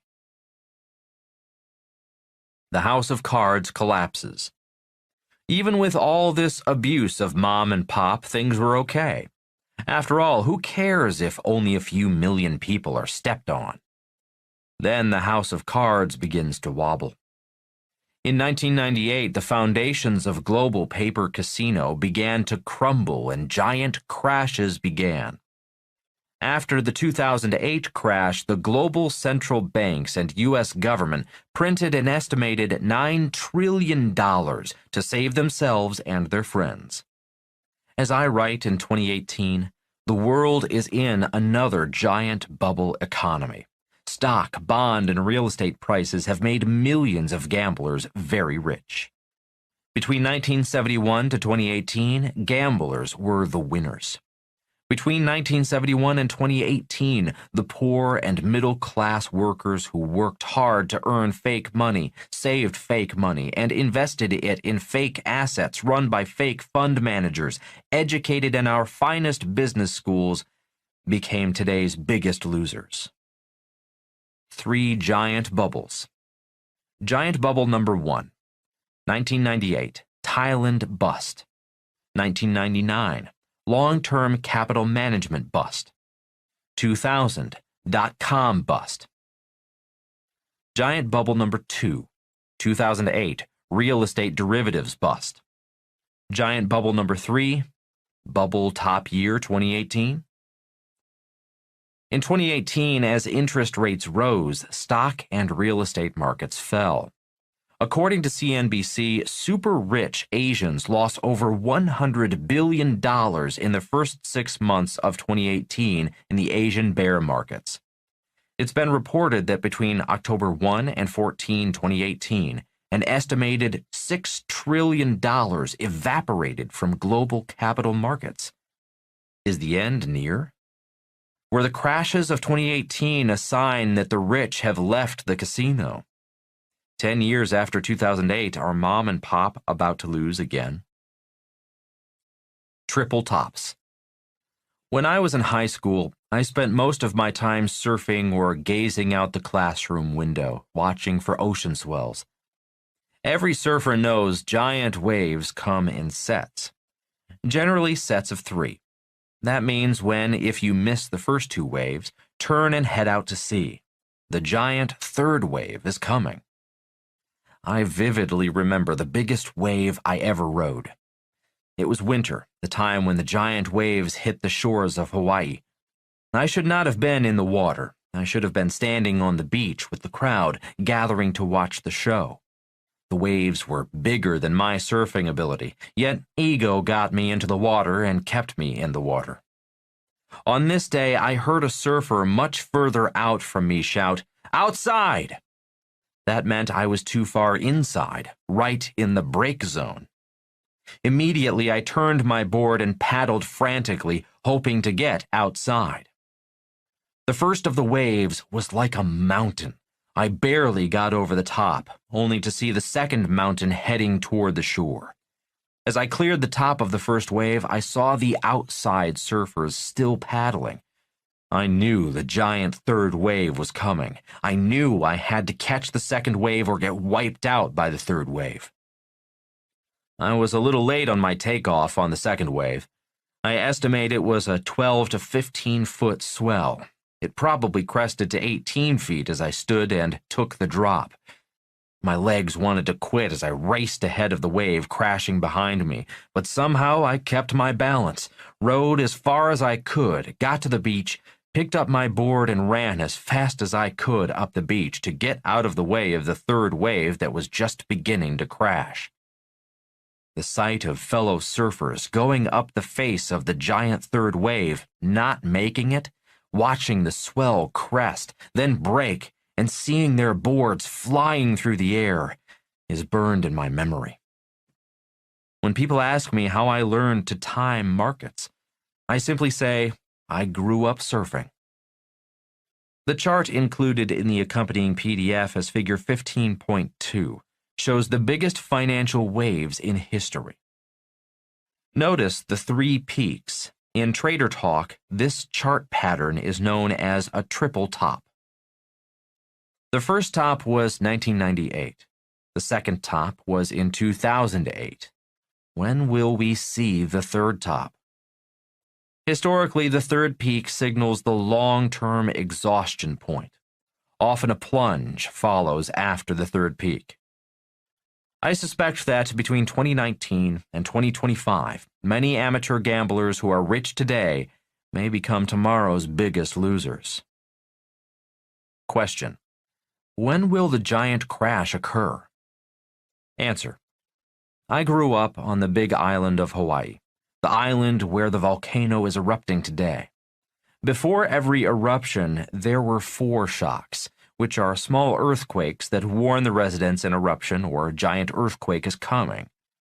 After the eruption or giant earthquake, there are aftershocks. Today, as I write, the number of foreshocks is increasing. As I write, most Americans are happy because unemployment is low, jobs are plentiful, and wages are rising. Question: what are some of the foreshocks? Answer: rising national debt and entitlements, flash crashes in the bond market and stock market, major environmental disasters that will cause insurance rates to rise, cyber hacking, a global war on terrorism without end, and government leaders who fight and call each other names rather than solve our national and global problems. And Nero fiddled. There's an old saying that goes, Nero fiddled while Rome burned. Figure I.1 in the accompanying PDF shows America burning while our leaders raise money for their next election campaign. Is the golden age of gamblers coming to an end? As the saying goes, gambling, the sure way to get nothing for something. As Matthew 20:16 states, the last will be first, and the first will be last. This book is dedicated to those who may be last today and who want to be first tomorrow. Here are the 4 additional reasons how retirement, pensions, and fake assets cause the poor and middle class to become poorer. Reason number 2, inflation. Blessed are the young, for they shall inherit the national debt. Herbert Hoover. If there were no government-guaranteed student loans, college tuition would be much lower. Gary Johnson. Concern for the coming generations. Baby boomers in the United States had an easy life. We grew up during the biggest economic boom in world history. Their children and grandchildren, Gen X, the millennial generation born after 1982, and the Gen Z internet generation born after 1995, have a very hard road ahead. Not only are many millennials unemployed or underemployed, but many start their adult lives burdened by onerous student loan debt.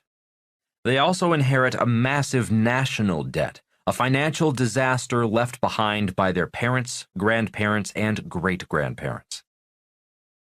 History will haunt the future generations. If the future generations do not change a corrupted system, what will their children and grandchildren inherit? By a continuing process of inflation, government can confiscate, secretly and unobserved, an important part of the wealth of their citizens. John Maynard Keynes, 1883 to 1946. The way to crush the bourgeoisie, middle class, is to grind them between the millstones of taxation and inflation. Vladimir Lenin, 1870 to 1924. Inflation destroys savings, impedes planning, and discourages investment. That means less productivity and a lower standard of living. Kevin Brady, 1955 to the present. Question: why does the government want inflation? Answer: to pay the national debt with cheaper dollars. Question: what happens if the government fails to create inflation? Answer: the opposite side of the same coin is deflation. If there is excessive deflation, the U.S. and world economies may slide into the next Great Depression. Question: are you saying the government wants us to work for inflated dollars that are worth less and less? Answer: yes. The diagram in Figure 15.3 shows how inflation in the United States has eroded the purchasing power of the dollar. Question: how does the government create inflation? Answer: there are many ways. One way is via printing money. Printing money makes money less valuable. As long as the government and banks are printing money, savers are losers, debtors are winners. Remember, the banking system is based on printing money. It is known as the fractional reserve system. That means for every dollar a saver saves, the bank is allowed to lend out a fraction of that money. If the fractional reserve is 10%, a bank may lend out $9 to debtors for every $10 of savers' money. When the $9 goes to the debtor's bank, the debtor's bank may lend out $8.10. The sad truth is there is only $1 of real money in savings. That is why, if savers panic, banks may not be able to give the savers back their money. Bail-ins. We have all heard of bailouts. In the future, there may be bail-ins, which means the money you have in the bank is converted into bank stock. You become an investor in the bank. That is why it may be smart to get a fire-rated home safe and keep gold, silver, cash, and important documents out of banks. Fake safes. Some people have fake safes.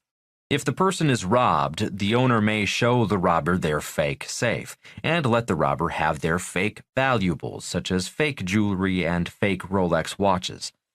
Their real safe is best out of the home, in a storage locker or behind a fake wall.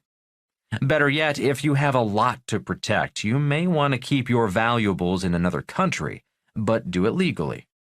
Many people secretly hide money and wealth overseas, but do it illegally, and it can be confiscated. There are attorneys who specialize in this type of legal offshore banking. If you do anything I write about, please do it legally. The definition of money. In part 1 of this book, I wrote about the criteria in order for money to be money. 1. Money is a store of value. After 1971, all government money became toxic and could not be trusted to be a store of value. By definition, all government money is no longer money because it no longer holds value. 2. Money is a unit of account. The U.S. dollar is a globally accepted unit of account, for now. 3. Money is a medium of exchange. Again, the U.S. dollar is a globally accepted medium of exchange, for now. Question: so one reason why the poor and middle class grow poorer is because they trust government money such as the U.S. dollar? Answer: yes. After 1971, all government money became toxic, stealing the wealth of those who work for money and save money. Reason number 3. Real assets make the rich richer. Amazon founder Jeff Bezos is a billionaire. Do you think he became a billionaire because he receives a $1 billion paycheck? The median income of an Amazon employee is $28,446 in 2017. Jeff Bezos earns more than $28,466 in 12 seconds. Jeff Bezos' annual paycheck is only $1.7 million. Although Bezos' salary of $1.7 million a year may technically be low, there is a reason he's called the richest man in the world. His net worth is skyrocketing, mostly due to the fact that he owns about 80 million shares of Amazon stock. Figure I.1 in the accompanying PDF explains why Jeff Bezos is so rich. Every month, a portion of the billions of dollars from millions of workers' 401ks and retirement plans flow from their paychecks into shares of Amazon stock. Jeff gets richer, although his salary may stay the same. Lesson: cash and flow are the two most important words in the world of money. Every month, retirement cash flows from the mom and pops of the world into the pockets of the Jeff Bezoses of the world. Reason number 4. Crashes make the rich richer. When the market crashes, and it always does, the poor and middle class are wiped out. When markets crash, the rich simply borrow money and buy back workers' shares at bargain basement prices. Reason number 5. Rubber chicken dinners. When I was just starting out in search of my formula to riches, I would go to rubber chicken dinners, RCDs, that reminded me of political fundraisers. At these RCDs, potential clients would sit, people like me, have an RCD, then listen to a presentation by a money management company or financial planner. At a number of these rubber chicken dinners, I nearly threw up the rubber chicken. I could not believe people could swallow the rubber chicken BS. Question: how do the rich get richer if pension funds are going broke? Answer: the name of the game is assets under management. Even if mom and pop's investments are not making money, the rich make money via fees and more fees from assets under management. Forbes, May 27, 2013. The heavy toll of investment fees. The thought of giving up 40% per year in investment return to pay for portfolio management and advice would cause most people to walk away. Yet this is the price many people pay when they hire an investment advisor to manage a mutual fund portfolio or exchange-traded fund (ETF) portfolio. NerdWallet, May 11, 2016. How a 1% fee could cost millennials $590,000 in retirement savings. NerdWallet's analysis found that from ages 45 to 65, the loss to fees increases from 12% to over 25%. Everyone talks about the benefits of compounding interest, but few mention the danger of compounding fees, says Kyle Ramsey, NerdWallet's head of investing and retirement. Emphasis added. The cost of a rubber chicken dinner. I have gone to many rubber chicken dinners. At these dinners, I listen to financial experts tell me how their magic formula will make me rich. At one of these rubber chicken dinners, I broke out my calculator, read the glossy brochure's fine print, and computed the total amount in fees I would pay if I started investing at the age of 35. The numbers were stunning. If I started investing just $750 a month into a 401k, I would be paying over $2.5 million in fees and hidden fees if the account returned 8% a year. You can buy a lot of rubber chicken dinners for $2.5 million.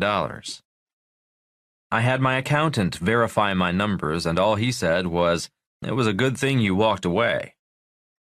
What disturbed me were the number of people who did not walk away. Most were waiting in line to sign up for a personal financial analysis. Why were they waiting in line? Because most were not happy with the returns of their current financial advisor. As I stated earlier, the name of the game is assets under management, not return on investment for the client. The hotshot from New York's new magic formula was not that magical. As best as I could ascertain, the expert's magic formula was not much more than following the S&P 500, something anyone with a fifth-grade education could do. The same hotshot claimed his fees were only 1%. Yet when I studied the fine print, the fees were much, much higher.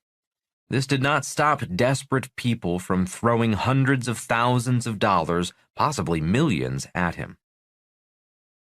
Question: what were the people desperate for? Answer: most average investors seek return on investment, ROI, yield, or capital gains. They simply want their money to grow, not shrink. Fewer than 5% of fund managers beat the market, yet fund managers always win, even if you lose. Rather than watch the stock market go up and down, I think it's smarter to watch the percentage in fees fund managers are charging. And there are all kinds of fees. Brokerage account fee.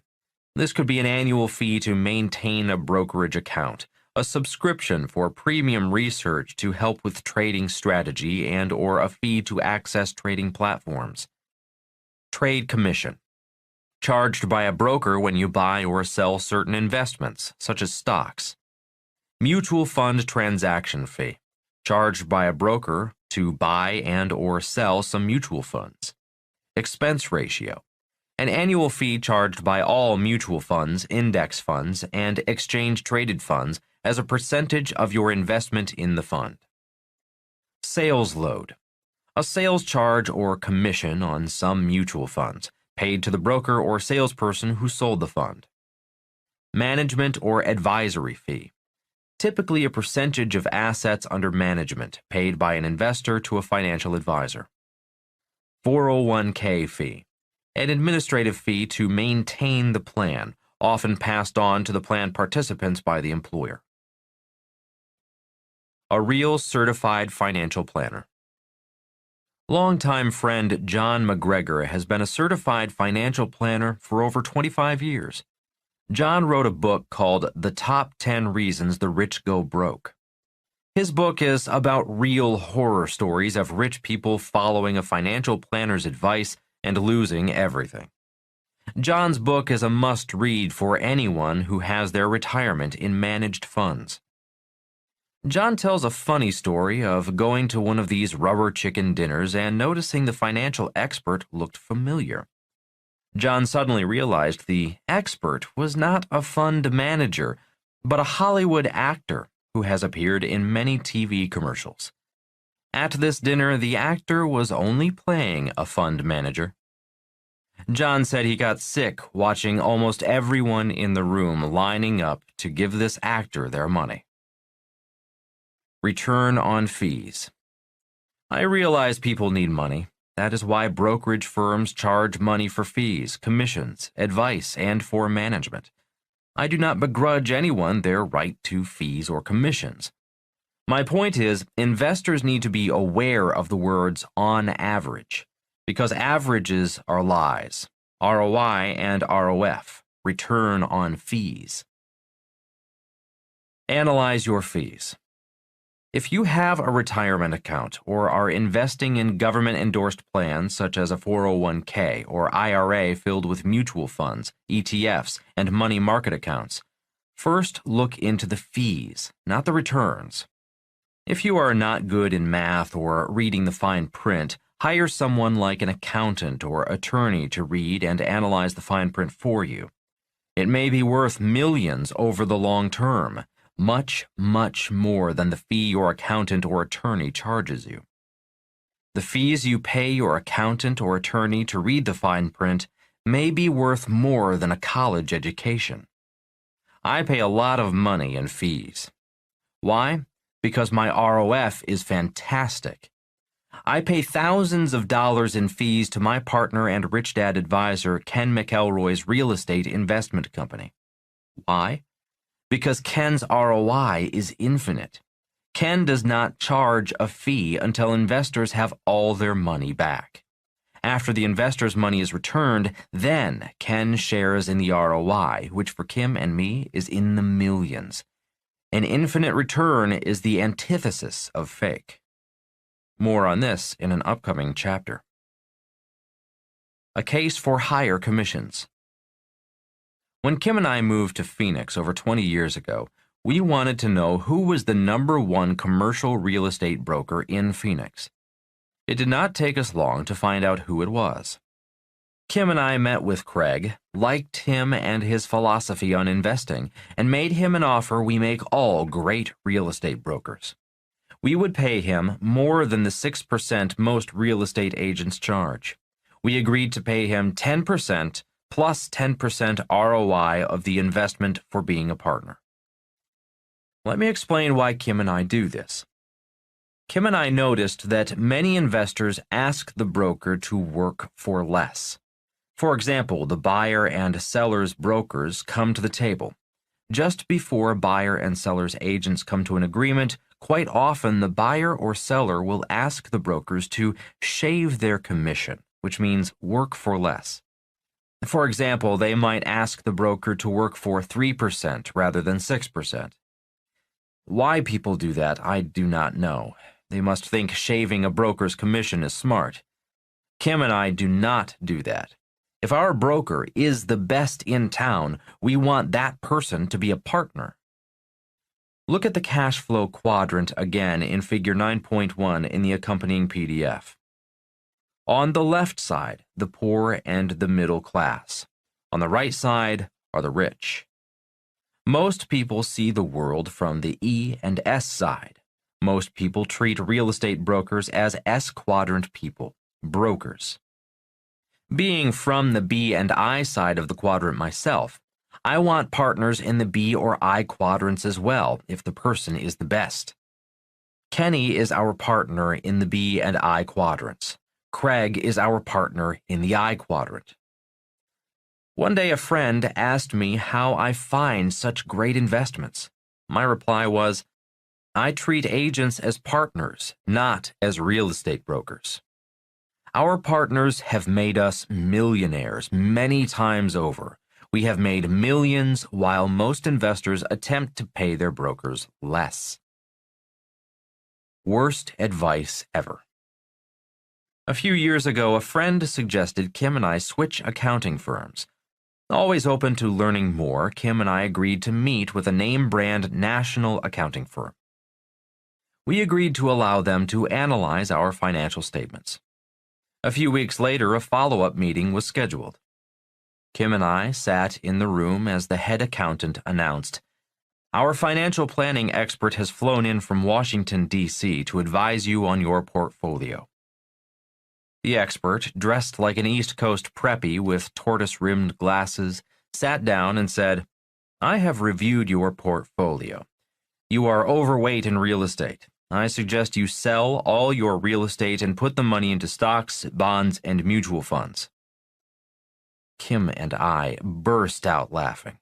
We thought he was kidding. Could he not see most of our income came from cash flow from our properties? He was not laughing. He was serious. Later, I asked Tom Wheelwright, a CPA and our personal accountant, did he not see we make millions tax-free from our real estate? Tom nodded his head. Yes, he did. So why did he recommend we sell all our real estate? Tom said, he does not receive a commission from your real estate. What does he earn money from? Kim and I asked. Assets under management. The power of words.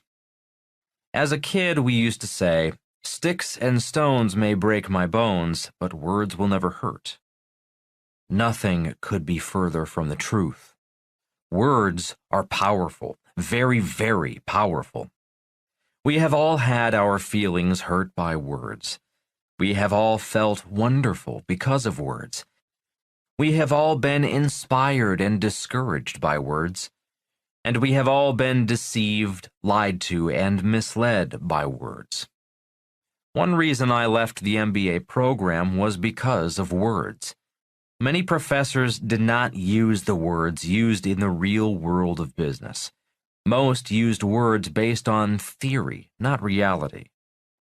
It was my accounting teacher who sealed the deal. When he was using fake definitions for the words assets and liabilities, I left. The following are definitions of assets and liabilities taught in schools. Asset, noun. A resource with economic value that an individual, corporation, or country owns or controls. I do not know about you, but that definition was vague and ambiguous, not clear or useful. Liability, noun. A company's legal financial debts or obligations that arise during the course of business operations. This is why so many people and accountants call a person's house, car, and refrigerator assets. Ambiguous definitions allow accountants and people to lie to themselves. That is why so many people say my house is an asset when it is really a liability. That is why when someone says my net worth is, I tune out. Net worth is often worthless, worth less, because net worth is based on lies, hopes, dreams, and hallucinations. A person can count their car in net worth, their furniture, clothing, house, even artwork at exaggerated values.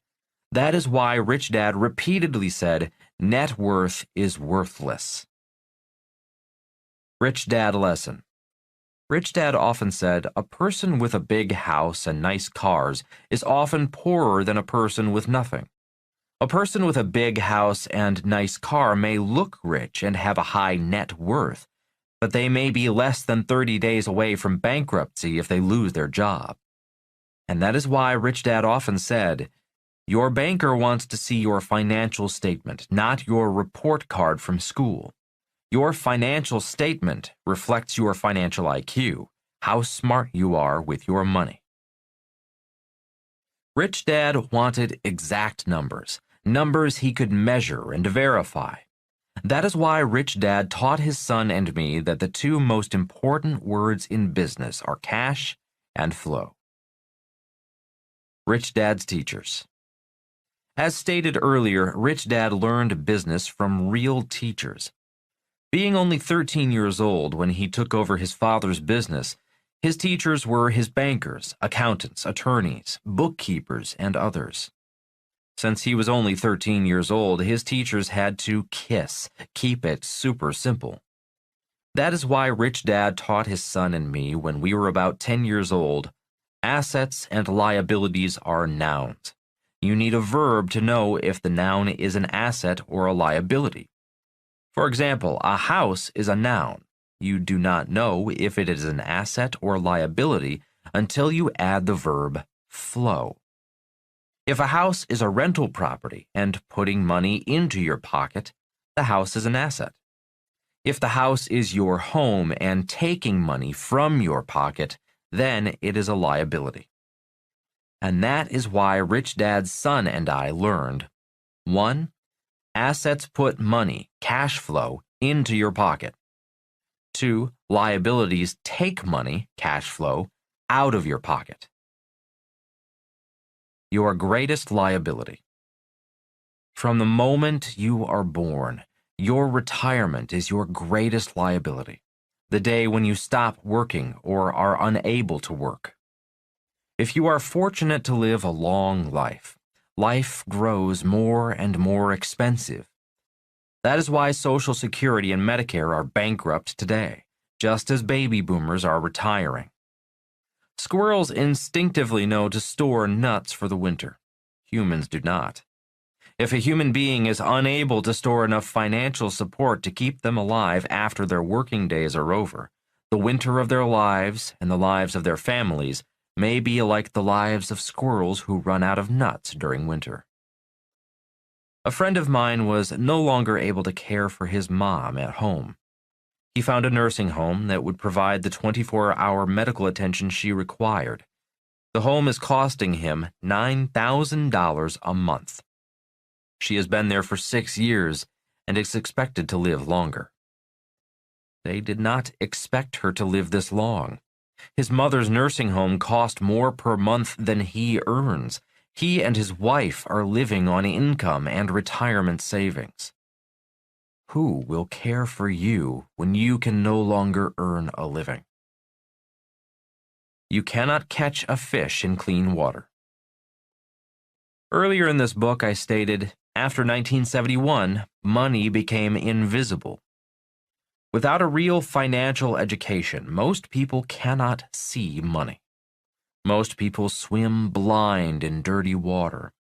Without a real financial education, most people do not know the difference between assets and liabilities. This makes it very easy for the ultra-rich who control the central banks, governments, Wall Street, too-big-to-fail banks, and our elite schools to become very rich, catching little fish swimming blind in dirty water. Once the fish are trapped, swimming in giant nets of fake money, the ultra-rich sell the little fish fake assets such as savings accounts, stocks, bonds, mutual funds, and ETFs. For mom and pop, their retirement years are their greatest liability if they live a long life. The ultra-rich know this. They sell fake assets to mom and pop because fake assets are real assets for the ultra-rich. Just watch the cash flowing. Follow the money. To understand the difference between real assets and fake assets, just look again at relevant charts and follow the money. Those charts can be found in the accompanying PDF as Figure I.1, Figure 2.1, Figure 2.2, Figure 15.2, and Figure 15.3. The quadrant and taxes. When you combine the cash flow quadrant with taxes, the muddy water becomes a little clearer, as you can see in Figure 9.10 in the accompanying PDF. Those who work for money pay the highest percentage in taxes. Those who invest workers' money make the most money and pay the lowest percentages in taxes. The worst financial advice. This is why the advice to go to school, get a job, work hard, save money, buy a house, get out of debt, and invest in a well-diversified portfolio of stocks, bonds, mutual funds, and ETFs could be the primary reason for the lines on the chart in Figure I.1. Without real financial education in our schools, the end of the poor and middle class is near. I'll pose some questions. What will happen if the gap grows wider? Is the world heading for a two-class world, a peaceful world of the rich and the poor? Or could the world be heading for another French or Bolshevik revolution, a war between the rich and the poor, the have-nots taking from the haves? Can this gap between rich and poor be narrowed? Could a little financial education change the future of the world? Yes, the gap can be narrowed with a little real financial education. But you have to seek that education for you and your family. Our education system is controlled by the very people who want to keep the water dirty. Question: who controls our education? Answer: in 1903, the ultra-rich, like John D. Rockefeller, played a role in creating the General Education Board. Today, the rich continue to control what subjects are taught in our schools. That is why there is no real financial education in our schools. In conclusion, Rich Dad often said, when your banker tells you your house is an asset, he is not lying. He's just not telling you the truth. What he does not tell you is that your house is the bank's asset, not yours.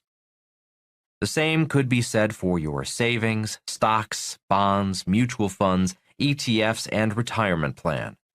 They are all fake assets because the cash flows to the ultra-rich via compounding fees and expenses. All you have to do is follow the money and you will see who the cash is flowing to. As legendary investor John Bogle, founder of Vanguard Funds, said, investors put up 100% of the cash, took 100% of the risk, and got 33% of the return. And if the mutual fund crashes, the investor loses 100%. If the mutual fund makes money, investors receive 20% of the reward. The owners of the mutual fund receive 80%. Remember, the name of the game is not take care of the investor's money, The name of the game is assets under management. Even if mom and pop lose everything, and even if the fund crashes, burns, and dies, the owners of the fund always win due to fees, and more fees. All it takes is clean water. Warren Buffett said it best. If you've been in the poker game 30 minutes and you don't know who the patsy is, you're the patsy. All it takes is clean water to see, 1, who the cash is flowing from, 2, who the cash is flowing to. Then you will be able to see real assets and real liabilities. Most importantly, you will know who the real patsy is. If you want to learn how to see cash flowing, take real accounting classes from real accountants. Read Tax-Free Wealth by Rich Dad advisor Tom Wheelwright, a real accountant, and have fun playing the cash flow game. People teaching people. Kim and I created Cash Flow in 1996 so people could teach people how to see cash flowing. Today, there are thousands of cash flow clubs all over the world. Once you can see cash flowing, you will be better able to see fake money, fake teachers, especially fake financial advisors and brokers, and fake assets. Most importantly, once you can see cash flowing, you will no longer be a fish swimming in dirty water. In the next chapter, you will see what the rich see and why the rich get richer. Your questions, Robert's answers. Question. It seems that most people are distracted from these important issues by television, sports, fake news, etc. So could the next crash be the final wake-up call as to what's really going on? LEB, Romania. Answer. Let's hope so. In financial literacy terms, the world has been in a secular bull market for approximately 70 years. That means the markets and economy have been going up since the 1944 Bretton Woods Conference, the year the United States took control of the world economy, and the year the dollar became the reserve currency of the world. I suspect that 70-year secular bull market is about to come to an end, because America used its financial authority to make the rich richer at the expense of the poor and middle class of the world. This is the grunge that Fuller wrote about. We may be entering a secular bear market, possibly the collapse of the U.S. dollar and a new global depression. As Rich Dad would say about economic change, the toilet will flush. This is bad news for most people. It can also be great news for those who are aware and prepared for a brave new world of money. Question. Many people believe in giving people fish, free education, free food, free health care. Which answer is right? Michael S., Scotland. Answer. Both answers are right. The right answer depends upon the person seeking their answer. A more important question is, what do you think God wants done? Question. Do you think the next crash will result in a new totalitarian government in the United States resembling Nazi Germany of the 1930s and 1940s? Lydia J., Lithuania. Answer. Yes. The word is fascism, a form of government run by bureaucrats. There is a big difference between business people and bureaucrats. Bureaucrats are fascists who make rules and expect everyone to live by their rules. There are bureaucrats in every walk of life. Don't get me wrong, rules are important. We need rules. For example, it is best we all drive on the same side of the road and obey speed limits. The problem is that bureaucrats want everyone to live in a world governed by their rules. The problem is most bureaucrats, like most academics, do not live in the real world of money. Most bureaucrats tend to be socialists and communists, not capitalists. Ayn Rand wrote about this world in her book Atlas Shrugged. That book is about a world where the economy is broken, a world where nothing works because bureaucrats now run the world. In response, the last remaining capitalists go into hiding, refusing to be exploited by non-producing bureaucratic parasites. Chapter 16. Fishing in Clean Water. Fake News and Transparency. Here are some headlines that should get you thinking, and drive home a few points about what is real and what isn't. Jared Kushner paid no federal income tax for years, documents suggest. New York Times, October 13, 2018. Over the past decade, Jared Kushner's family company has spent billions of dollars buying real estate. His personal stock investments have soared. His net worth has quintupled to almost $324 million. And yet, for several years running, Mr. Kushner, President Trump's son-in-law and a senior White House advisor, appears to have paid almost no federal income taxes, according to confidential financial documents reviewed by the New York Times. Fake news or stupid journalists? In Warren Buffett's words, the smarter the journalists are, the better off society is. For, to a degree, people read the press to inform themselves, and the better the teacher, the better the student body. Question: are these New York Times writers smart journalists, stupid journalists, or promoters of a fake news story? Answer: we may never know. If you just read the headlines, it sounds like Jared Kushner, husband of President Trump's daughter Ivanka, sounds like another crook, much like his father-in-law, the Donald. Without much financial education, millions of people, especially academic elites like my poor dad, say the rich are crooks. Here are some questions you might want to think about. Is Buffett correct? Do we need smart journalists for a smarter society? Do people read the press to inform themselves? If Buffett is correct, and I believe he is, what are fake news, antisocial social media, journalists, bloggers included, without real financial education doing for our society?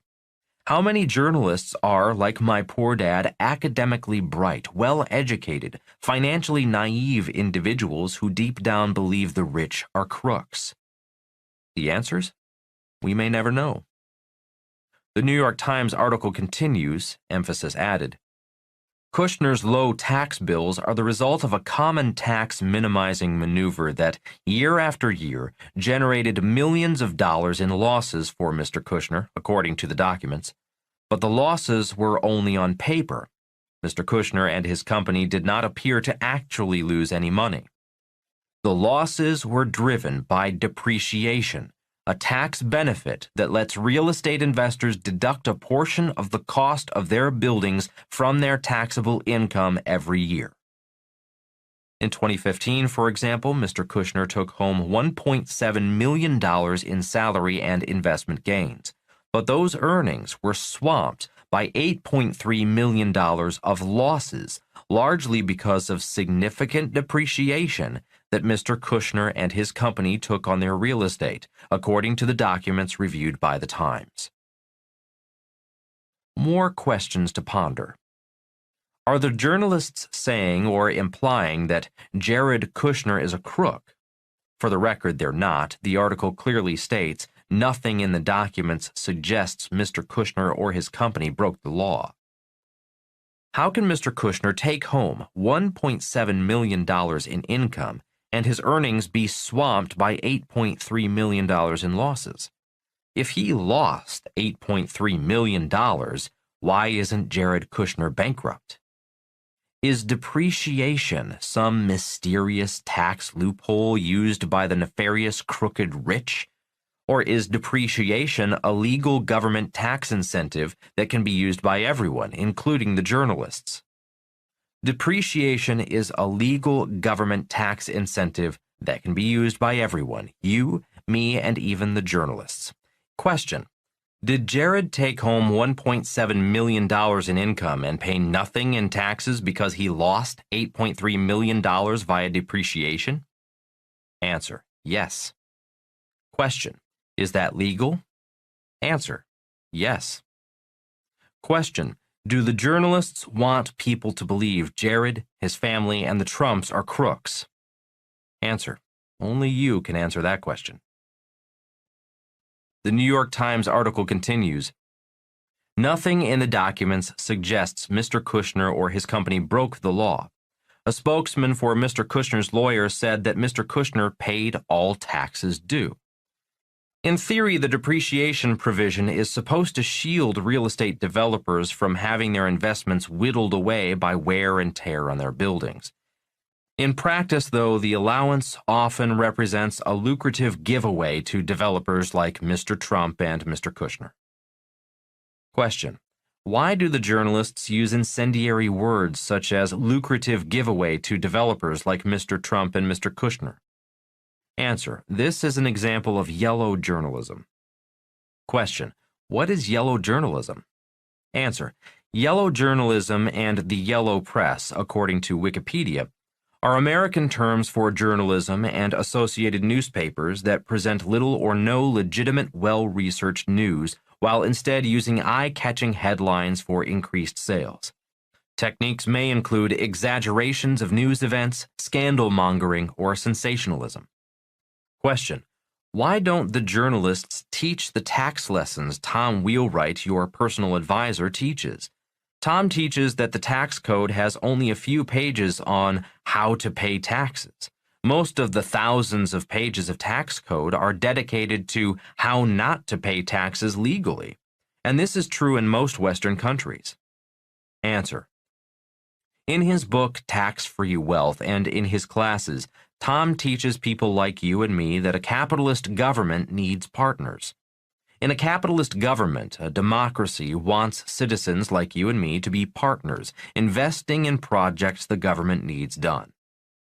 A communist government is centralized, and most capital projects are run by government bureaucrats. In China, for instance, most of the rich are friends of bureaucrats, or princelings, children of bureaucrats. In the United States, a free market economy means that ordinary people and citizen entrepreneurs are encouraged to participate in projects the government wants and needs done via tax incentives. Tax incentives for housing. For example, the government needs entrepreneurs to provide housing. This is why depreciation is a tax incentive for real estate investors. Tax incentives for jobs. The government also wants people to provide jobs. That is why entrepreneurs in the B quadrant with over 500 employees pay less in taxes. In 2018, Amazon was shopping for a new city to relocate their new headquarters. Many cities would have loved to have thousands of highly paid employees, which is why so many cities offered tax incentives to Amazon. Elon Musk's Tesla Motors received over $1 billion in tax incentives to build his battery factory in Nevada. Tax incentives for high-paid employees. Amazon and Tesla have thousands of well-paid employees. Generally speaking, the more an employee is paid, the more tax revenue is generated. Highly paid employees attract hundreds of small businesses. Small business owners pay higher taxes. That is why local governments offer tax incentives to companies like Amazon and Tesla to move their businesses to cities and states across the United States. Big business attracts small business, which means more jobs, and more jobs mean more housing, more schools, more government service employees, and more taxes to city and state governments. Tax incentives for energy. Civilization cannot grow without energy. If energy became scarce or more expensive, civilization would crumble. Hence, the government also wants entrepreneurs to provide energy, so there are tax incentives for oil and gas exploration. Today, the United States is less dependent upon foreign oil. Tax incentives for food. And the government wants you and me to produce food, so there are tax incentives for people to produce food. If people are hungry, riots follow. Incentives, not loopholes. These incentives are not loopholes or mistakes that unscrupulous crooks sneak through, as these journalists want readers to believe. These incentives are intentional, legal, and available for everyone, including the journalists. Again, tax and tax incentives are the engine of capitalism.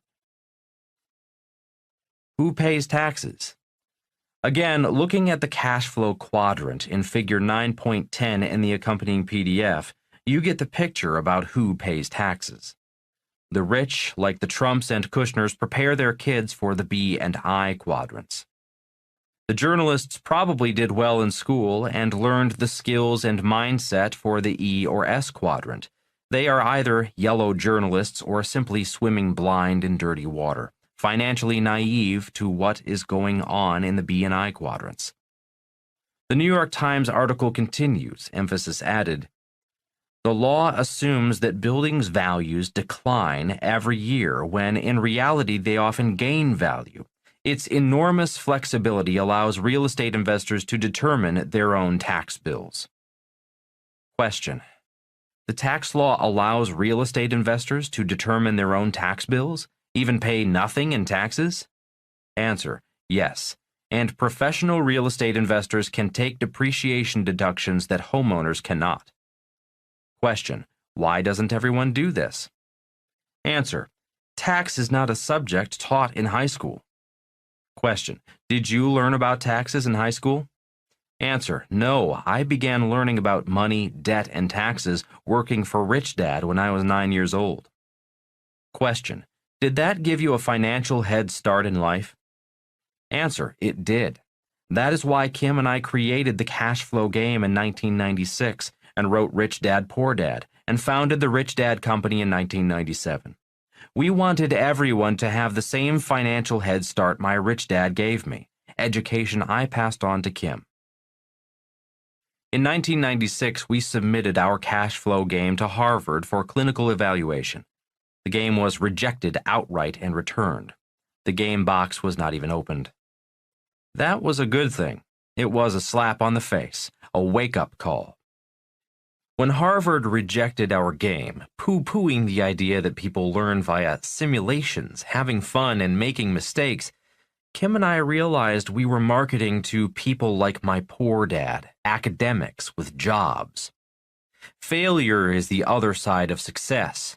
Failing to have Harvard evaluate our game was a good thing.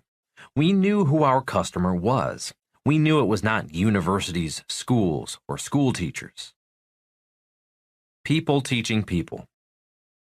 Kim and I were now certain who our customer was. In 1997, I wrote Rich Dad, Poor Dad. The book was originally written as a brochure, a simple book, a real-life story to explain the importance of financial statements and accounting, and to sell the cash flow game to people who wanted to learn, rather than closed-minded professors who knew all the answers. The same year we founded the Rich Dad Company.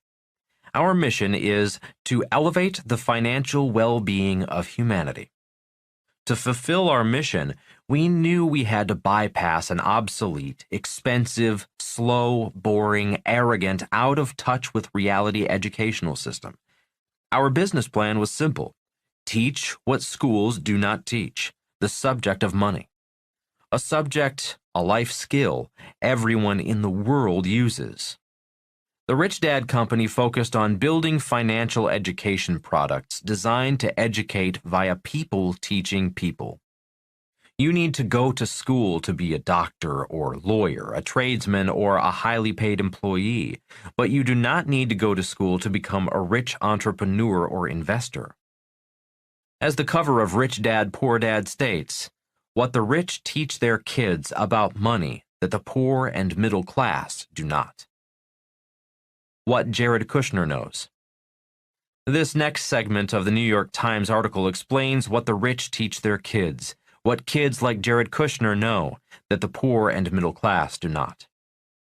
Mr. Kushner's losses, stemming in large part from the depreciation deduction, appeared to wipe out his taxable income in most years covered by the documents. He is reporting the losses even though he bought his properties with borrowed funds.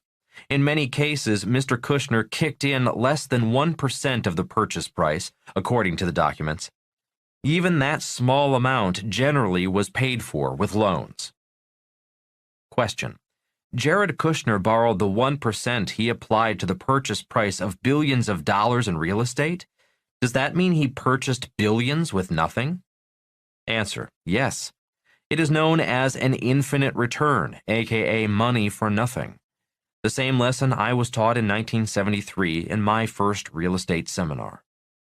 Question. So you don't need money to become rich? Answer. Correct. But you do need real financial education and real experience. The moment I understood infinite returns, I never again had to say, I can't afford it, I don't have any money. You don't need money to become rich once you understand the power of infinite returns. Infinite returns on information.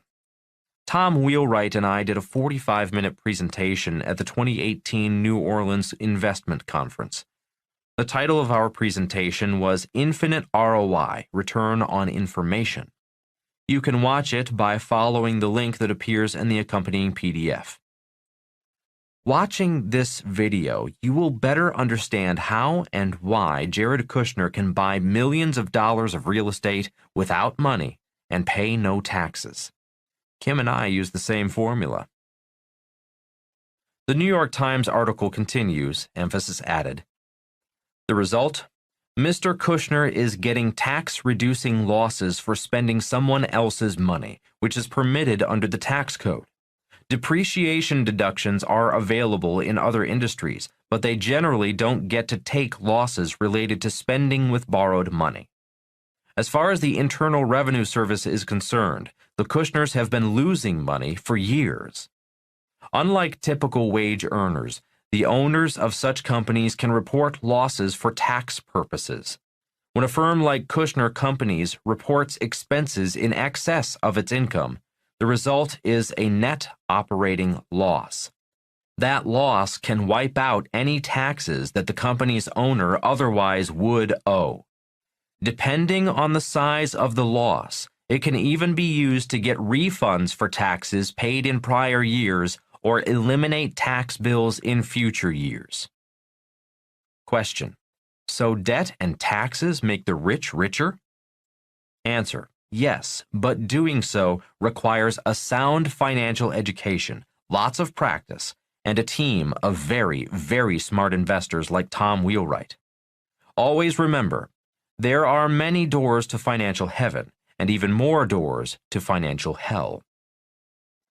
The New York Times article continues, If I had to live my life over again, I would have been in the real estate business, said Jonathan Blattmacher, a well-known trusts and estates lawyer, now a principal at Pioneer Wealth Partners, who reviewed the Kushner documents. It's fantastic. You get tax deductions for things you don't pay for. Question. Even a very smart trust and estate lawyer does not know how the rich use debt and taxes to get richer and richer? Answer. Correct. Very few people do. I encourage you to watch the free video of Tom and me mentioned earlier, and you will learn what very few people know. A link to the video can be found in the accompanying PDF. The New York Times article continues. Last year's tax legislation eliminated that benefit for all industries but one, real estate. Question. Is that why you sold all your paper assets, stocks, bonds, mutual funds, and ETFs in 2016? Answer. What do you think? Swimming in clean water. In another article, the New York Times reported that Jared Kushner and Ivanka Trump earned $82 million in passive income in 2017, probably tax-free. It is information that makes the rich richer, not money. Information that is not taught in schools. Pictures are often better than words. Pictured in Figure 16.1 in the accompanying PDF is what is taught in schools. This is what students are taught in schools. Notice where the cash flows from and to.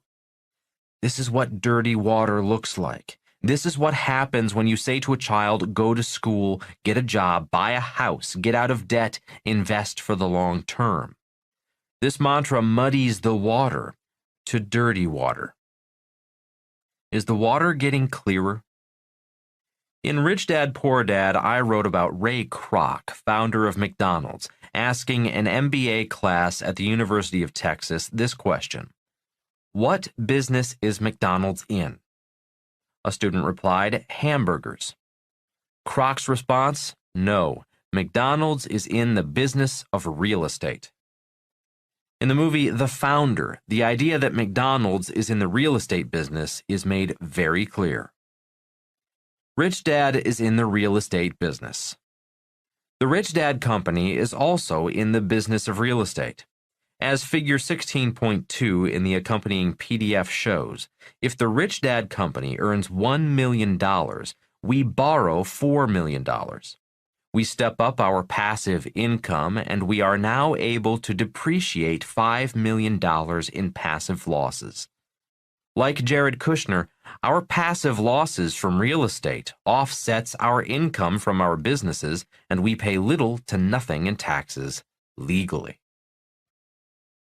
Question: the tax law encourages you to borrow and invest and get richer?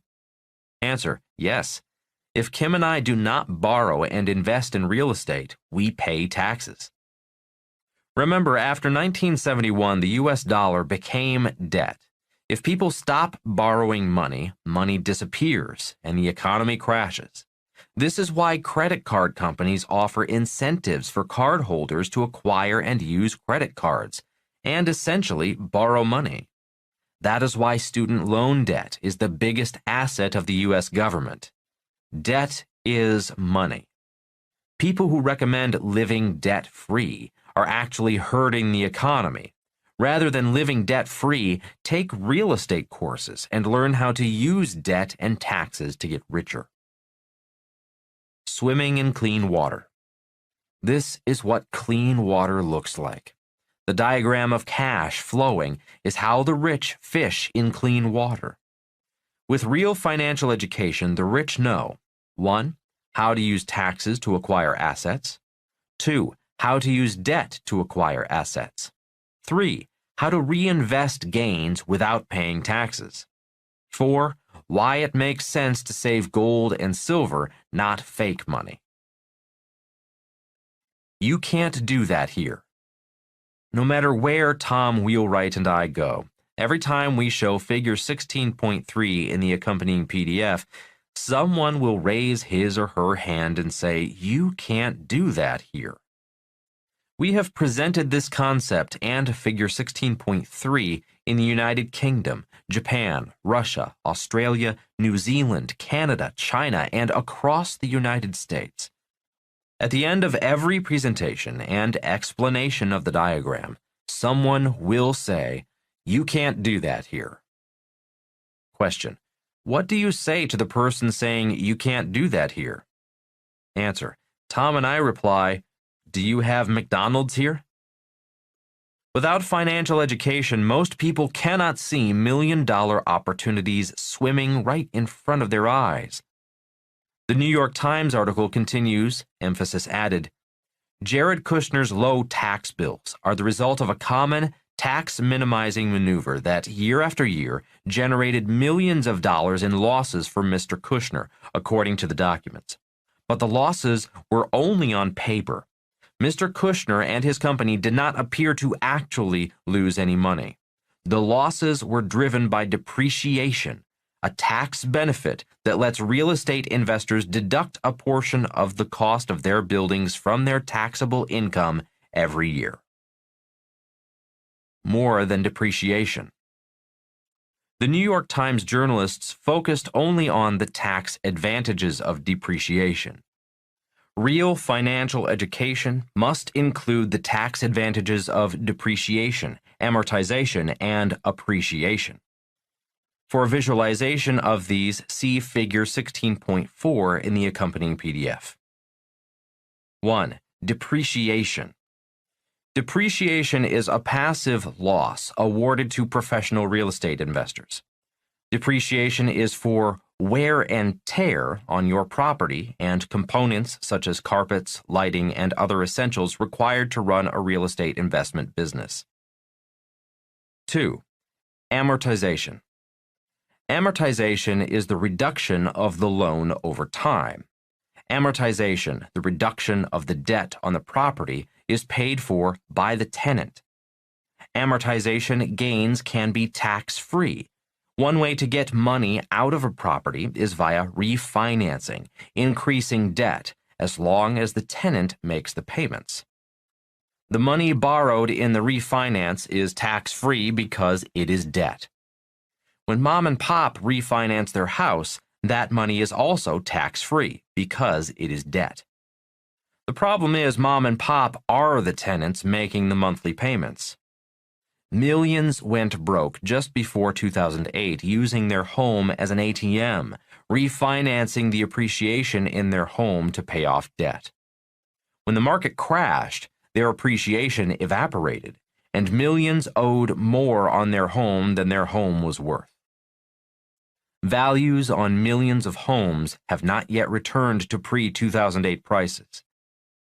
In my neighborhood, homes that sold for $4 million in 2008 are selling from $2 to $3.5 million in 2018. After 2008, many private equity funds and hedge funds bought thousands of foreclosed homes at rock-bottom prices. In 2018, as home prices rise, these funds are selling those same houses, keeping housing prices suppressed. 3. Appreciation. Appreciation is the dream of every homeowner. Millions still believe housing prices always go up. Real estate flippers dream of capital appreciation. The problem with flipping a house is a tax known as capital gains. That is why I prefer to borrow out my appreciation, because there are no taxes on debt. In the video on infinite returns, there is an example of refinancing a property explaining how the rich use debt to earn millions and not pay taxes. Jared Kushner and Donald Trump follow the same formula. Here's a warning. Debt is a loaded gun. A loaded gun can protect you, and a loaded gun can kill you. In the coming crash or collapse, debt, especially corporate debt, will kill the financial future of millions of employees.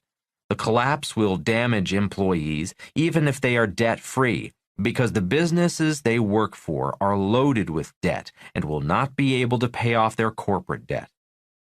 If millions of employees lose their jobs, millions will not be able to afford the home they live in or the car they drive, because a home and a car are not real assets. Here's a reminder from history. In 1929, the Dow Jones Industrial Average hit an all-time high of 381. It took 25 years until 1954 for the stock market to once again reach 381. Repeating words from a rich man. Warren Buffett's sound words are worth repeating. The smarter the journalists are, the better off society is. For, to a degree, people read the press to inform themselves, and the better the teacher, the better the student body. Warren Buffett operates on infinite returns. He does not use his own money. That is why he is rich. Return on information. Again, if you want to learn more about the power of infinite returns, please watch the video with Tom and me at the 2018 New Orleans Investment Conference. If you really want to learn more, watch the same video with friends, family, and business associates and discuss. The discussion and learning should be lively, heated, and intense. People will say, the rich are crooks. People who hate President Trump will hate him even more because Tom explains how President Trump gave permanent tax breaks for the rich and took away tax breaks from people who work for money. Kim and I choose not to be political. Arguing is a waste of time and energy. We simply choose to be rich legally, morally, and ethically. Most average investors think ROI stands for return on investment of money. For the rich, ROI stands for return on information. Information not found in schools, most books, newspapers, or financial publications. If you want to swim in clean water, you will need clean information. In the following chapters, you will learn how to prepare for the coming collapse of a corrupted monetary system and prepare for the future of money. Your questions, Robert's answers. Question: how do we make it clearer to the masses of people that those who are academically smart, but who may know very little or nothing about investing or finance or personal finance, yet write articles about those subjects and are considered experts on finance? Ella M., Spain. Answer: I do not understand the question. Are you asking how many academic elite financial experts do not know what they are talking about? My answer is, ask yourself, why is the writer writing the article? Is the article written to 1. Sell you something? 2. Educate you? 3. Warn you? 4. Make them money? 5. Make them sound intelligent?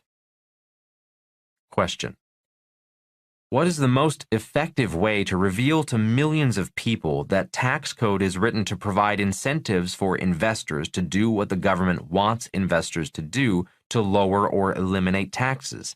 Seems like a daunting task considering all the distractions. Can it be done? Robert C., Iceland. Answer: doubtful. If everyone knew how and why the rich can earn more and pay less in taxes, there might be a revolution because, unfortunately, few people have had access to real financial education to teach them how to pay less in taxes.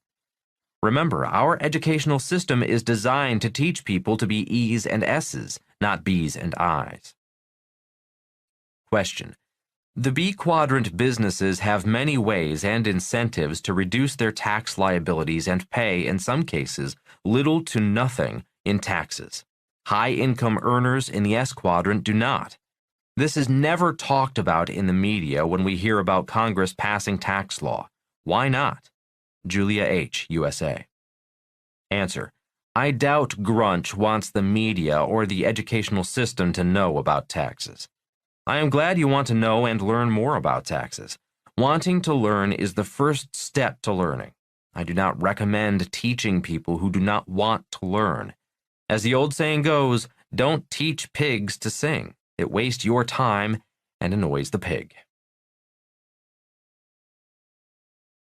Chapter 17. The End of the U.S. Dollar. Booms, busts, crashes. Collapse. James Rickards, in his book The Road to Ruin, introduces the reader to his book's theme with Kurt Vonnegut's passage from his 1963 book Cat's Cradle. Nice, nice, very nice. Nice, nice, very nice. Nice, nice, very nice. So many different people in the same device. Question: is Rickards saying we are all being rounded up like cattle, herded into a corral, readied for milking or slaughter? Answer: yes, I think so. Question: is that device money? Answer: yes, as well as any financial instrument or derivative of money. Question: isn't everything connected to money? Does he mean the world economy, civilization, and life itself are trapped? Answer: yes, it does. Rickards is a real teacher. He is exceptionally bright, educated in the finest schools, an academic elite, attorney, business insider, and monetary scholar. He was corporate counsel at Long-Term Capital Management, LTCM, which ended up as one of the biggest financial catastrophes in modern times. The demise of LTCM was Jim's wake-up call that led him to research the causes of LTCM's failure and take a deeper look into the murky world of money, power, and who really runs the world. His findings and insights led him to be an advisor to the Department of Defense on future currency wars, hence the title of his book by that name. then to work with the Director of National Intelligence, as well as the people and the powers behind the central banking system running the world economy. Rickards is a real teacher because he is an insider's insider. I read Currency Wars when it was published in 2011. Being an outsider who wants to be able to see in dirty water, reading Currency Wars was like putting on a dive mask and peering into a murky world few people see. His subsequent books were even more illuminating. If you have any question about gold being God's money, Rickards' 2016 book, The New Case for Gold, is a must-read. If you want to see where the U.S. and the world are headed, The Road to Ruin will shine a spotlight on the road ahead. I am honored to be working on projects with Rickards, providing financial education and financial products for the brave new world of money that lies ahead. The Last Snowflake. Rickards uses the metaphor of an avalanche to describe the coming crash and possible collapse of the dollar. For years, snow accumulates on the mountain peaks above a village. Rather than detonate small charges, causing small avalanches that would ruin the ski season, the powers that be keep building barricades to attract more skiers as more and more snow accumulates, and the threat of the big one, a catastrophic avalanche, grows every year. Then one day, a tiny snowflake lands on a mountain peak, and the village is buried under tons of snow. This avalanche metaphor has been going on since 1971, the year President Richard Nixon took the U.S. dollar off the gold standard. After each market crash, rather than fix the problem, our leaders print more fake money, and the mountain of debt grows taller and deeper, and the problem grows more ominous every year. Rather than snow, the world village is about to be buried under an avalanche of debt, fake investments, and fake money. All we need is that last snowflake. The end of the dollar. In 1944, 44 nations gathered at Bretton Woods Conference to agree upon the new rules of the post-World War II international monetary system. Prior to World War II, the British pound sterling was the top dog in the world of money. Fighting World War II caused England to ship its gold to the United States to pay for the war. As World War II was coming to an end, the United States held much of the world's gold. Since the United States had the gold, it promised to back its dollar with gold, and the U.S. dollar became the reserve currency of the world. In 1944, the U.S. dollar was as good as gold, literally. The dollar was trusted and respected. That soon ended. Between 1950 and 1960, Germany, Japan, England, and the rest of Europe recovered and began exporting products to the United States. Gold-backed dollars left the United States, and Nixon and his buddies panicked. In 1971, Nixon broke the promise made at Bretton Woods, and the United States began exporting fake money in exchange for real products such as Volkswagens and Toyotas. The world gladly accepted these fake dollars as long as the world had confidence in the leaders of the United States. That confidence was severely tested after 2008. Is that confidence nearly gone? Is the end near? Is the mountain of debt too high? Will more fake money keep the avalanche from coming down the mountain? Is the last snowflake on its way? 3 types of money. Earlier in this book, I wrote that there are 3 kinds of modern money. There are 1. God's money, gold and silver. 2. Government money, the dollar, peso, yuan, yen, euro. 3. People's money, Bitcoin, Ethereum, and blockchain-based cyber currencies. The difference between communism and capitalism. Communism. Communism is based on centralized government. Capitalism. Capitalism is based upon centralized banks. Central banks do not like gold because central banks cannot print gold. Central banks do not like Bitcoin and blockchain because people's money does not need central banks. Central banks print government money. Government money has no integrity. God's money and people's money have more integrity than central bank money. Why is that? Question: how much longer will fake government money exist? Answer: not much longer, in my opinion. The US dollar used to be backed by gold and silver. When I was in high school, government money had silver certificate across the top. Today, the US government has boldly printed on all fake dollars, "In God we trust." If you believe God is a co-signer on the national debt, keep believing in government money. The next money. Jim Rickards states that government money may soon morph into SDRs, or special drawing rights, another form of fake money, this time issued by the International Monetary Fund, IMF. The SDRs will not last. SDRs are more fake money. Will SDRs mark the end, the global collapse of government money? I expect that there are many people pondering that question. The real issue. The real issue of government money is the word confidence. As long as people have confidence in our governments and central banks, fake government money such as the dollar, yen, yuan, pesos, and euro are safe. The last snowflake is confidence. The moment confidence is gone, government money is toast. The dollar collapses, and the avalanche comes tumbling down the mountain, decimating everything in its path. Rich Dad's favorite definition of money was, money is an idea backed by confidence, representing work truly done, and is exchangeable. Take each line and you will understand why government money is toast. 1. Money is only an idea. Money does not exist. 2. For money to exist, confidence in the leaders of our government and our banks must exist. 3. Real money represents work truly done. Printing fake money requires no real work.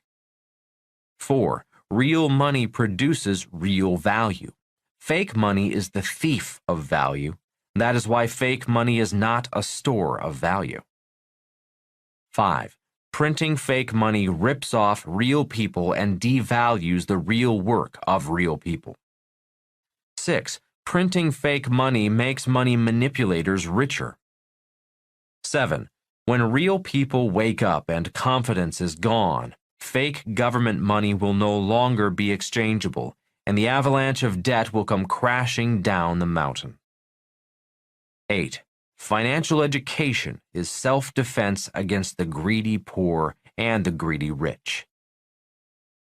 As John Maynard Keynes stated decades ago, capitalism is the astounding belief that the most wickedest of men will do the most wickedest of things for the greatest good of everyone. Here are some quotes on stupidity from Doug Casey, another real teacher. Stupidity is an unwitting tendency to self-destruction. The lesser of two evils is still evil. The opposite of gratitude is entitlement. French author Alexandre Dumas on stupidity. Human genius has its limits, while human stupidity does not. American investor and statesman Benjamin Franklin on ignorance. He was so learned that he could name a horse in 9 languages, so ignorant that he bought a cow to ride on. Quote from then Fed Board of Governors member Ben Bernanke.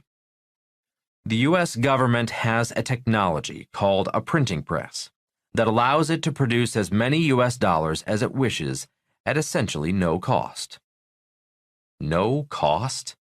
Really? Wasn't Bernanke a professor at Stanford and Princeton? Shouldn't he know better? Is Bernanke aware that printing fake money cost millions of people their jobs, homes, savings, and a secure financial future? What do you think? How to get out of the device. repeating a passage from Kurt Vonnegut's Cat's Cradle. Nice, nice, very nice. Nice, nice, very nice. Nice, nice, very nice. So many different people in the same device. This begs the question, how do I get out of the same device? Many believe that the answer is to get back on the gold standard. That is what I did in 1972. To review, in 1972, I was already on my own silver standard. In 1964, after noticing a copper tinge on the edge of fake U.S. silver coins, I began turning in paper money for rolls of silver coins, sorting out real silver coins, and returning fake silver coins to the bank. In 2018, a real pre-1965 U.S. silver dime is worth about $2. I still have bags of real silver dimes, quarters, and half dollars. In 1972, after flying behind enemy lines in search of gold, I smelled a rat. I suspected we were being lied to about the Vietnam War and about money. In 1972, I purchased my first gold coin, a South African cougarand, in Hong Kong for approximately $50. I was now a criminal.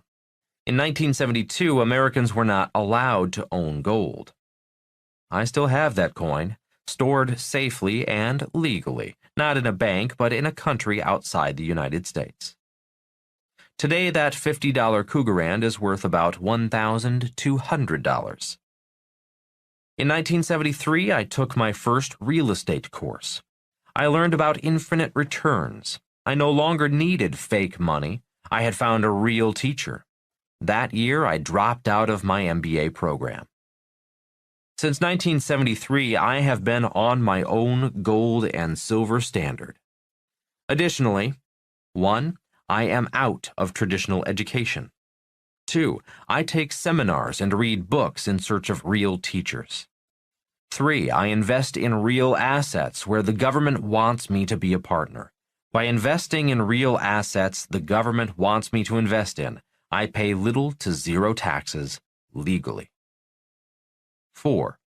The Fed prints money. I print my own money. 5. I stay out of the grip of the booms, busts, and crashes of too-big-to-fail banks and Wall Street investment banks. 6. I use debt to achieve infinite returns and pay zero taxes. I follow the McDonald's formula for global wealth when most people are saying, you can't do that here. Question: aren't you worried about debt? Answer: absolutely. Question: how do you deal with debt? Answer: I study and pay attention to the global economy. I study with real teachers. I offset debt with gold and silver. Gold and silver are a hedge, my insurance policy protecting me from the stupidity of the government and my own. Pictures are better than words. Repeating from an earlier chapter, figures 16.2 and 16.3 in the accompanying PDF explain my formula for a return to the gold and silver standard. I save gold and silver, not government money. Figures 16.2 and 16.3 in the accompanying PDF tell the story of how I stay out of the device. Question: do I have to follow your formula? Answer: of course not. In fact, please do not follow my formula. There are better and easier formulas. I followed this formula because I wanted a challenge and I wanted to acquire a lot of assets. You can acquire a lot of assets if you partner with the government, do not need money, and do not pay taxes legally. Question: are you a partner with the government when you use debt? Answer: yes. The government wants people to borrow and go into debt. That is why there are no taxes on debt. If people do not borrow, money is not created. Airline credit cards offer cardholders bonus miles and upgrades for using their cards. In doing that, the airlines are partnering with the government to create more money. If I invest with dollars I worked for, Those dollars are after-tax dollars. It takes a long time to save after-tax dollars I had to work for. I prefer to invest with tax-free dollars, money I did not work for, which is why I use debt. I help the government create money, and the government helps me create money. Please take real estate investment courses before you try this at home. As Rich Dad often said, in the hands of an idiot, debt turns into disaster. We have enough idiots running the world. Please do not be one of them. The best gold standard formula. The best formula for staying out of the device is to do as Jim Rickards suggests. Keep your day job and 401k. Buy gold and silver coins and keep them in a safe outside the banks. Rickards also recommends keeping some cash outside the banks. Kim and I do both. We keep some money outside the banks and some outside the country. Question: but gold is so expensive. What do I do if I do not have much money? Answer: start with silver. That is what I did. Anyone can buy a real silver coin for about $20. In fact, silver may be a better investment than gold. Question: why would silver be better than gold? Answer: silver is an industrial precious metal. That means it is being consumed and as such disappearing every day, and so stockpiles of silver are dwindling. Do not wait. I'm sure you've heard this saying, there's no time like the present. I agree. Start investing today. Question: I have a lot of money in stocks and in savings. Why not wait for the price of gold and silver to go up, then start buying? Answer: because real gold and silver are not fake money or paper assets. Today, the rich are hoarding gold and silver. Question: why is the fact that gold and silver are being hoarded important? Answer: because there is only so much floating gold. Floating gold is real gold available for people like you and me. Rich countries and rich people are acquiring floating gold and putting real gold into deep, cold storage. The United States and China have been manipulating the price of gold, keeping the price of gold as low as possible so that China can acquire gold. Once China has enough gold, the United States and China will let the price of gold rise. Why would the United States help China? Because China owns trillions in U.S. bonds. When the United States prints fake money, the value of those bonds go down. If China starts dumping U.S. bonds, the U.S. economy will collapse.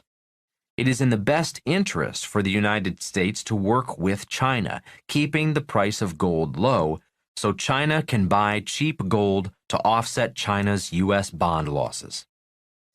In 2016, the IMF named the yuan a type of reserve currency for IMF projects.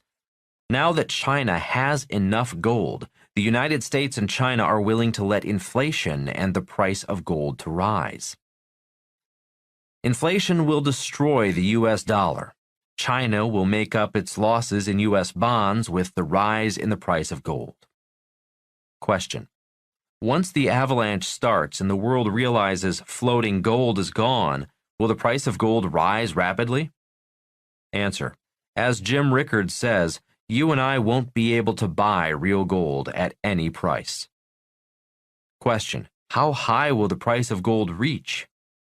Answer: Rickards did the math, comparing the number of fake dollars in circulation and how high the price of gold would have to be to back all those fake dollars with real gold. In 2017, that number was $10,000 an ounce, if you could buy it.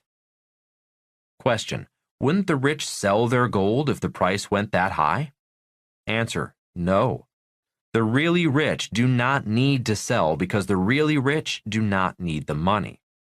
Remember the article on Jared Kushner. The real rich use debt as money. Question: what about gold and silver ETFs? Answer: gold and silver ETFs do not have much gold, if they have any. Gold and silver ETFs lease their gold and silver from gold and silver banks. Gold and silver ETFs operate on the same fractional reserve system all paper assets, including money, operate on. For every ounce of gold or silver an ETF has leased, the ETF will sell 50 to 100 ounces of fake paper gold and silver ETFs to unsuspecting investors. When you sell your gold or silver ETF, the ETF will return money that is going down in value, not gold or silver, which will be going up in value. Remember, the game the big banks and Wall Street play is heads I win, tails you lose. In 1972, I chose not to play that game. Living in a village below an avalanche. Nice, nice, very nice. Nice, nice, very nice. Nice, nice, very nice. So many different people in the same device. Today, billions of people are living beneath the avalanche. They are trapped in a central banking system owned by the mega-rich. The central banks are not elected by the people and do not have to answer to the people. That is why gold and Bitcoin are a threat to central bankers. Getting on your own gold and silver standard before the last snowflake, before the avalanche, gives you a way off the mountain.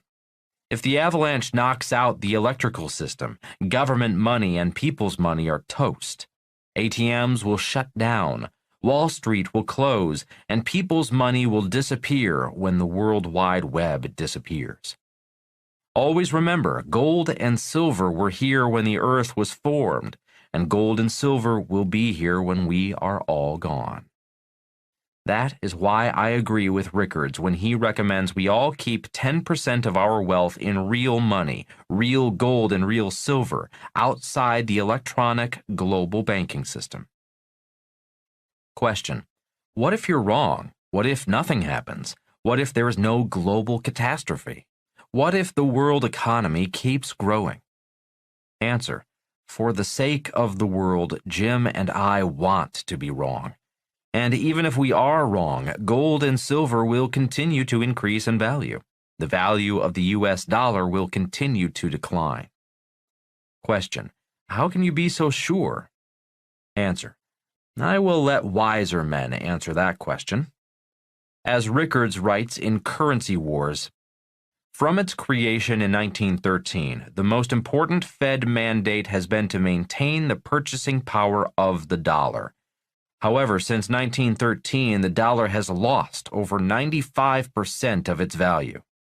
Put differently, it takes $20 today to buy what $1 would buy in 1913. Voltaire, the French Enlightenment writer, historian, and philosopher, is credited with saying, "Paper money eventually returns to its intrinsic value, zero." George Washington, the first president of the United States, once said, "Paper money has had the effect in your state that it will ever have, to ruin commerce, oppress the honest, and open the door to every species of fraud and injustice." Ron Paul, U.S. Congressman and U.S. presidential candidate, has said, "Because gold is honest money, it is disliked by dishonest men." The other side of the coin. Compare the previous statements to those of a banker. On the other side of the coin is German banker Mayer Amschel Rothschild, who said, "Give me control of a nation's money, and I care not who makes it the laws." There has been much debate, with many saying Rothschild did not make this statement. It has also been credited to the House of Rothschilds, as well as the money lenders of the old world. I often wonder how anyone would really know with absolute certainty. Is this just another example of more muddy water and fake news?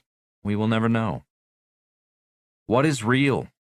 Do the ultra-rich really control the money supply? Isn't it true the Rothschild banking dynasty own a controlling interest in most of the central banks of the world? For chilling insights to those questions, it is time to listen to Nomi Prinz. The story that's not being told in America. We have been listening to wise men. It is time to hear from a wise woman. In her book, Collusion, Nomi Prinz, like Jim Rickards, is a real teacher, an insider, having worked for Lehman Brothers, Bear Stearns London, and as a managing director at Goldman Sachs. Like Rickards, Prinz is an insider's insider. She has seen the inner workings of the machine. In Collusion, and as a guest on the Rich Dad radio show, Prinz shared the real collusion story, a story not being told in America. Her story is about dark money. I call it fake money. Here is a real story in Prinz's own words. What is dark money? Dark money is money electronically created or conjured by the Federal Reserve and other major central banks in the world that flows to big private banks and financial markets. Where it ultimately goes is untraceable. The Fed, together with the European Central Bank, ECB, and the Bank of Japan, BOJ, has created nearly $15 trillion worth of dark money.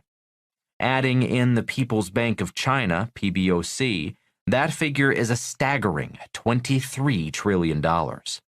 That dark money goes to the biggest private banks and financial institutions first. From there, it spreads out in seemingly infinite directions, affecting different financial assets in different ways. Why is dark money bad? Dark money represents a new kind of collusion between various governments, central banks, and private banks. They work in tandem to siphon off more power and money for themselves using laws, power brokering, and quid pro quos.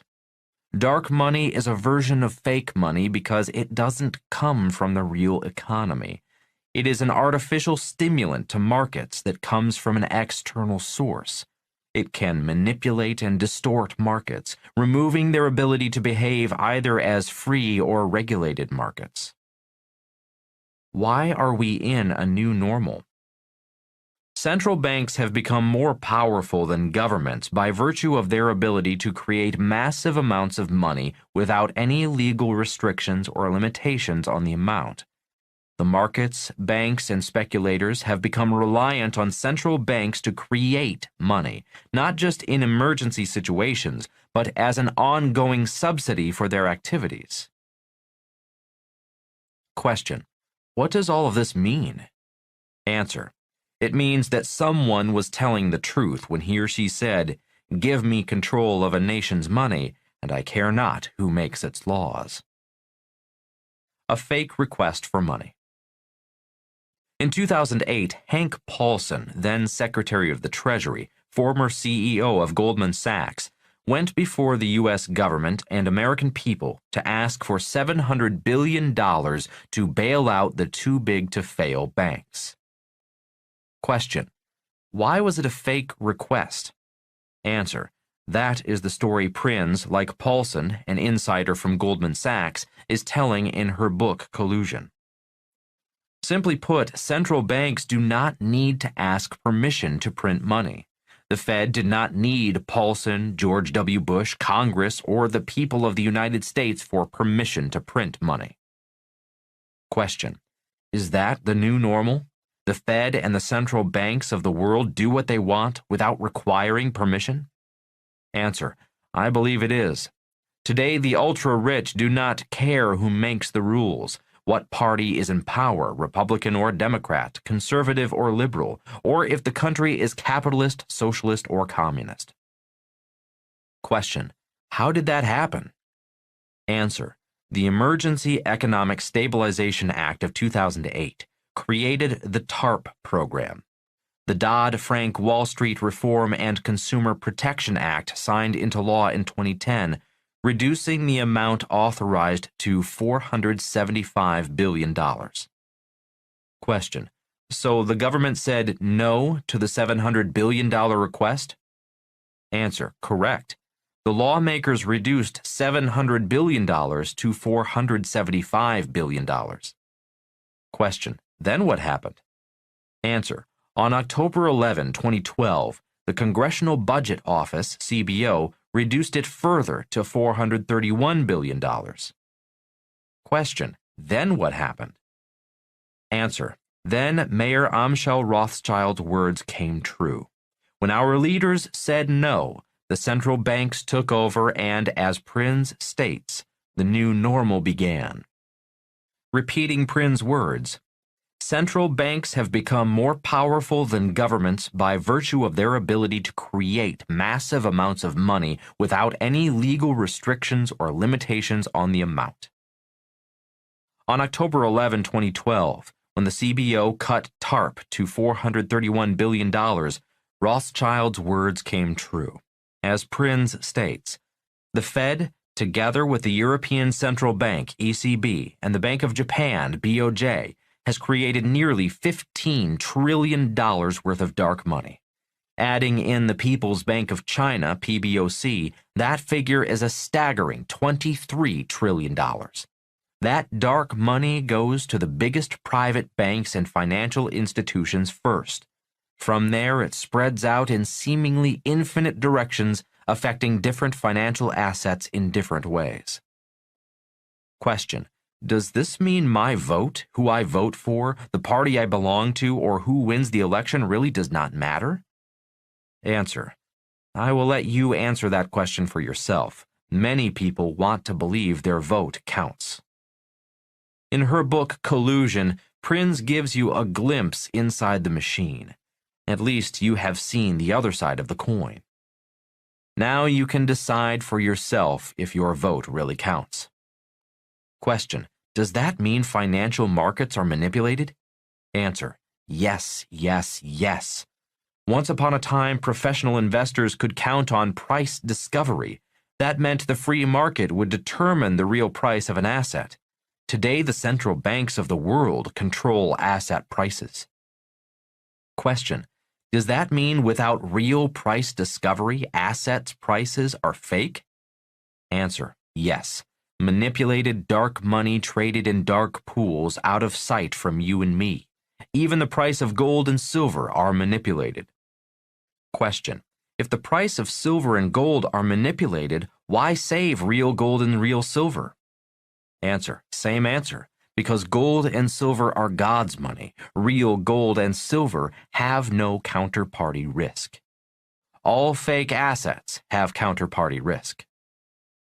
Counterparty risk means the value of the asset depends upon someone else, a counterparty. For example, the real value of the US dollar depends upon the leaders of the US government. The value of the stock depends upon the value of the company that issues the share of stock. If you lend your brother-in-law money, your money depends upon your brother-in-law. Question: who is the counterparty of gold and silver? Answer: God. When the central bank's house of cards comes crashing down, gold and silver will still be gold and silver, because gold and silver are God's money. In the next chapter, you will find out what you can do to prepare for avalanche and get out of the device. Your questions, Robert's answers. Question: do you believe that Jim Rickards and Nomi Prinz are putting their lives in jeopardy by exposing these financial truths? Amanda E., USA. Answer: yes. As you know, social media is often anti-social media. If someone wants to attack you, you will be attacked by a mob of angry, righteous people. In the high court of social media, you are guilty without any chance of being proven innocent. This is not true for just Jim and Nomi.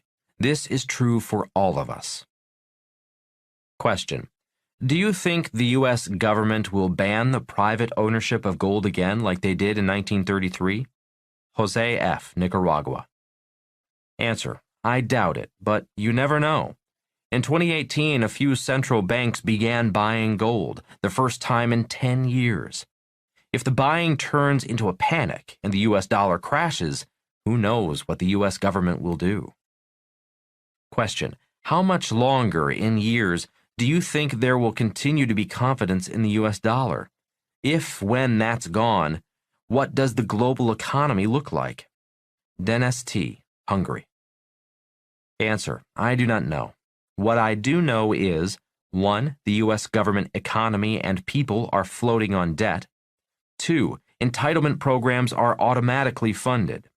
3. 10,000 U.S. baby boomers retire every day. 4. Baby boomer pension funds are underfunded. 5. The United States fights terrorist wars we cannot win. 6. The United States continues to borrow money to pay bills. 7. AI, artificial intelligence, will destroy more jobs than China.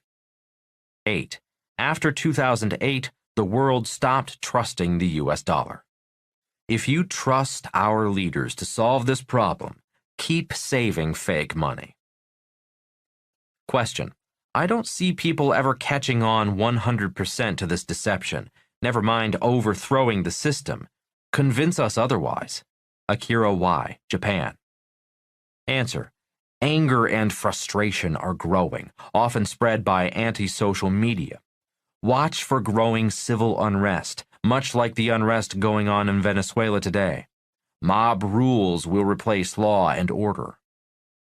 Question: it's obvious the shadow bankers have full control over the rest of us.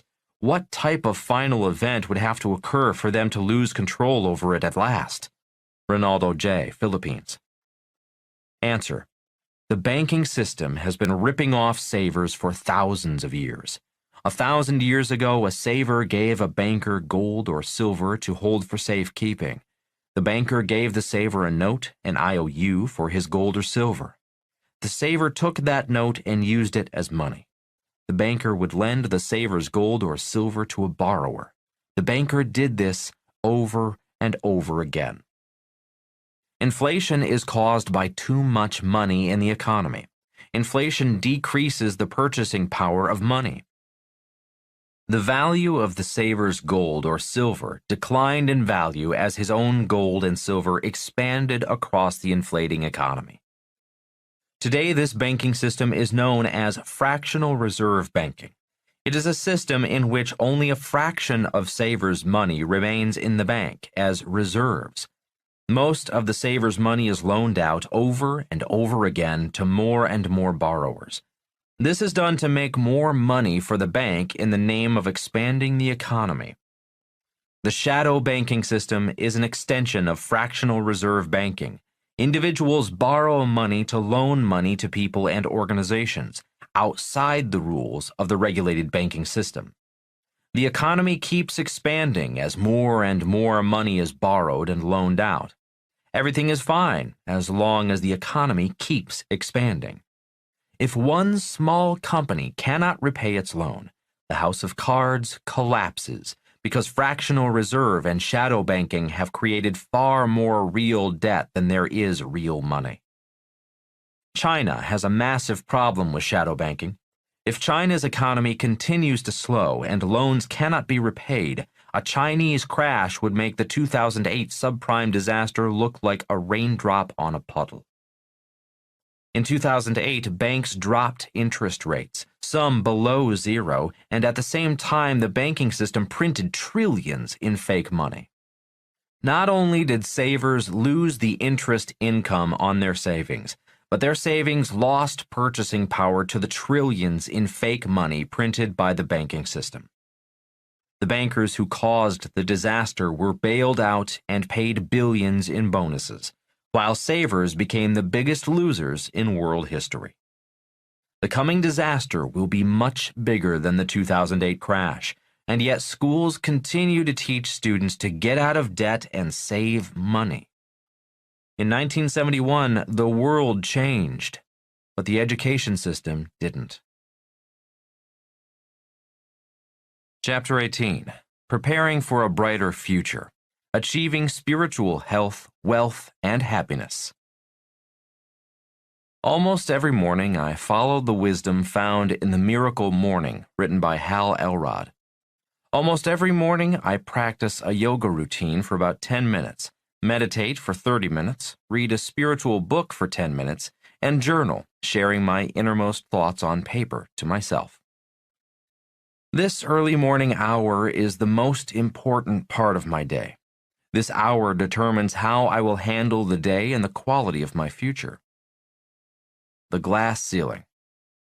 Corporate women often talk about the glass ceiling. Men, and many times women, often perceive women to not be as competent as men, especially when it comes to the subject of money. Thank God that myth is dissolving. My wife, Kim, has no glass ceiling. She is an entrepreneur who is at home with both men and women, and there are no limits to what she can earn or how far she can go. Money and wealth do not discriminate. Money and wealth do not know the difference between men and women or discriminate based upon age, education, or race. But people do. Often many people discriminate, even conspire against themselves, as the Judas in them comes out saying, "I'll never be rich," or "I didn't go to college, so I'll never be successful." All thoughts inspired by the Judas in them. This is why meditation is important for me. Every morning I need to turn my Judas off and move beyond silence until I find stillness. Big dogs and fake big dogs. Men, too, have a glass ceiling. For men, it is the alpha male syndrome. Much of history is about alpha males who did great things in the world or great damage to the world, often massive crimes against humanity. Alpha males are often called big dogs. Many men are bullies, arrogant and pompous, pretending to be big dogs. They are fake big dogs. Fake big dogs need little dogs to soothe their fragile fake big dog egos. Most financial disasters in homes, families, businesses, and the economy are caused by fake big dogs pretending to be big dogs. Big dogs who pretend to know everything about money. We all know fake big dogs of money. Do you work for a fake big dog? Are you living with a little dog who thinks they are a big dog? Fake ceilings.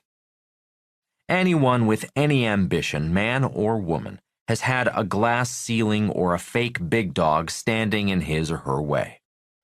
In real life, most of us create our own fake glass ceilings and fake big dogs guarding the doors to our happiness. Having fake glass ceilings, a fake big dog, or letting the Judas in us run our lives often manifests as limited success, shortage of money, being passed over for promotions, stuck in a dead-end job, dead-end relationships, troubled pasts, bad choices, limited happiness, addictions, depression, and more. Fake glass ceilings are good if you know you have one. Most idiots do not know they have a glass ceiling until they crash into it. I have been that idiot many times. The good news is that being the idiot has its benefits. All coins have two sides. On the other side of idiot is genius. So if you have ever been an idiot, the good news is that you are also a genius. The fairy tale is over. Millions of people grow up believing in fairy tales. You know a story is a fairy tale when it ends with, "and they lived happily ever after." The trouble with all fairy tales is that all fairy tales have glass ceilings. For example, Princess Diana, a beautiful woman, marries a real prince and future king of England. Princess Di delivers two great sons, another future king of England and his heir-to-spare brother.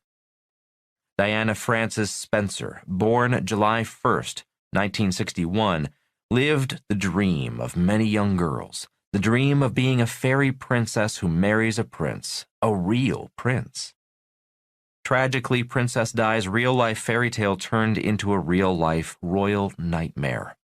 Her fairy tale life began in a royal carriage on her wedding day and ended in a twisted, mangled Mercedes stuck in a tunnel in Paris. The lesson? Even fairy tales have glass ceilings. Can your life be a fairy tale? Can ordinary people like you and me live in a fairy tale? I say yes, but there is one condition. We can live in a fairy tale as long as we realize that on the other side of that coin is a nightmare. Wake up. The good news is that the nightmare is the path to the fairy tale, and the question is, are you willing to wake up and stay awake and alive through the nightmare? Health, wealth, and happiness. What most all of us really want is a life of health, wealth, and happiness. This chapter is about achieving the other side of the coin, a fairy tale life we dream of, a life of spiritual health, spiritual wealth, and spiritual happiness. Is it possible?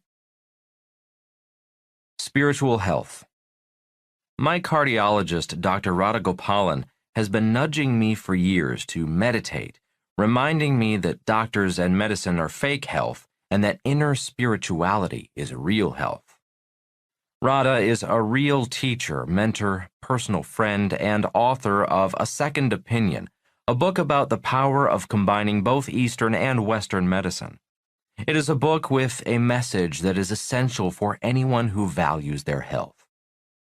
At our most recent 3-day Rich Dad Advisor meeting last year, Radha led a discussion on how illness can lead to health and spiritual enlightenment. Dr. Gopalan is a cardiologist, as well as a doctor of acupuncture. He finally got it through my thick head that I was sacrificing my health and happiness for wealth. Being a type A person, I loved what I was doing. Every day was fun, every day was challenging, every day was stressful, and I thrive on stress. The problem was my ego was running me, not my spirit. And I loved that, too. As Eckhart Tolle describes in his book, The Power of Now, are you always trying to get somewhere other than where you are? Is most of your doing just a means to an end? Is fulfillment always just around the corner or confined to short-lived pleasures such as sex, food, drink, drugs, or thrills and excitement?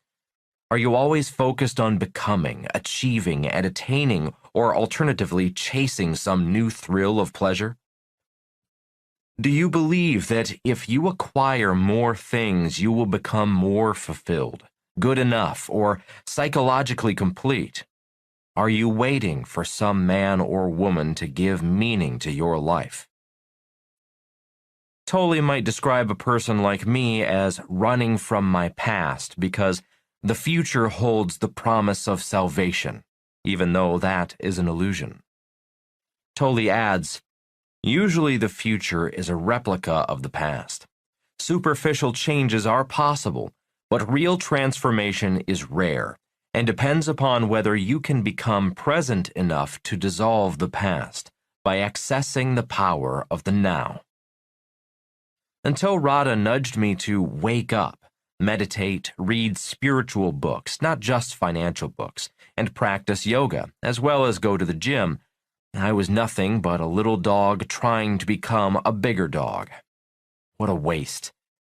I was unaware that I was destroying my future health, wealth, and happiness as I roared off to work every day. As a little dog trying to be a big dog, I was working harder and harder, banging my head against my self-imposed glass ceiling, and turning my fairy tale life, my marriage, and my business into a nightmare. When I met Radha, I was already what most people would consider successful. I had a wonderful wife, great life, money, some fame, happiness, and good health. The problem was I wanted more. For things to change, first I must change. Today I dedicate the first hour of my day to my spiritual health, wealth, and happiness. Inspired by Radha, I began to look for new teachers, this time spiritual teachers. At a seminar, I met Hal Elrod, a young man who nearly died in a motorcycle accident and brought himself back to life. He gave me his book, The Miracle Morning, a book on the process he used to restore his life, his spiritual health, wealth, and happiness. After reading Hal's book, I better understood what my Dr. Rada had been nudging me to understand. By following the process in Hal's book, slowly but surely, my glass ceiling began to dissolve. The little dog in me stopped trying to be a bigger dog. I had been running from my past, seeking salvation in my future. I could see that. And I wanted to change that. And I knew that change started with me. Happily, I report that miracles have been happening as I went through, rather than ran from my nightmares. Simply said, my nightmares were my path through my glass ceiling. Another spiritual teacher. One of the books I studied during my miracle morning hours is Awareness, a book about waking up. I love awareness because it is about my kind of spirituality. Anthony DeMello is a real spiritual teacher. I have never met him. I only know him through his book, Awareness. Anthony DeMello was a member of the Jesuits in Mumbai, India, and passed away suddenly in 1987. If Anthony DeMello had not been a priest, I am certain he would have made a great Marine Corps drill instructor. His spiritual words of wisdom are direct, blunt, and definitely not politically correct. I doubt DeMello would be allowed on college campuses today because he might hurt teachers' and students' feelings. His book, Awareness, begins with this story. A man found an eagle's egg and put it in a nest of a barnyard hen. The eaglet hatched with a brood of chicks and grew up with them. All his life the eagle did what barnyard chicks did, thinking he was a barnyard chicken. He scratched the earth for worms and insects. He clucked and cackled, and he would thrash his wings and fly a few feet in the air. Years passed, and the eagle grew very old. One day he saw a magnificent bird above him in the cloudless sky. It glided in graceful majesty among the powerful wind currents, with scarcely a beat of its strong golden wings. The old eagle looked up in awe. "Who is that?" he asked. "That's the eagle, the king of birds," said his neighbor. "He belongs to the sky. We belong to the earth. We are chickens." So the eagle lived and died a chicken, for that's what he thought he was. This story leads me to the question I want you to ask yourself. Are you an eagle living with chickens? Or are you an eagle trying to be a big chicken? What is spirituality?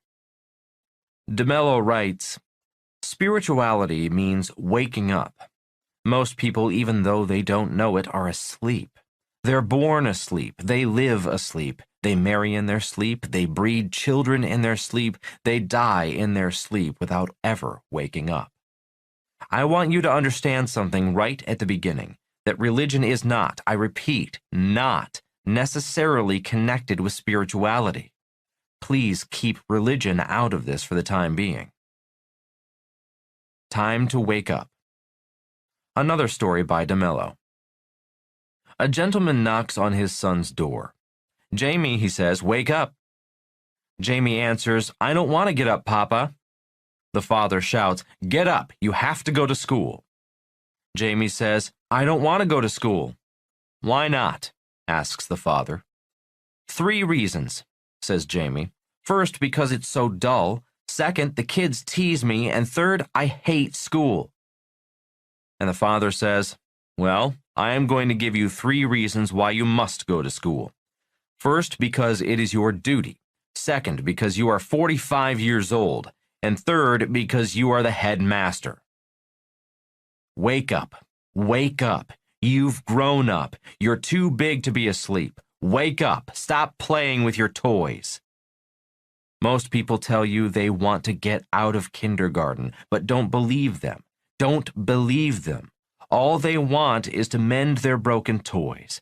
Give me back my wife. Give me back my job. Give me back my money. Give me back my reputation, my success. This is what they want.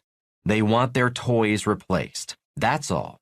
Even the best psychologist will tell you that people don't really want to be cured. What they want is relief. A cure is painful. Rich Dad often said, "Everyone wants to go to heaven, but no one wants to die." Rich Dad also said, "Most people only want money. They don't really want to be rich. Working for money is easy. Anyone can work for money. Becoming rich is hard."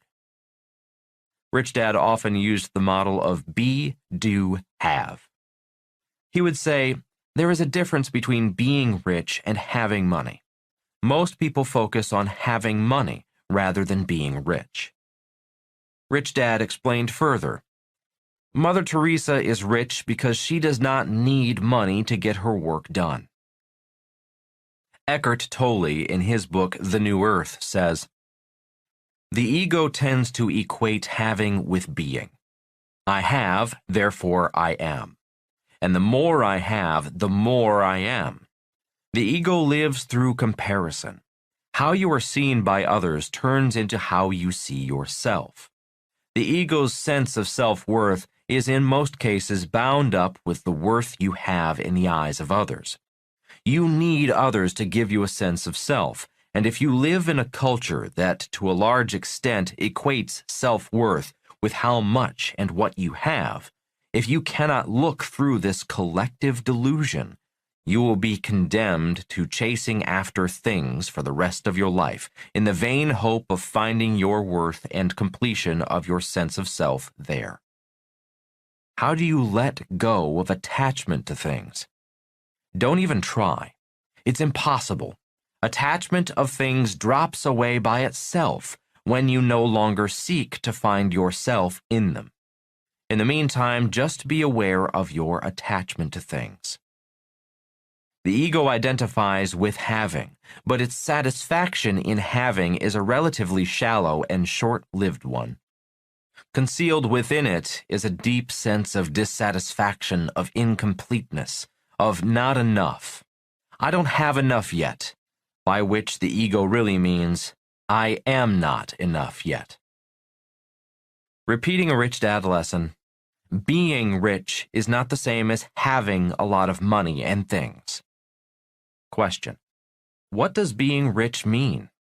Answer: I do not know. The answer to that question is personal.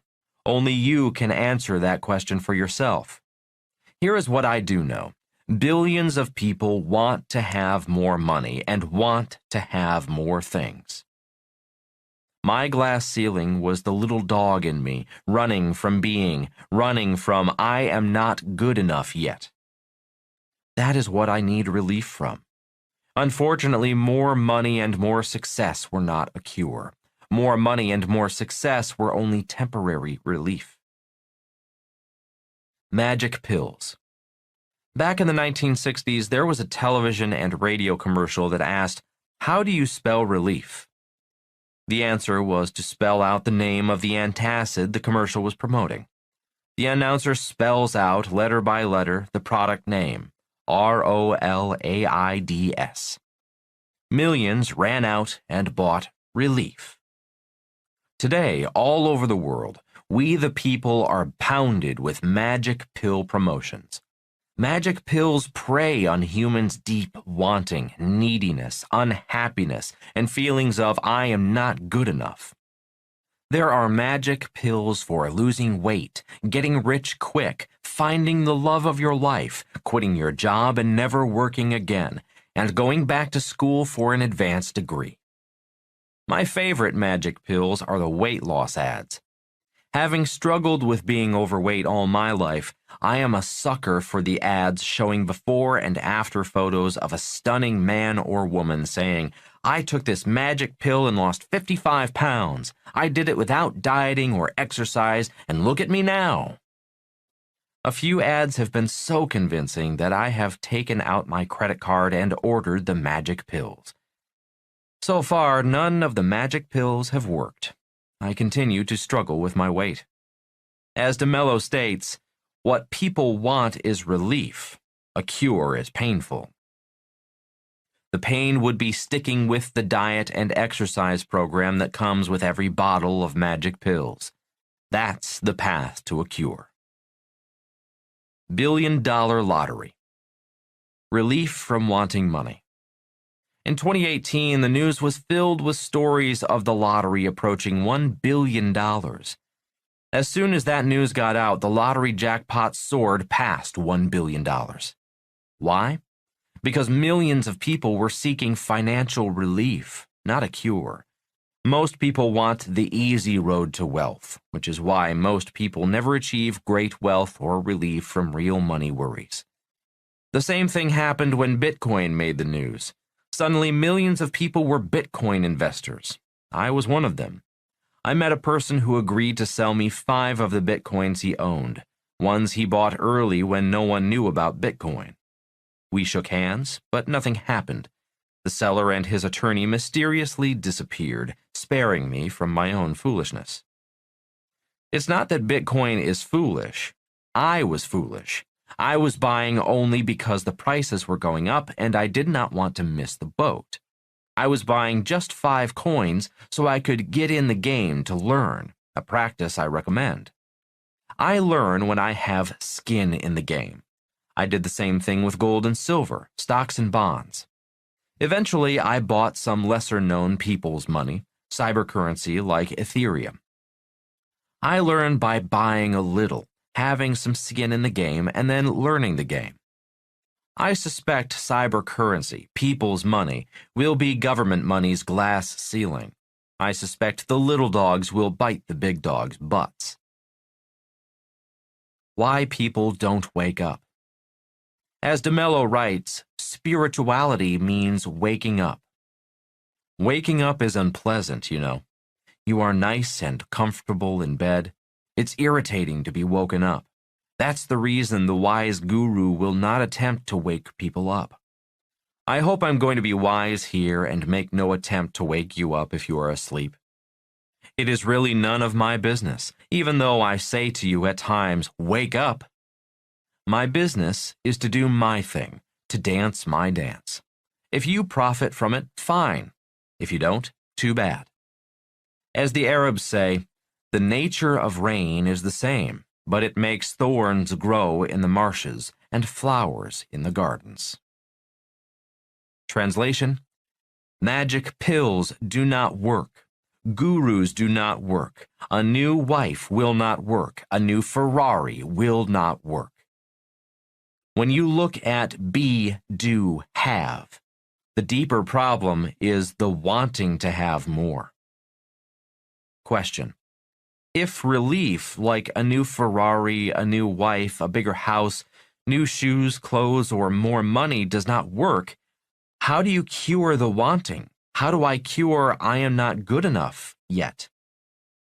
Answer: Remember the thoughts, I am not good enough yet, are the Judas in you, the saboteur in you. Judas is not the real you. By being present with the pain, aware of the pain, you can begin the process. Rather than medicating the pain with alcohol, drugs, sex, food, and shopping. Being present with the pain is a lesson in Radha's book, A Second Opinion, Tolle's books, The Power of Now and the New Earth, Hal Elrod's book, The Miracle Morning, and Ryan Holiday's book, The Obstacle is in the Way. These books empower your spirit, which lives in your heart, to take control of Judas, who lives in your mind. Question: So my spirit is found on the other side of the coin? Answer: Yes, it is. We all have strengths and weaknesses, courage and fear, loves and hates. Our genius is found by uniting, not by avoiding, ignoring, or medicating the other side of the coin. As Radha would say, nudging me to wake up, each time I went in for a checkup, suffering from high blood pressure and being overweight and pre-diabetic. Your spiritual health is found in your illness. Your spiritual wealth is found in your poverty. Your spiritual happiness is found in your sadness. Lesson: Being present with your pain, your weakness, your darkness, and the Judas in you is where your real spirituality is found. Teaching kids to be fragile. Education is in trouble. Education is the problem. Education educates the mind, not the spirit. Earlier in this book, I wrote about Stephen Brill's book, Tailspin. Tailspin is about the damage higher education is causing in the world via very smart students corrupting the legal system and corrupting financial systems, producing fake financial assets that make the smart students rich by ripping off the rest of the world.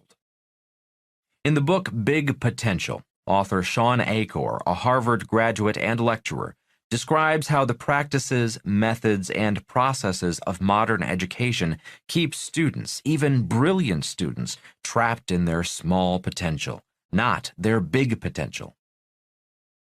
Another book, The Coddling of the American Mind, by Greg Lukianoff and Jonathan Haidt, and published in 2018, paints an even more sinister picture of modern education. Lukianoff is president of the Foundation for Individual Rights in Education. He is a graduate of American University and Stanford Law School. He specializes in free speech and First Amendment issues in higher education. Haidt is a professor of ethical leadership at New York University's Stern School of Business. He obtained his PhD in social psychology from the University of Pennsylvania and taught at the University of Virginia for 16 years. The Coddling of the American Mind is a book that addresses the underlying causes of today's hate, anger, intolerance, and discontent in global public discourse. For example, why are people arguing rather than discussing? Why are terrorism and hate increasing? Why are there mass murders all across America and the world? Why do Republicans and Democrats attack each other rather than work together? And why are riots breaking out on campuses with students attacking speakers whose words trigger and threaten the students? What Haidt and Lukianoff state in their books is, what is new today is the premise that students are fragile. They focus on the iGen, short for Internet generation, those students born after 1995 as identified by social psychologist Jean Twenge, and the riots breaking out on campuses in 2014. The authors state, many university students are learning to think in distorted ways, and this increases their likelihood of becoming fragile, anxious, and easily hurt. Before writing their book, the authors first submitted an article to The Atlantic with the title, Arguing Towards Misery, How Campuses Teach Cognitive Distortions. That article evolved into the book, The Coddling of the American Mind. They describe the process like this. In that article, we argued that many teachers, parents, K-12 teachers, professors, and university administrators have been unknowingly teaching a generation of students to engage in habits commonly seen in people who suffer from anxiety and depression. Such thought patterns directly harmed students' mental health and interfered with their intellectual development, and sometimes the development of those around them.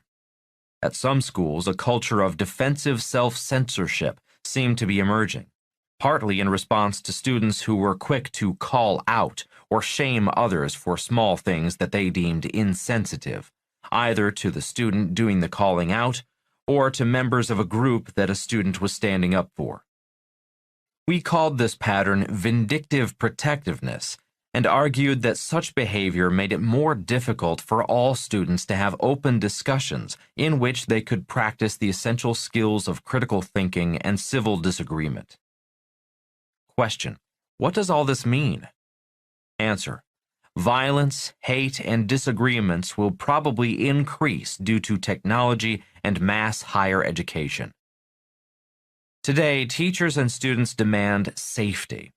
While physical safety is important, the concept of safety has spread to safety from ideas that may disturb the student.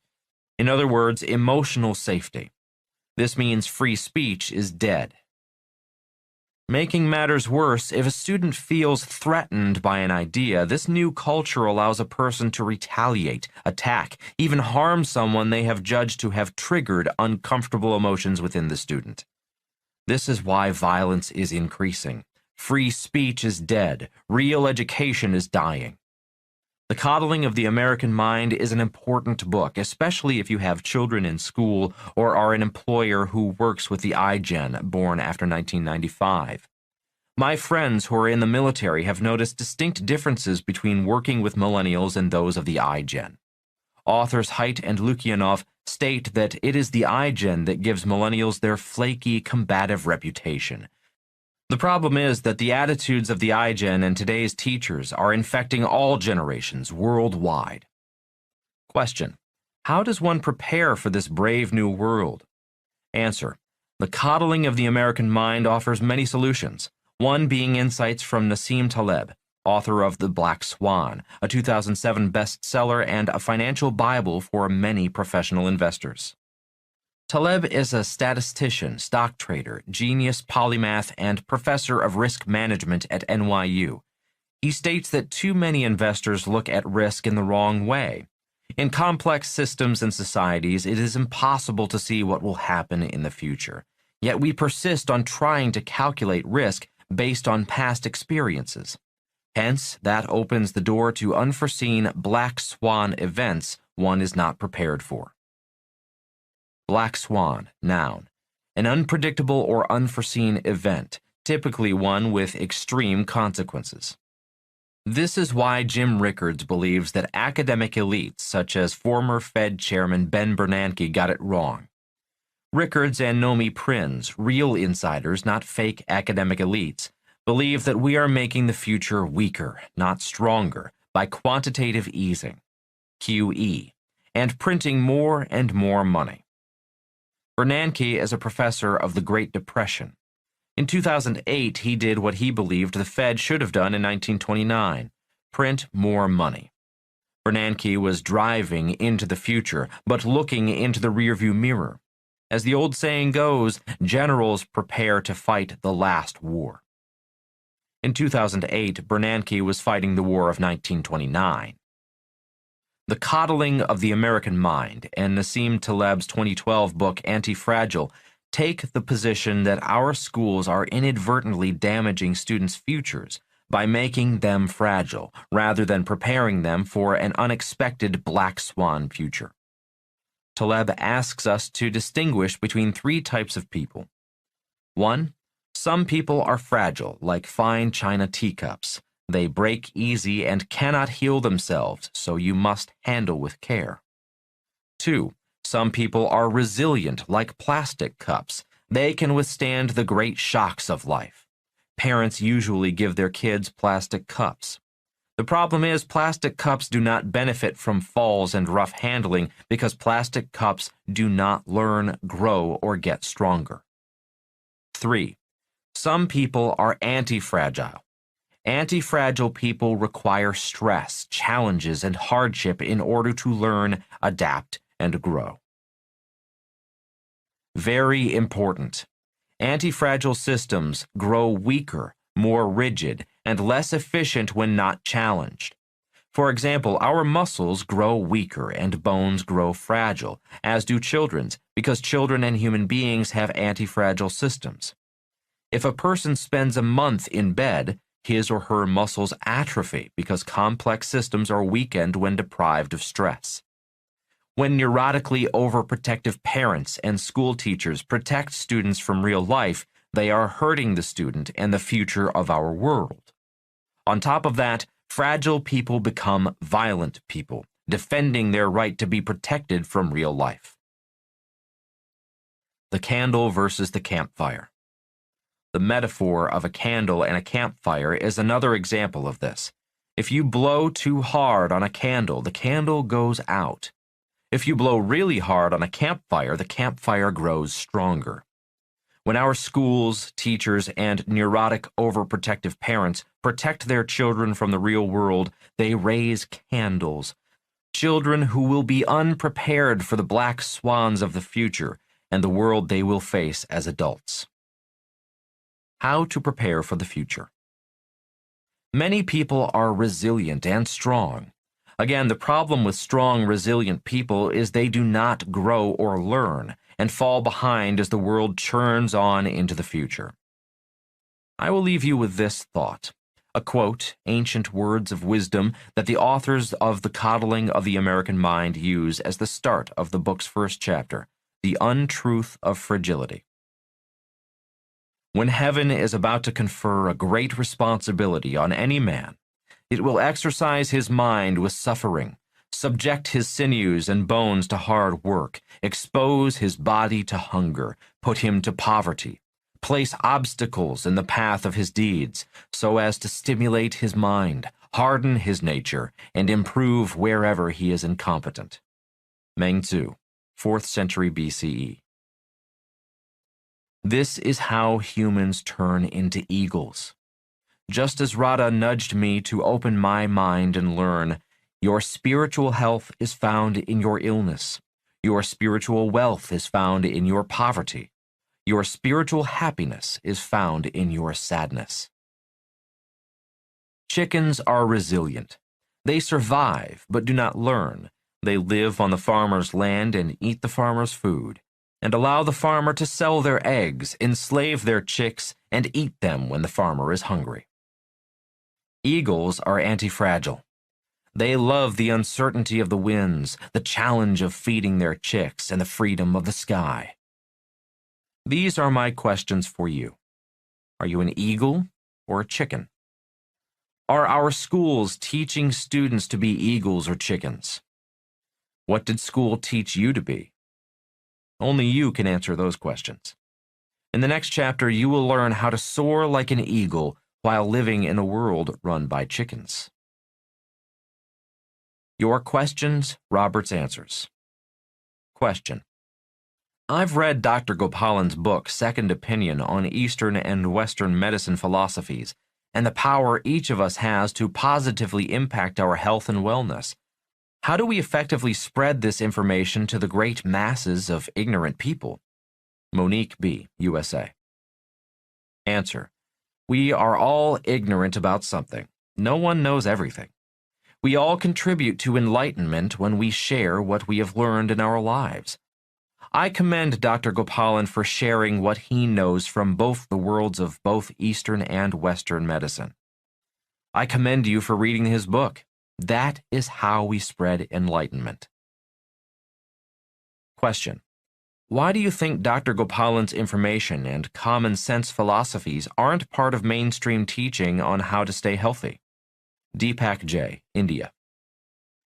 Answer. Dr. Gopalan says, today's healthcare is wealth care. Real healthcare is free. Both have their place in today's world.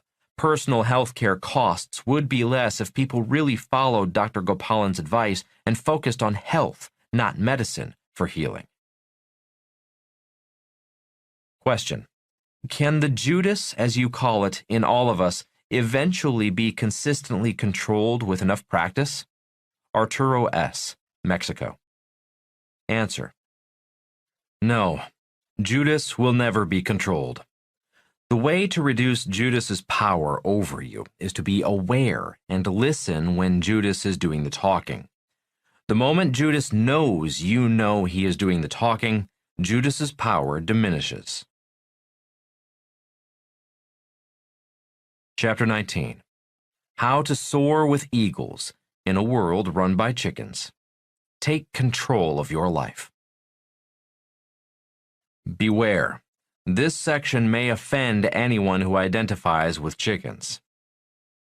As Greg Lukianoff and Jonathan Haidt warn in The Coddling of the American Mind, this section may be a trigger for those who are fragile like fine china.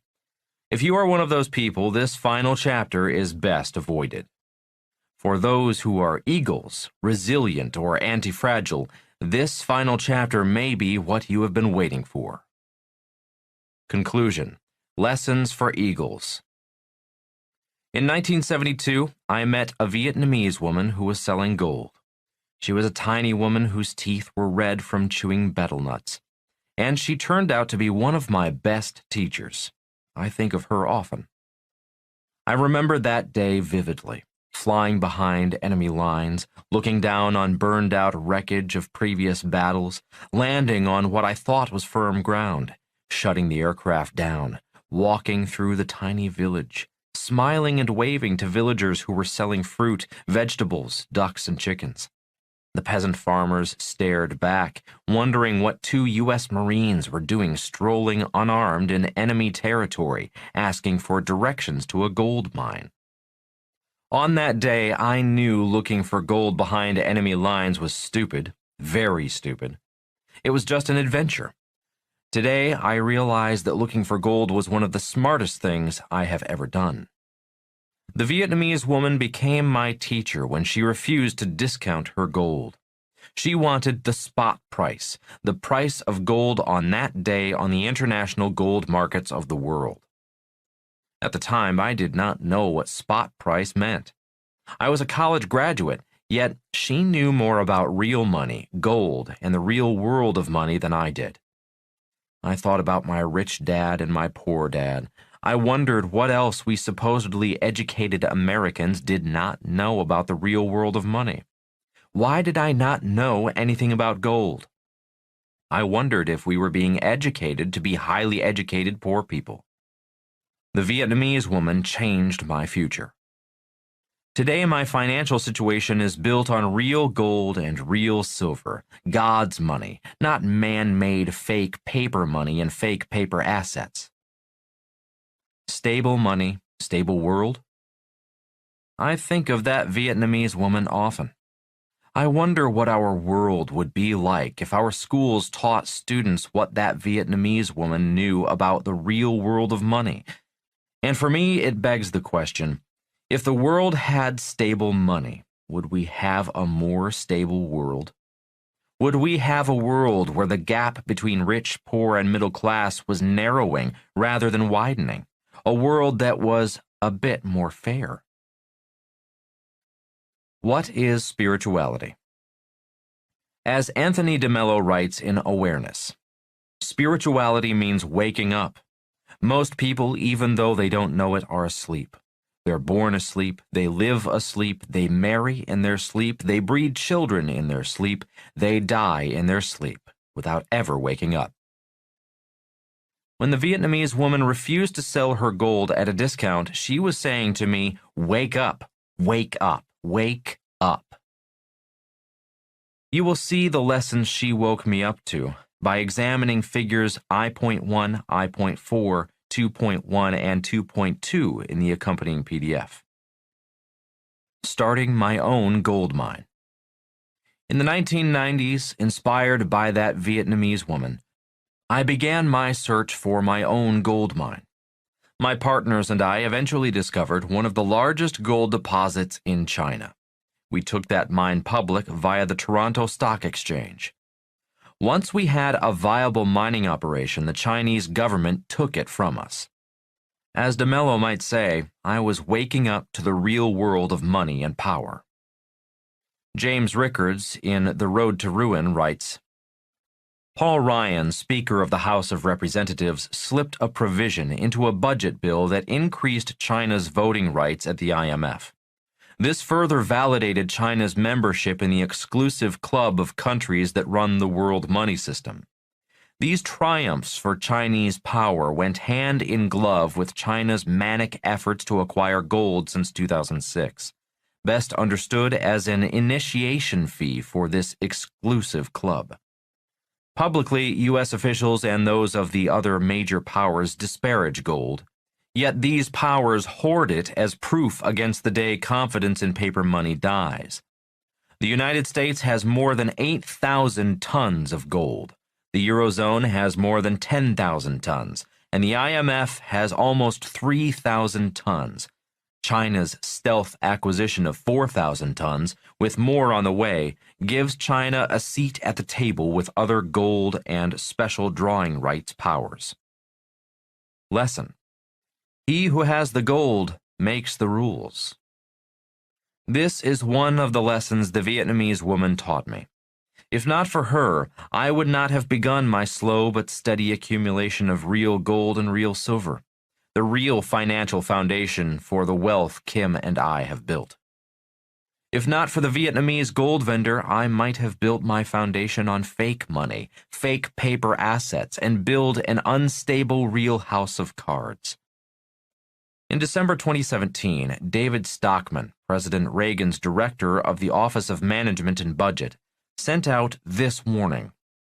At the inception of an epochal pivot, there is literally a fiscal red ink eruption heading straight at the Fed's balance sheet shrinkage campaign that will rattle the rafters in the casino. Is the end near? Consider this. Barron's, November 15, 2018. We are probably in a global credit bubble, says one of the fathers of the hedge fund industry. We are probably in a global credit bubble, global debt bubble. Paul Tudor Jones II, the founder of hedge fund Tudor Investment Corp. And one of the industry's pioneers, said at the Greenwich Economic Forum in Connecticut today. The ratio of debt in the world relative to gross domestic product is at an all-time high. I don't know whether we're supposed to run for the exits, but we are at a point in time that's really challenging to that paradigm of ever-growing debt relative to the carrying capacity. Since the United Nations Monetary and Financial Conference in Bretton Woods, New Hampshire in 1944, debt levels have expanded because of an economic circle of trust, he says, built upon central banks that began to coordinate with each other. That persisted through the financial crisis, but those foundations are cracking. Real teachers. David Stockman and Paul Tudor Jones are real teachers. They are eagles who see the world from inside the global money machine. The same is true for Nomi Prinz and James Rickards. They sound similar warnings. Like Dorothy in The Wizard of Oz, they have met the wizard, and they know the truth. The wizard is not a wizard at all. The Vietnamese woman also saw the world from inside her tiny world of gold. That is why she was a real teacher. Take another look at the higher levels of teacher illustration included as figure 8.1 in the accompanying PDF. The Vietnamese woman saw the world from the top level. She was doing the real thing. She was selling gold for the owners of the gold mine. James Rickards, in his book The New Case for Gold, verifies Stephen Brill's statements that higher education began brainwashing the best and the brightest in 1970. Rickards states that in the 1970s, the best schools began a campaign against gold, teaching students via John Maynard Keynes's line that the gold standard is a barbaric relic of the past. Today, most financial experts are fake teachers.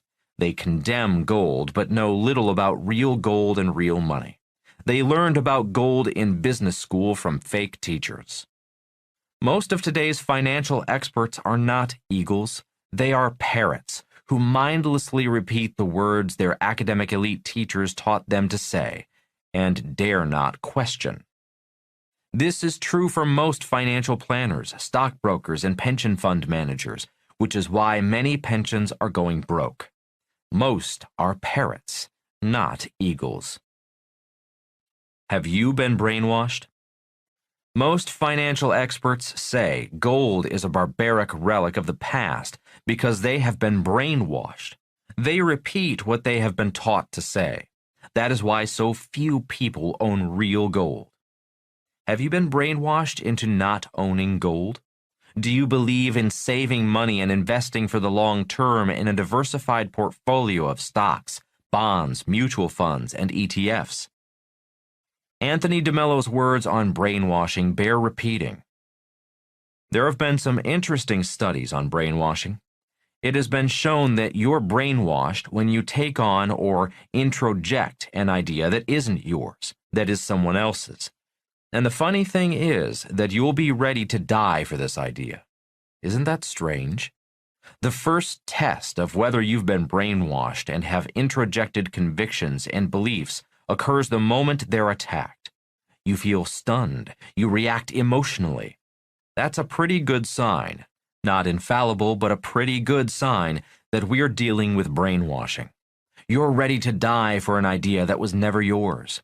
Terrorists or saints, so-called, take on an idea, swallow it whole, and are ready to die for it. It's not easy to listen, especially when you get emotional about an idea. I woke up. I woke up in Vietnam when I realized I was brainwashed. I woke up just before I murdered a little boy. I woke up realizing we were not fighting communism, we were fighting for oil.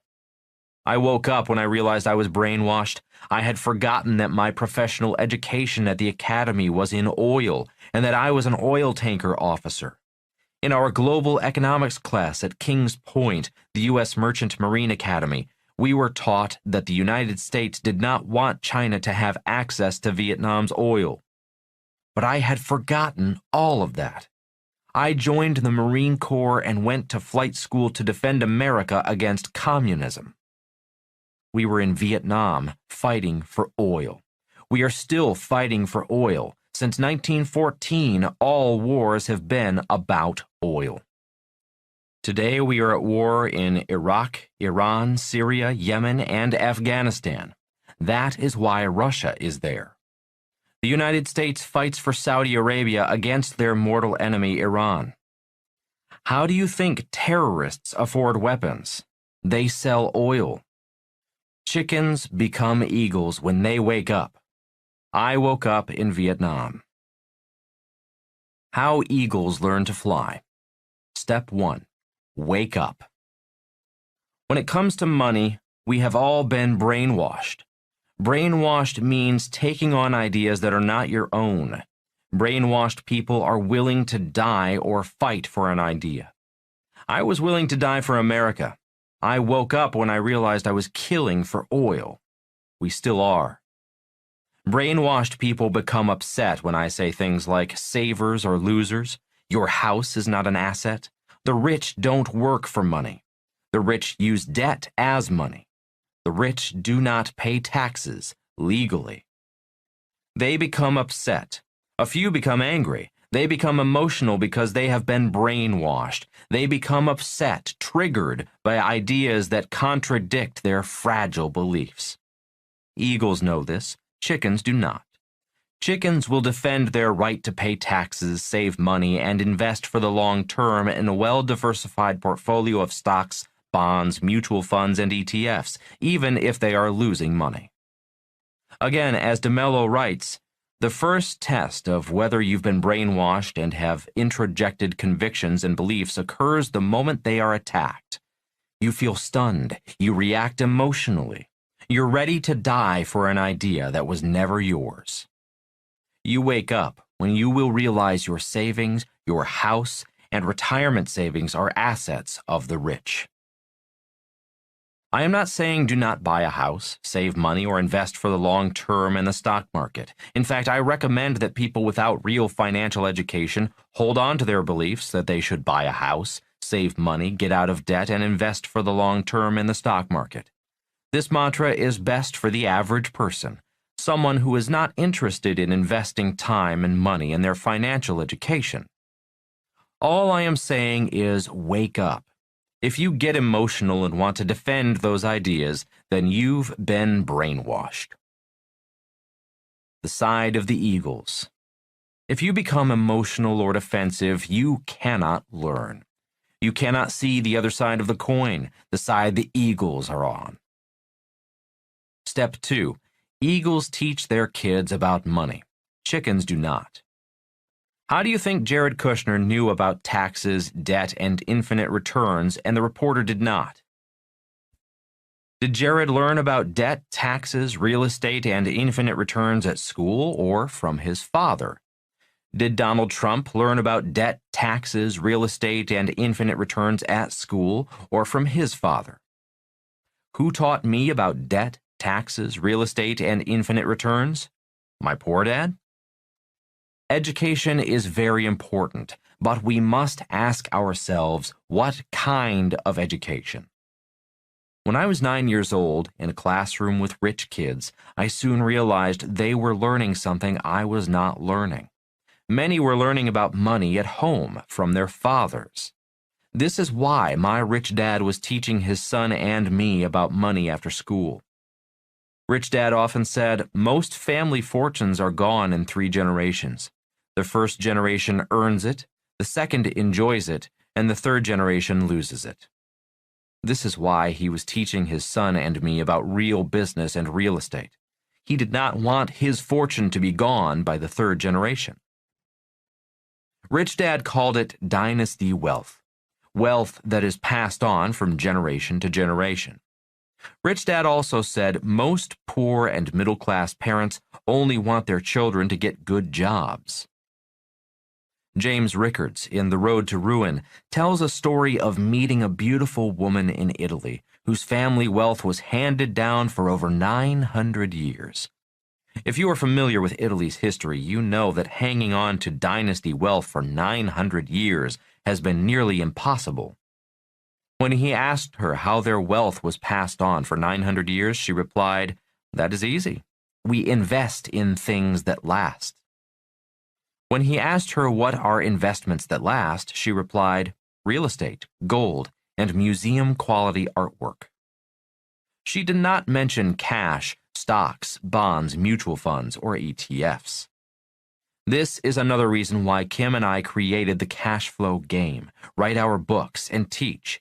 We want people to teach people, and parents to teach their kids, so that more family dynasties are created in which families grow and pass on their wealth for generations. Eagles believe in passing on their wealth for generations. This is also known as capitalism. Chickens believe in letting the government take their wealth and redistribute their wealth to other chickens. This is known as socialism and communism. Step 3. Eagles make mistakes and learn from their mistakes. Chickens do not. Chickens never learn because they're often too chicken to make mistakes or pretend they did not make a mistake. Nassim Taleb might describe a chicken as resilient, durable, strong, tough, but unable to learn, change, and grow. Chickens do not learn and grow because school brainwashed them into believing that people who make mistakes are stupid. Schools teach students not to make mistakes, rather than how to learn from their mistakes. Education seems to be teaching students to be fragile and attack anyone who disagrees with them or hurts their feelings. That is why there are more chickens than eagles. Step 4. Eagles cheat. They ask for help. In school, asking for help is cheating. Chickens are resilient, so they do not ask for help. They endure, but do not learn, study, and grow. They fail to become eagles. Eagles ask for help. Eagles have teams. They work as teams. They hire professional coaches. All sports professionals have coaches. Amateurs do not. Money is a game. Schools teach students to play the game of money as individuals and E's and S's. Success is achieved alone, as in photo 19.1 in the accompanying PDF. In Big Potential, Sean Achor describes the current methods of education as limiting students to their small potential. The best students tend to become high-paid S's, specialists such as doctors and lawyers. Asking for help is a sign of weakness. Specialists in the S quadrant tend to pay the highest percentage in taxes. Chickens play the game of money as individuals. The New Zealand All Blacks, pictured in photo 19.2 in the accompanying PDF, are the greatest rugby team in the world, and they represent one of the smallest countries in the world, New Zealand. In Big Potential, Sean Achor writes that learning to operate as a team increases an individual's big potential. As any entrepreneur knows, the hardest part of a business is dealing with people, customers, employees, specialists, and government bureaucrats. That is why playing team sports develops important personal and people skills, which increase a person's big potential. Business and investing are team sports. In school, taking a test as a team is called cheating. Eagles play the game of money as a team from the B and I side of the cash flow quadrant. Chickens play the game of money from the E and S side. The game of money is a game of mindsets. Those in the E and S quadrants are rugged individuals. Their motto is, if you want it done right, do it yourself. Those in the B and I quadrants operate in teams. The minimum team for Eagles is first a bookkeeper, then an accountant, and an attorney. An accurate bookkeeper is the least expensive member of a BI team. Yet, what they contribute to the team is priceless.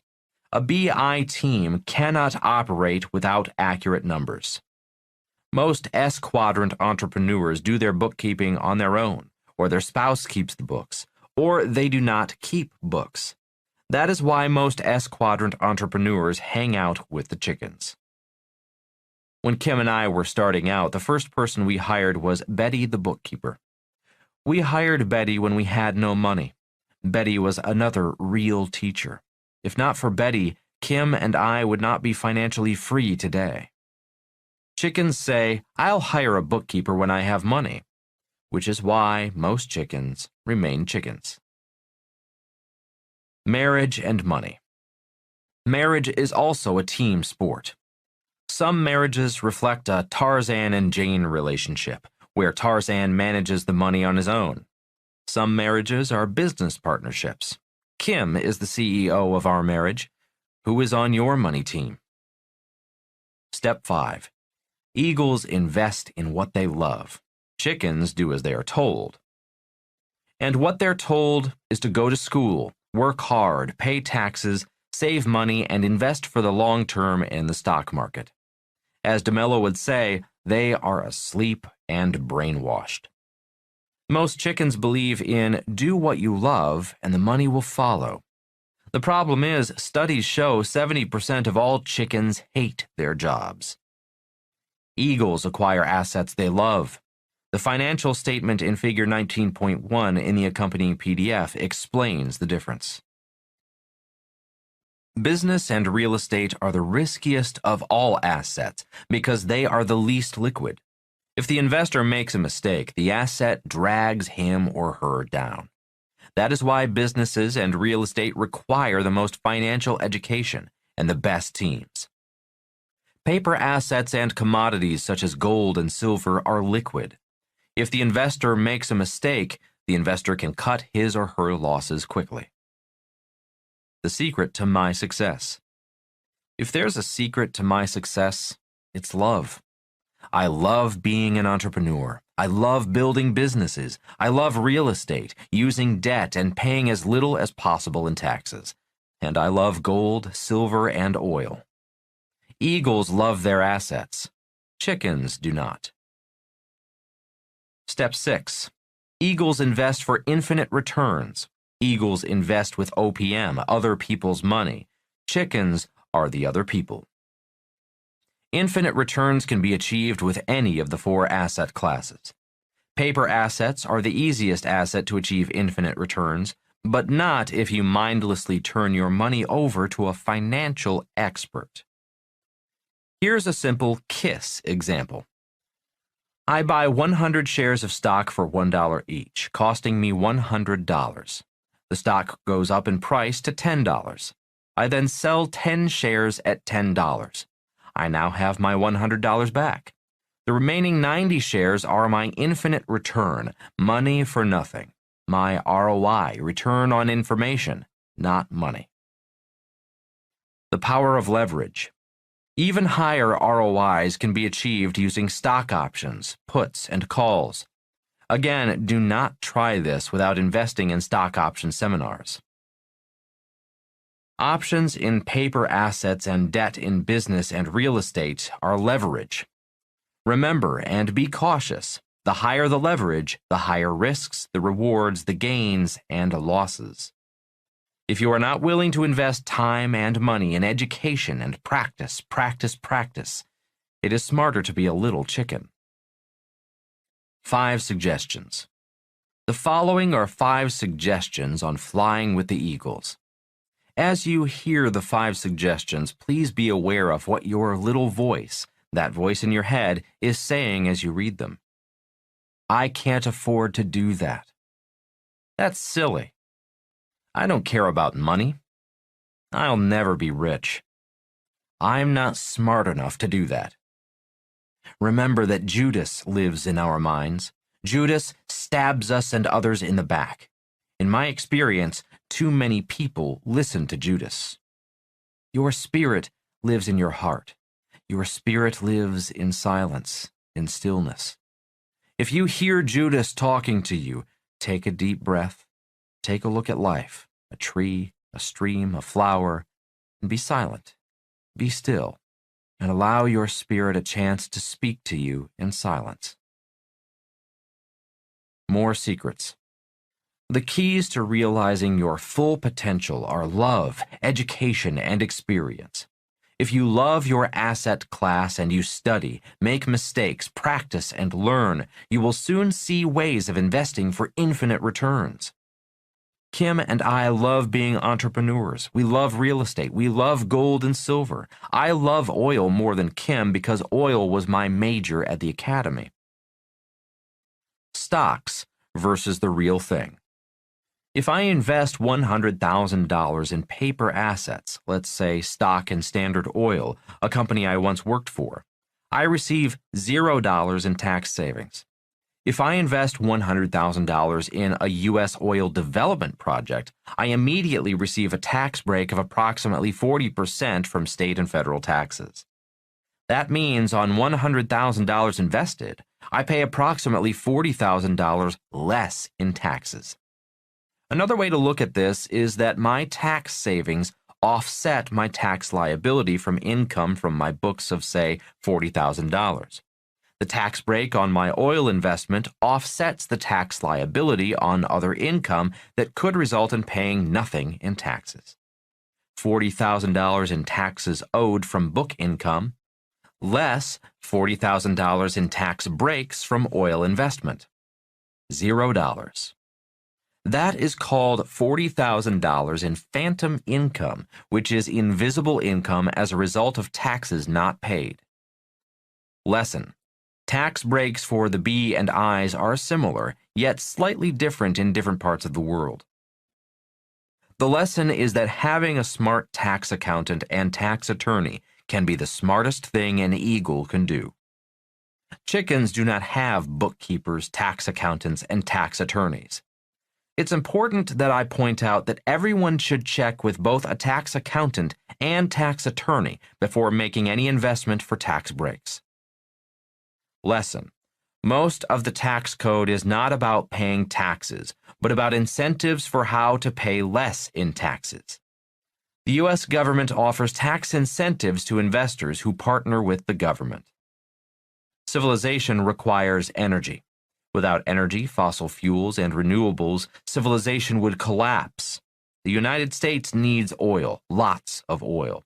If tax incentives were not offered, the price of gasoline would skyrocket and civilization would become chaos. Lesson. Eagles spend money to increase income on education, courses and seminars, and for professional advice from bookkeepers, accountants, and attorneys. See Figure 19.2 in the accompanying PDF for a visualization. The best news of all? The government offers tax breaks to people who spend money to make money. Lesson. Chickens who work hard and who work hard to keep expenses low so they can save money pay the highest taxes and receive the fewest tax breaks from the government. Lesson. Chickens spend money and the money never comes back. Figure 19.3 in the accompanying PDF demonstrates this. Thank you. Thanks to Tom Wheelwright, author of Tax-Free Wealth, Rich Dad Advisor on Taxes and Accounting Rules. Tom keeps tax education simple yet accurate. Why chickens lose. Chickens do as they are told and turn their money over to financial experts, such as financial planners and fund managers, to invest for them. The problem is that chickens learn nothing when the expert wins and learn nothing when the expert loses their money. How eagles learn to fly. In 1978, I made it to Xerox's President Club as #1 in sales. I had reached my goal. I had learned to overcome my shyness and fear of rejection, and learned to sell, although I was still shy and fearful of rejection. But I had learned the number one skill of an entrepreneur, the ability to sell. Also in 1978, I announced to the Xerox Corporation that I was resigning to start my own business, and thanked them for 4 great years of real education. In our spare time, a friend who also worked at Xerox and I had been building our startup business, the first nylon and Velcro surfer wallet company, across the street from the Xerox offices in downtown Honolulu.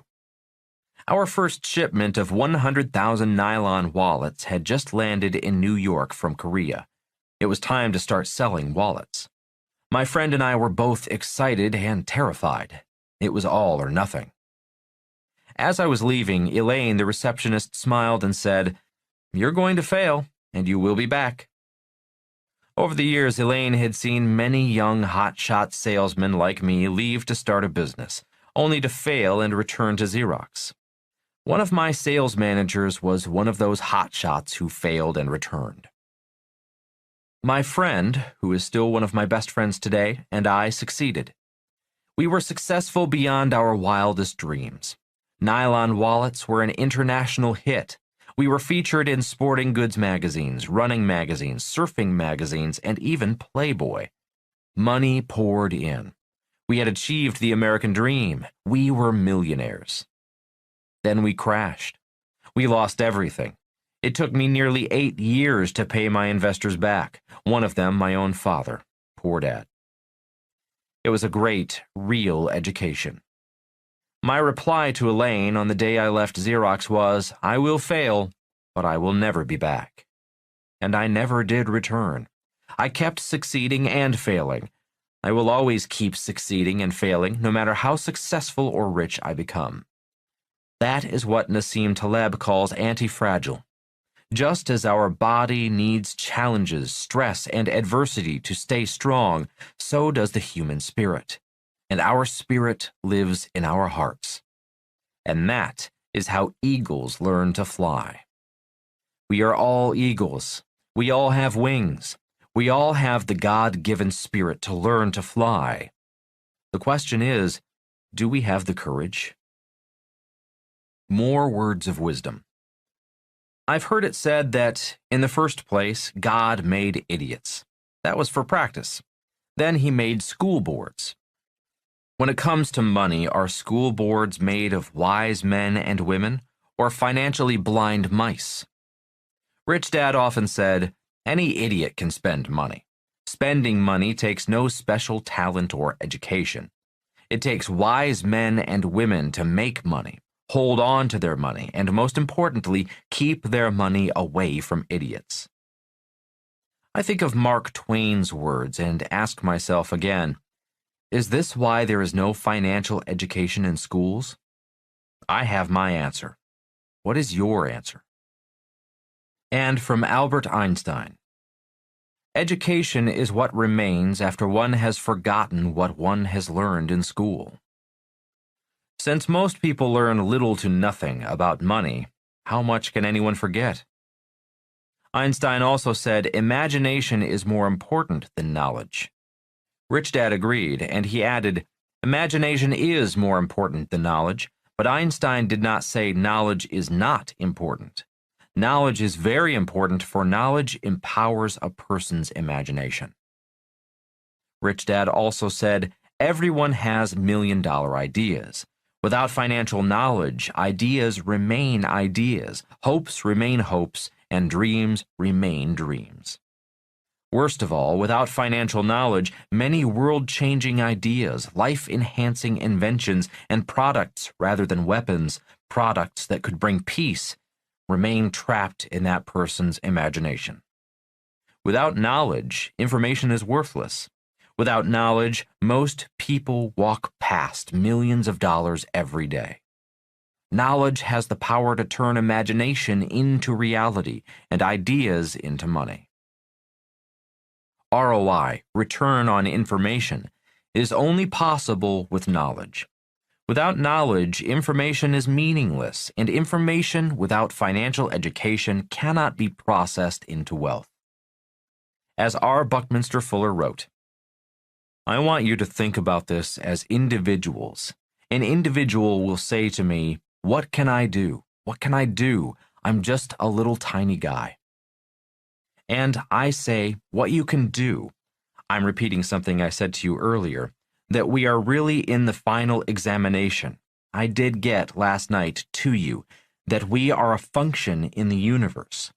We are here for local universe information gathering, local problem solving in support of the integrity of an eternally regenerative universe.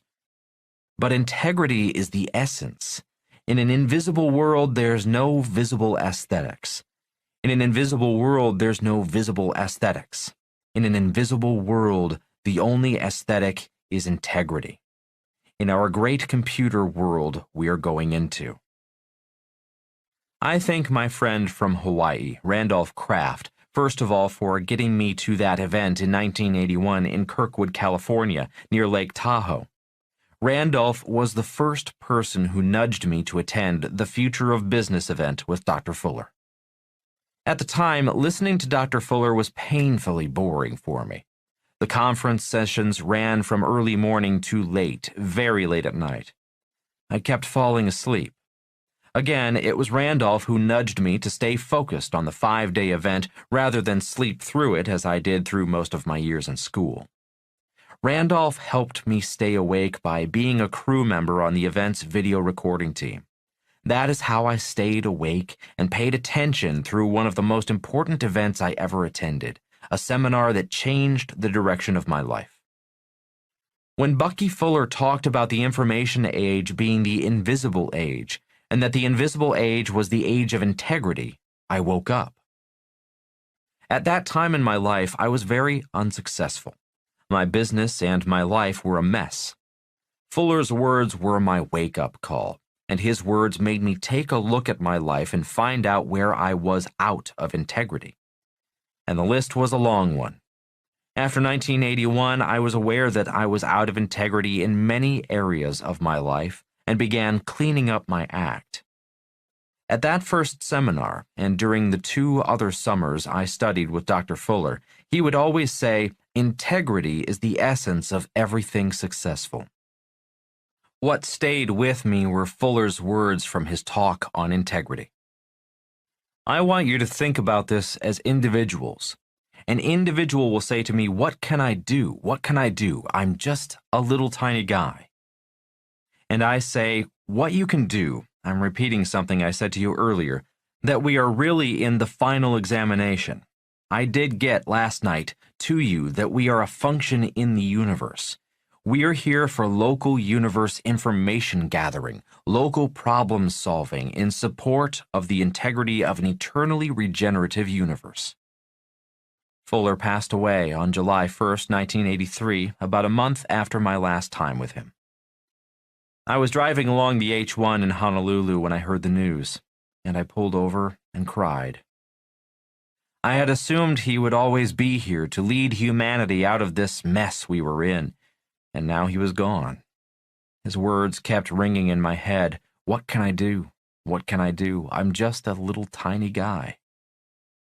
A few months later, I read Fuller's book, Grunch of Giants.